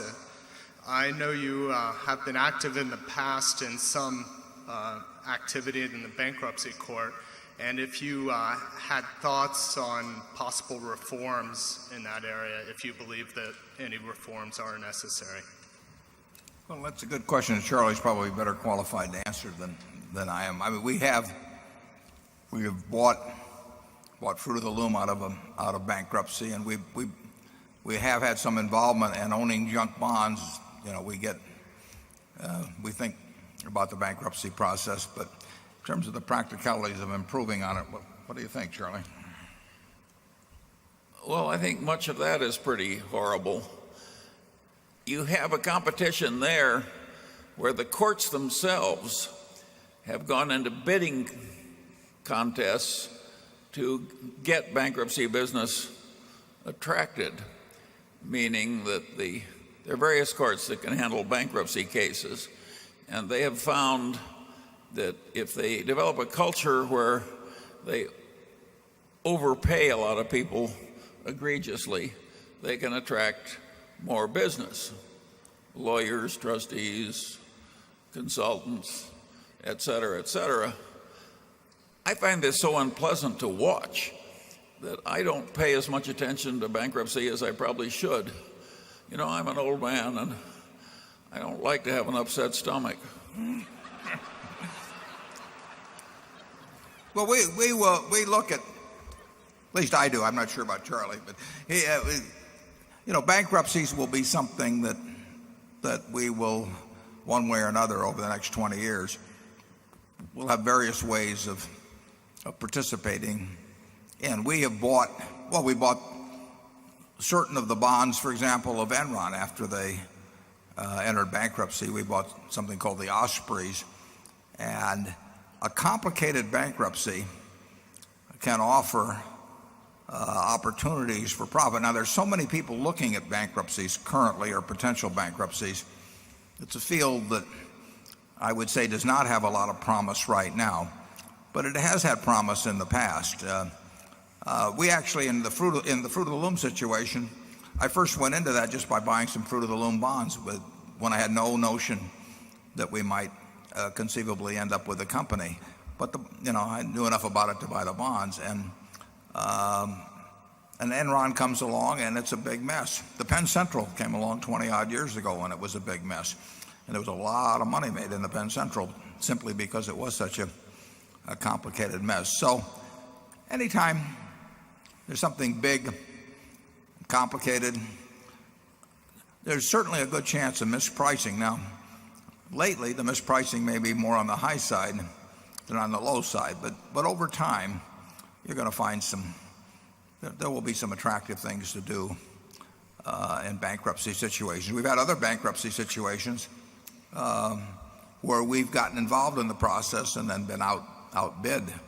It happened at Burlington and it happened at Sitel, but we owned all the bonds at Sitel, so we came out fine. It's something to understand if you're in the business of buying investments or businesses. And I would say that, if we're around for another 10 or 15 years, that we'll do something or other, maybe substantial in the bankruptcy field. The Enrons, the payment's still being made in various ways, but the Ospreys, which were kind of a complicated situation, the whole thing was complicated, but we didn't buy at the bottom or anything like that, but we considerably more than tripled our money in something that you could have put a fair amount of money in. So they can be interesting. Charlie, do you want to? Well, I remember the Eastern Airlines bankruptcy, where there were a lot of employees and communities that would have been affected. And the courts in that case, I would say, abused the senior creditors horribly. And so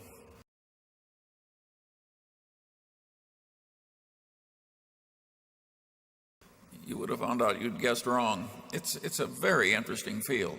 Yeah, and it can be very unpredictable. In the Penn Central case, you had an incredible variety of claims. I mean, you had leased lines and you had all kinds of first and second liens and everything. And the judge, as I remember it, I may be wrong a little bit on the details, but as I remember, the judge just looked at this incredible, probably the most complicated bankruptcy that had come down the pike in the history of bankruptcy to that point.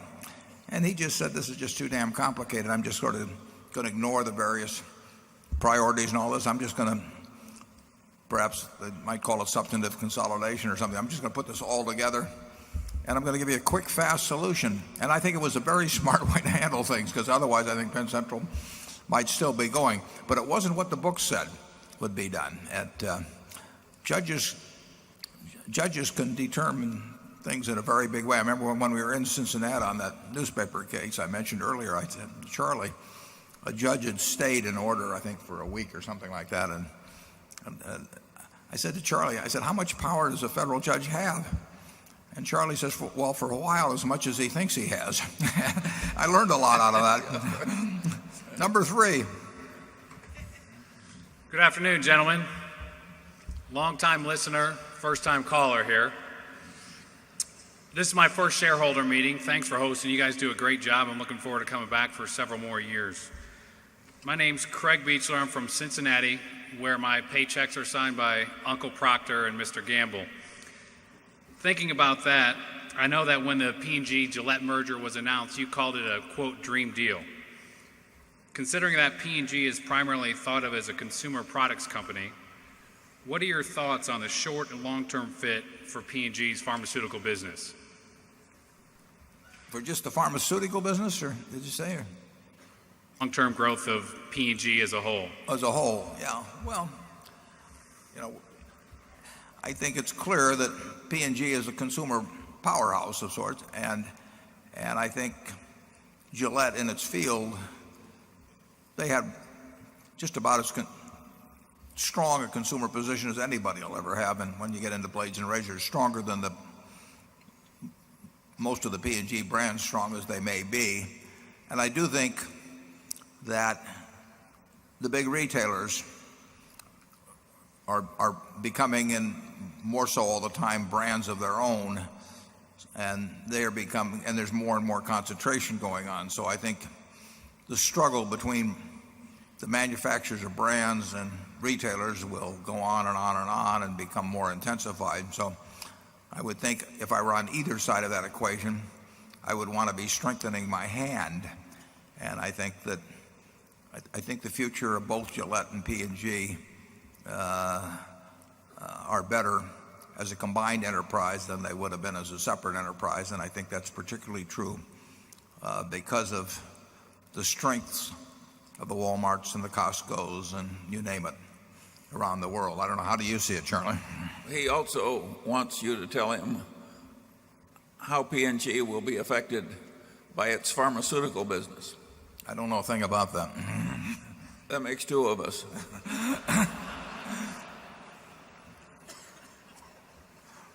I really don't. I'd help if I could, but I can't. Number 4. Hi, my name is Andy Von Dorn, and I'm here from Omaha. I'm currently employed by Oriental Trading Company, and they just announced that they were putting themselves up for sale.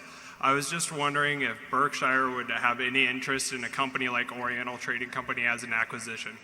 That's interesting, Ed. I didn't know they'd put themselves up for sale, but I looked at it whenever it was 4 or 5 years ago when Terry Watanabe sold it, and I haven't really followed it since then. But just from listening to what you say, and I have no knowledge of it at all, but it sounds to me as if some private group bought it and now they're reselling it. And we get approached on that sort of thing all the time, where a financial group has bought the business and then wants to resell it fairly quickly, and they almost invariably, I would say, auction the business. They seek what they call a strategic buyer. A strategic buyer is some guy that pays too much because, and he wants to justify it, so he says it's strategic. I mean, I have never understood being a strategic buyer. Every time somebody calls me up and says, we think maybe you're the logical strategic buyer for that, I hang up faster than Charlie would. I'm not talking to the specifics of this one at all because I really don't know on Oriental Trading. But the idea that we're going to find a business to buy from some guy who from the moment he bought it a few years ago has been thinking, how do I get out of this thing? What do I do to make it have those figures for a couple of years, look a certain way so that I can get the maximum amount in a couple of years? That we're just not going to make any attractive buys there. We won't trust the figures. What we like is a business where the guy before was running with the idea of running it 100 years and taking care of the business in every way possible and was not contemplating sale, but for one reason or another finally needs to monetize the company. We will not get any sensible buys really from the resellers. It's amazing to me what's going on. Some of these things, literally, Fund A is selling to Fund B, to Fund C. I mean, I've seen some that changed hands 3 or 4 times. They're just marking them up, and everybody's getting they're getting 20% of the profits as they mark it up. And probably Fund C or Fund D, it may be owned by the same pension funds that own Fund A, except that everybody's just taking a big 20% slice out of it every time they move it from one place to another. We're not buyers of anything the financial buyers have been in and currently own. Charlie?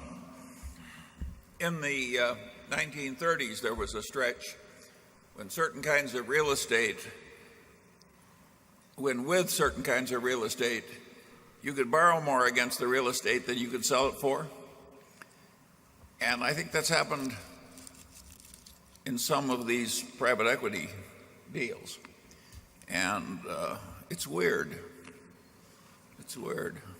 This is not our field. Number 5. Hi, I'm John Golub from Kansas City. I'd like to get you back to the current account deficit. I'm always looking for reasons not to despair. So I have a couple of factoids I'd like to throw at you and see how you react. If you add up all the current account deficits over the last couple of decades, you get about $4.5 trillion. Now you'd think that means our net indebtedness to a foreign investor should be minus $4.5 trillion, but it's not. It's only $2.5 trillion because capital gains for domestic investors has exceeded those for foreign investors. So essentially $2 trillion of our current account deficit has been financed by capital gains. Now the other factoid is that if you look at the income on assets, the U.S. investors are still in a net positive position. They went negative in the last quarter, actually. Oh, excuse me. Okay, so it's been close. So I guess my question is, do these facts influence your concern or maybe mitigate your concern about the current account deficit? And the second part of the question is, do you have any cultural reasons why the U.S. should earn more on investments abroad than foreign investors earn on domestic investments? And of course the dollars explain a little bit of it because we're not paying any interest on those dollars. But I'd like your comments. Yeah. Well, those are a couple interesting points, but we have earned more on American assets owned outside this country than people outside this country have earned on assets in this country. I mentioned that in the annual report this year. It did flip. The net balance flipped in the other direction in the most recent quarter, and my guess is it keeps going in that direction.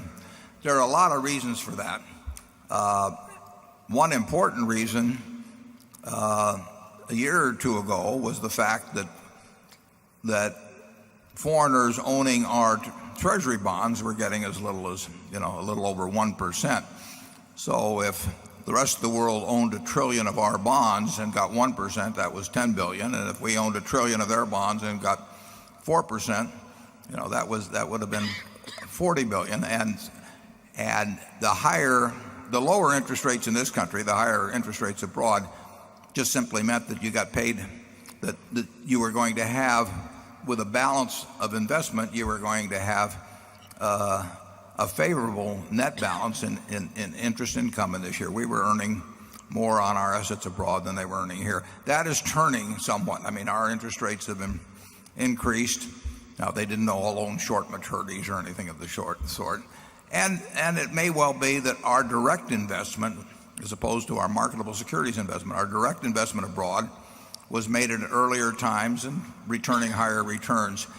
But over time, it's going against us. Now, when you get into the net debtor position that we're in, which is now over $3 trillion, that varies with what the dollar is doing, because say in recent weeks the dollar has weakened, and that means that brings down actually our net debtor position. That's why inflation could be something that becomes a real attractive possibility to politicians in the future.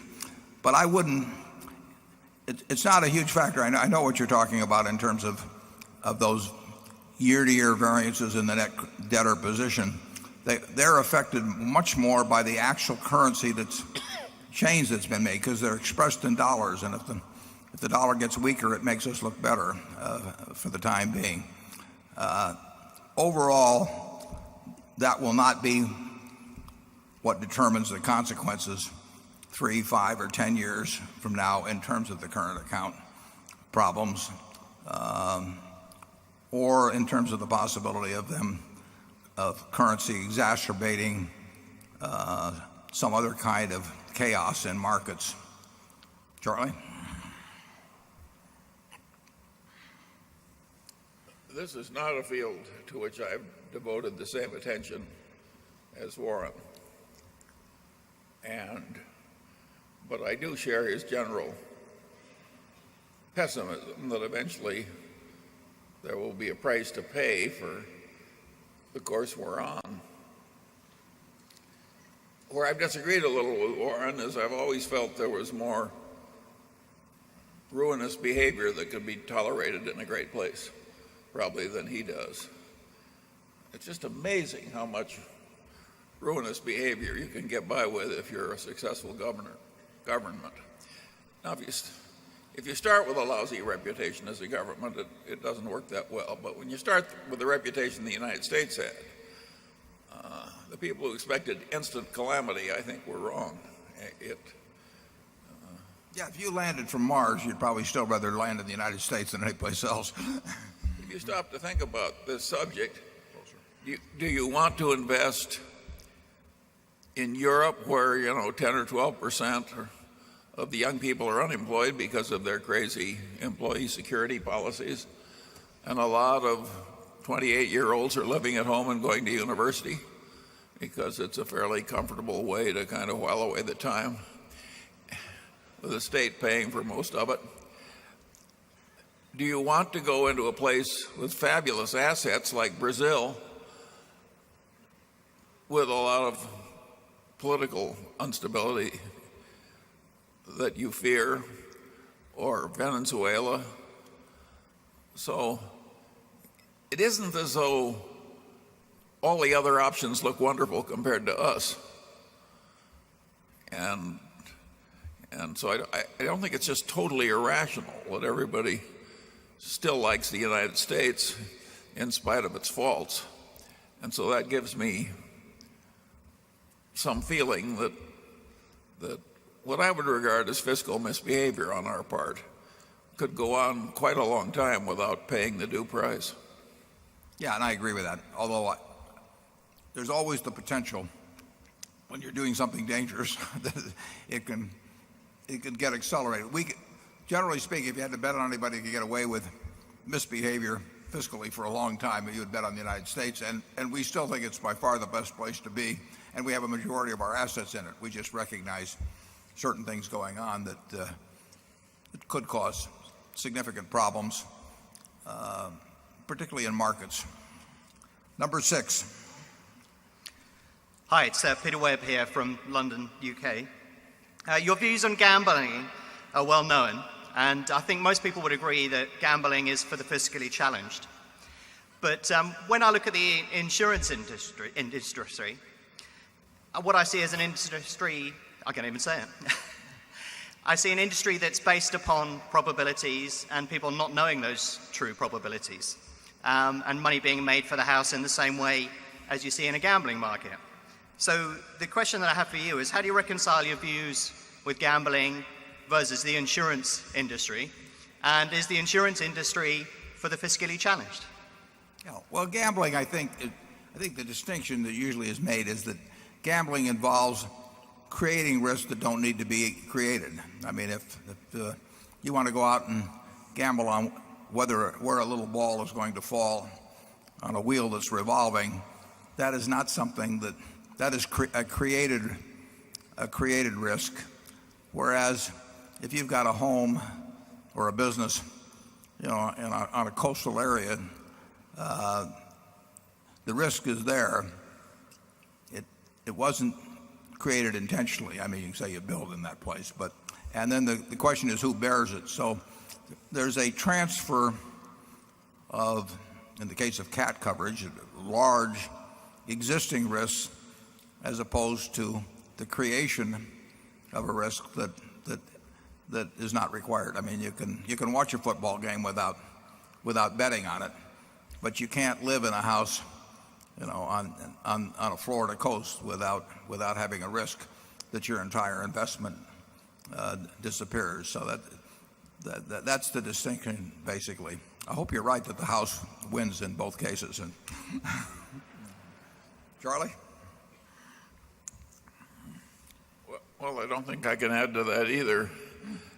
The whole concept of the house advantage is a very interesting one in modern commerce. A lot of the investment management operations, which were not ordinarily spoken of in the past in croupier terms, but the terms of a lot of private equity investment now. I think the proprietors of the partnerships are taking a house edge that looks a lot like the rake of the croupier in Monte Carlo, except it's bigger. Is there anyone we've forgotten to insult? I'll make sure we don't miss anyone here. Number 7. I'm Tom Nelson from North Oaks, Minnesota. What are your thoughts on the issue of illegal naked short selling? Well, as you know, you may know I have a friend that's been fairly outspoken on that, and from our standpoint, we have no objection to anybody selling Berkshire short at all. The more shorts, the better, because they have to buy the stock later on, and some of our shareholders may make some money lending. Charlie and I can't do it, but there's nothing I would love better if it were legal than to lend my stock to shorts and have them pay me something for doing it. I might want to get prepaid in certain cases. There's nothing evil per se about, in my view, about selling things short. I would say that it's a very, very tough way to make a living. It's not only often painful financially, it's very painful emotionally, because a stock that you sell short, stock that you buy at 20 can go down 20 points, and a stock that you sell short at 20 can go up an infinite amount, and you don't think about that until you've gone short and it goes up about 10 or 15 points, and then you don't sleep very well. So it's a very tough way to make a living. There are people on the short side that have done and that do things to try to make stocks go down, some of which are appropriate and some of which are inappropriate. There are people on the long side that have done the same sort of things go on. So I don't see any. I have no axe to grind in the least against short sellers. And in terms of what they call naked shorting, which means that you don't have the stock lined up to be borrowed, and maybe you have a whole bunch of fails to deliver and that sort of thing. I don't have a great problem with that. If anybody wants to do that with Berkshire, they more power to them. Short sellers, the situations in which there have been huge short interests very often have been later revealed to be frauds or semi-frauds. Now, the one my friend runs is not at all, but the batting average, I mean, over the years, I probably had 100 ideas of things that should be shorted, and I would say that almost every one of them have turned out to be correct, and I'll bet if I'd tried to do it and make money out of it, I probably would have lost money. I would have had no fun, and the opportunity cost, as Charlie said, would have been enormous, because if somebody's running something that's semi-fraudulent, they're probably pretty good at it, and they're working full-time at it, and they've succeeded for a while, and they may keep succeeding, and if they succeed and you go in at X and it goes to 5X, all you're hoping after a while is that it goes back to X again or something of the sort. It's a very tough psychological game to play. Few people may be well suited for it. I would never put any money with a short fund, but not because I would think it would be ethically wrong. I just think that they're unlikely to make money. Charlie, do you have any thoughts on short selling or naked short selling? Well, I think you're absolutely right there, in the sense that that would be one of the most irritating experiences in the world, to figure out something is crooked and foolish and so forth, and then short it at X and have it go to 3X. Now you're watching all these happy crooks splashing around in your money while you're meeting margin calls. Why would you want to go in hailing distance of an experience like that? Well, we've hit 3 o'clock. We're going to adjourn until 3:15. We will then have the business meeting of Berkshire, and you're all welcome to stay. You're all welcome to shop. You're all welcome to enjoy Omaha, and thanks for coming.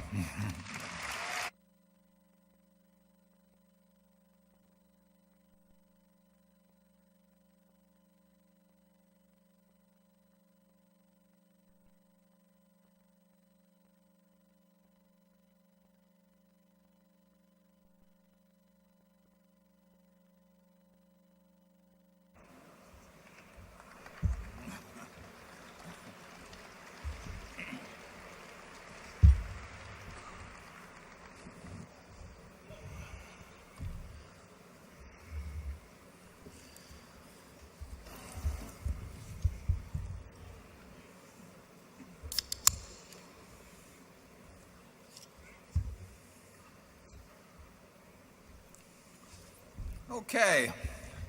We will now convene the business part of the meeting. I introduced the directors to you before. Also with us today are partners in the firm of Deloitte & Touche, our auditors. They are available to respond to appropriate questions you may have concerning their firm's audit of the accounts of Berkshire. Mr. Forrest Crutter, the Secretary of Berkshire. He will make a written record of the proceedings. Ms. Becky Amick has been appointed Inspector of Elections at this meeting. She will certify to the count of votes cast in the election for directors. The named proxy holders for this meeting are Walter Scott and Mark Hamburg. Does the Secretary have a report of the number of Berkshire shares outstanding, entitled to vote, and represented at this meeting? Yes, I do. As indicated in the proxy statement that accompanied the notice of this meeting that was sent to all shareholders of record on March 8, 2006, being the record date for this meeting, there were 1,260,704 shares of Class A Berkshire Hathaway common stock outstanding, with each share entitled to one vote on motions considered at the meeting, and 8,407,392 shares of Class B Berkshire Hathaway stock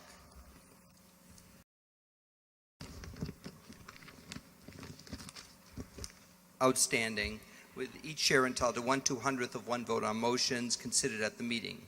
Of that number, 1,096,383 Class A shares and 6,417,676 Class B shares are represented at this meeting by proxies returned through Thursday evening, May 4. Thank you. That number represents a quorum, and we will therefore directly proceed with the meeting. First order of meeting will be a reading of the minutes of the last meeting of shareholders. I recognize Mr. Walter Scott, who will place a motion before the meeting. I move that the reading of the minutes of the last meeting of shareholders be dispensed with and the minutes be approved. Do I hear a second? I second the motion. Motion has been moved and seconded. Are there any comments or questions? We will vote on this motion by voice vote. All those in favor say aye. Opposed? Motion is carried. The only item of business before this meeting is to elect directors. If a shareholder is present who wishes to withdraw a proxy previously sent in and vote in person on the election of directors, he or she may do so. Also, if any shareholder that is present has not turned in a proxy and desires a ballot in order to vote in person, you may do so. If you wish to do this, please identify yourself to meeting officials in the aisle who will furnish a ballot to you. Those persons desiring ballots, please identify themselves so that we may distribute them. I now recognize Mr. Walter Scott to place a motion before the meeting with respect to election of directors. I move that Warren Buffett, Charles Munger, Howard Buffett, Malcolm Chase, William Gates, David Godsman, Charlotte Guyman, Don Keogh, Thomas Murphy, Ron Olson, and Walter Scott be elected as directors. It has been moved and seconded that Warren Buffett, Charles Munger, Howard Buffett, Malcolm Chase, William Gates, David Gottesman, Charlotte Guyman, Donald Keogh, Thomas Murphy, Ronald Olson, and Walter Scott be elected as directors. Are there any other nominations? Is there any discussion? Nominations are ready to be acted upon. If there are any shareholders voting in person, they should now mark their ballots on the election of directors and allow the ballots to be delivered to the Inspector of Elections. Would the proxy holders please also submit to the Inspector of Elections a ballot on the election of directors voting in the proxies in accordance with the instructions they have received. Ms. Amick, when you are ready, you may give your report. My report is ready. The ballots of the proxy holders in response to proxies that were received through last Thursday evening cast not less than 1,125,034 votes for each nominee. That number far exceeds a majority of the number of the total votes related to all Class A and Class B shares outstanding. The certification required by Delaware law of the precise count of the votes, including the additional votes to be cast by the proxy holders in response to proxies delivered at this meeting, as well as any cast in person at this meeting, will be given to the Secretary to be placed with the minutes of this meeting. Thank you, Ms. Amick. Warren Buffett, Charles Munger, Howard Buffett, Malcolm Chase, William Gates, David Gottesman, Charlotte Guyman, Donald Keogh, Thomas Murphy, Ronald Olson, and Walter Scott have been elected as directors. Does anyone have any further business to come before this meeting before we adjourn? If not, I recognize Mr. Scott to place a motion before the meeting. I move that this meeting be adjourned. A motion to adjourn has been made and seconded. We will vote by voice. Is there any discussion? If not, all in favor say aye. All opposed say no. The meeting is adjourned. Thank you.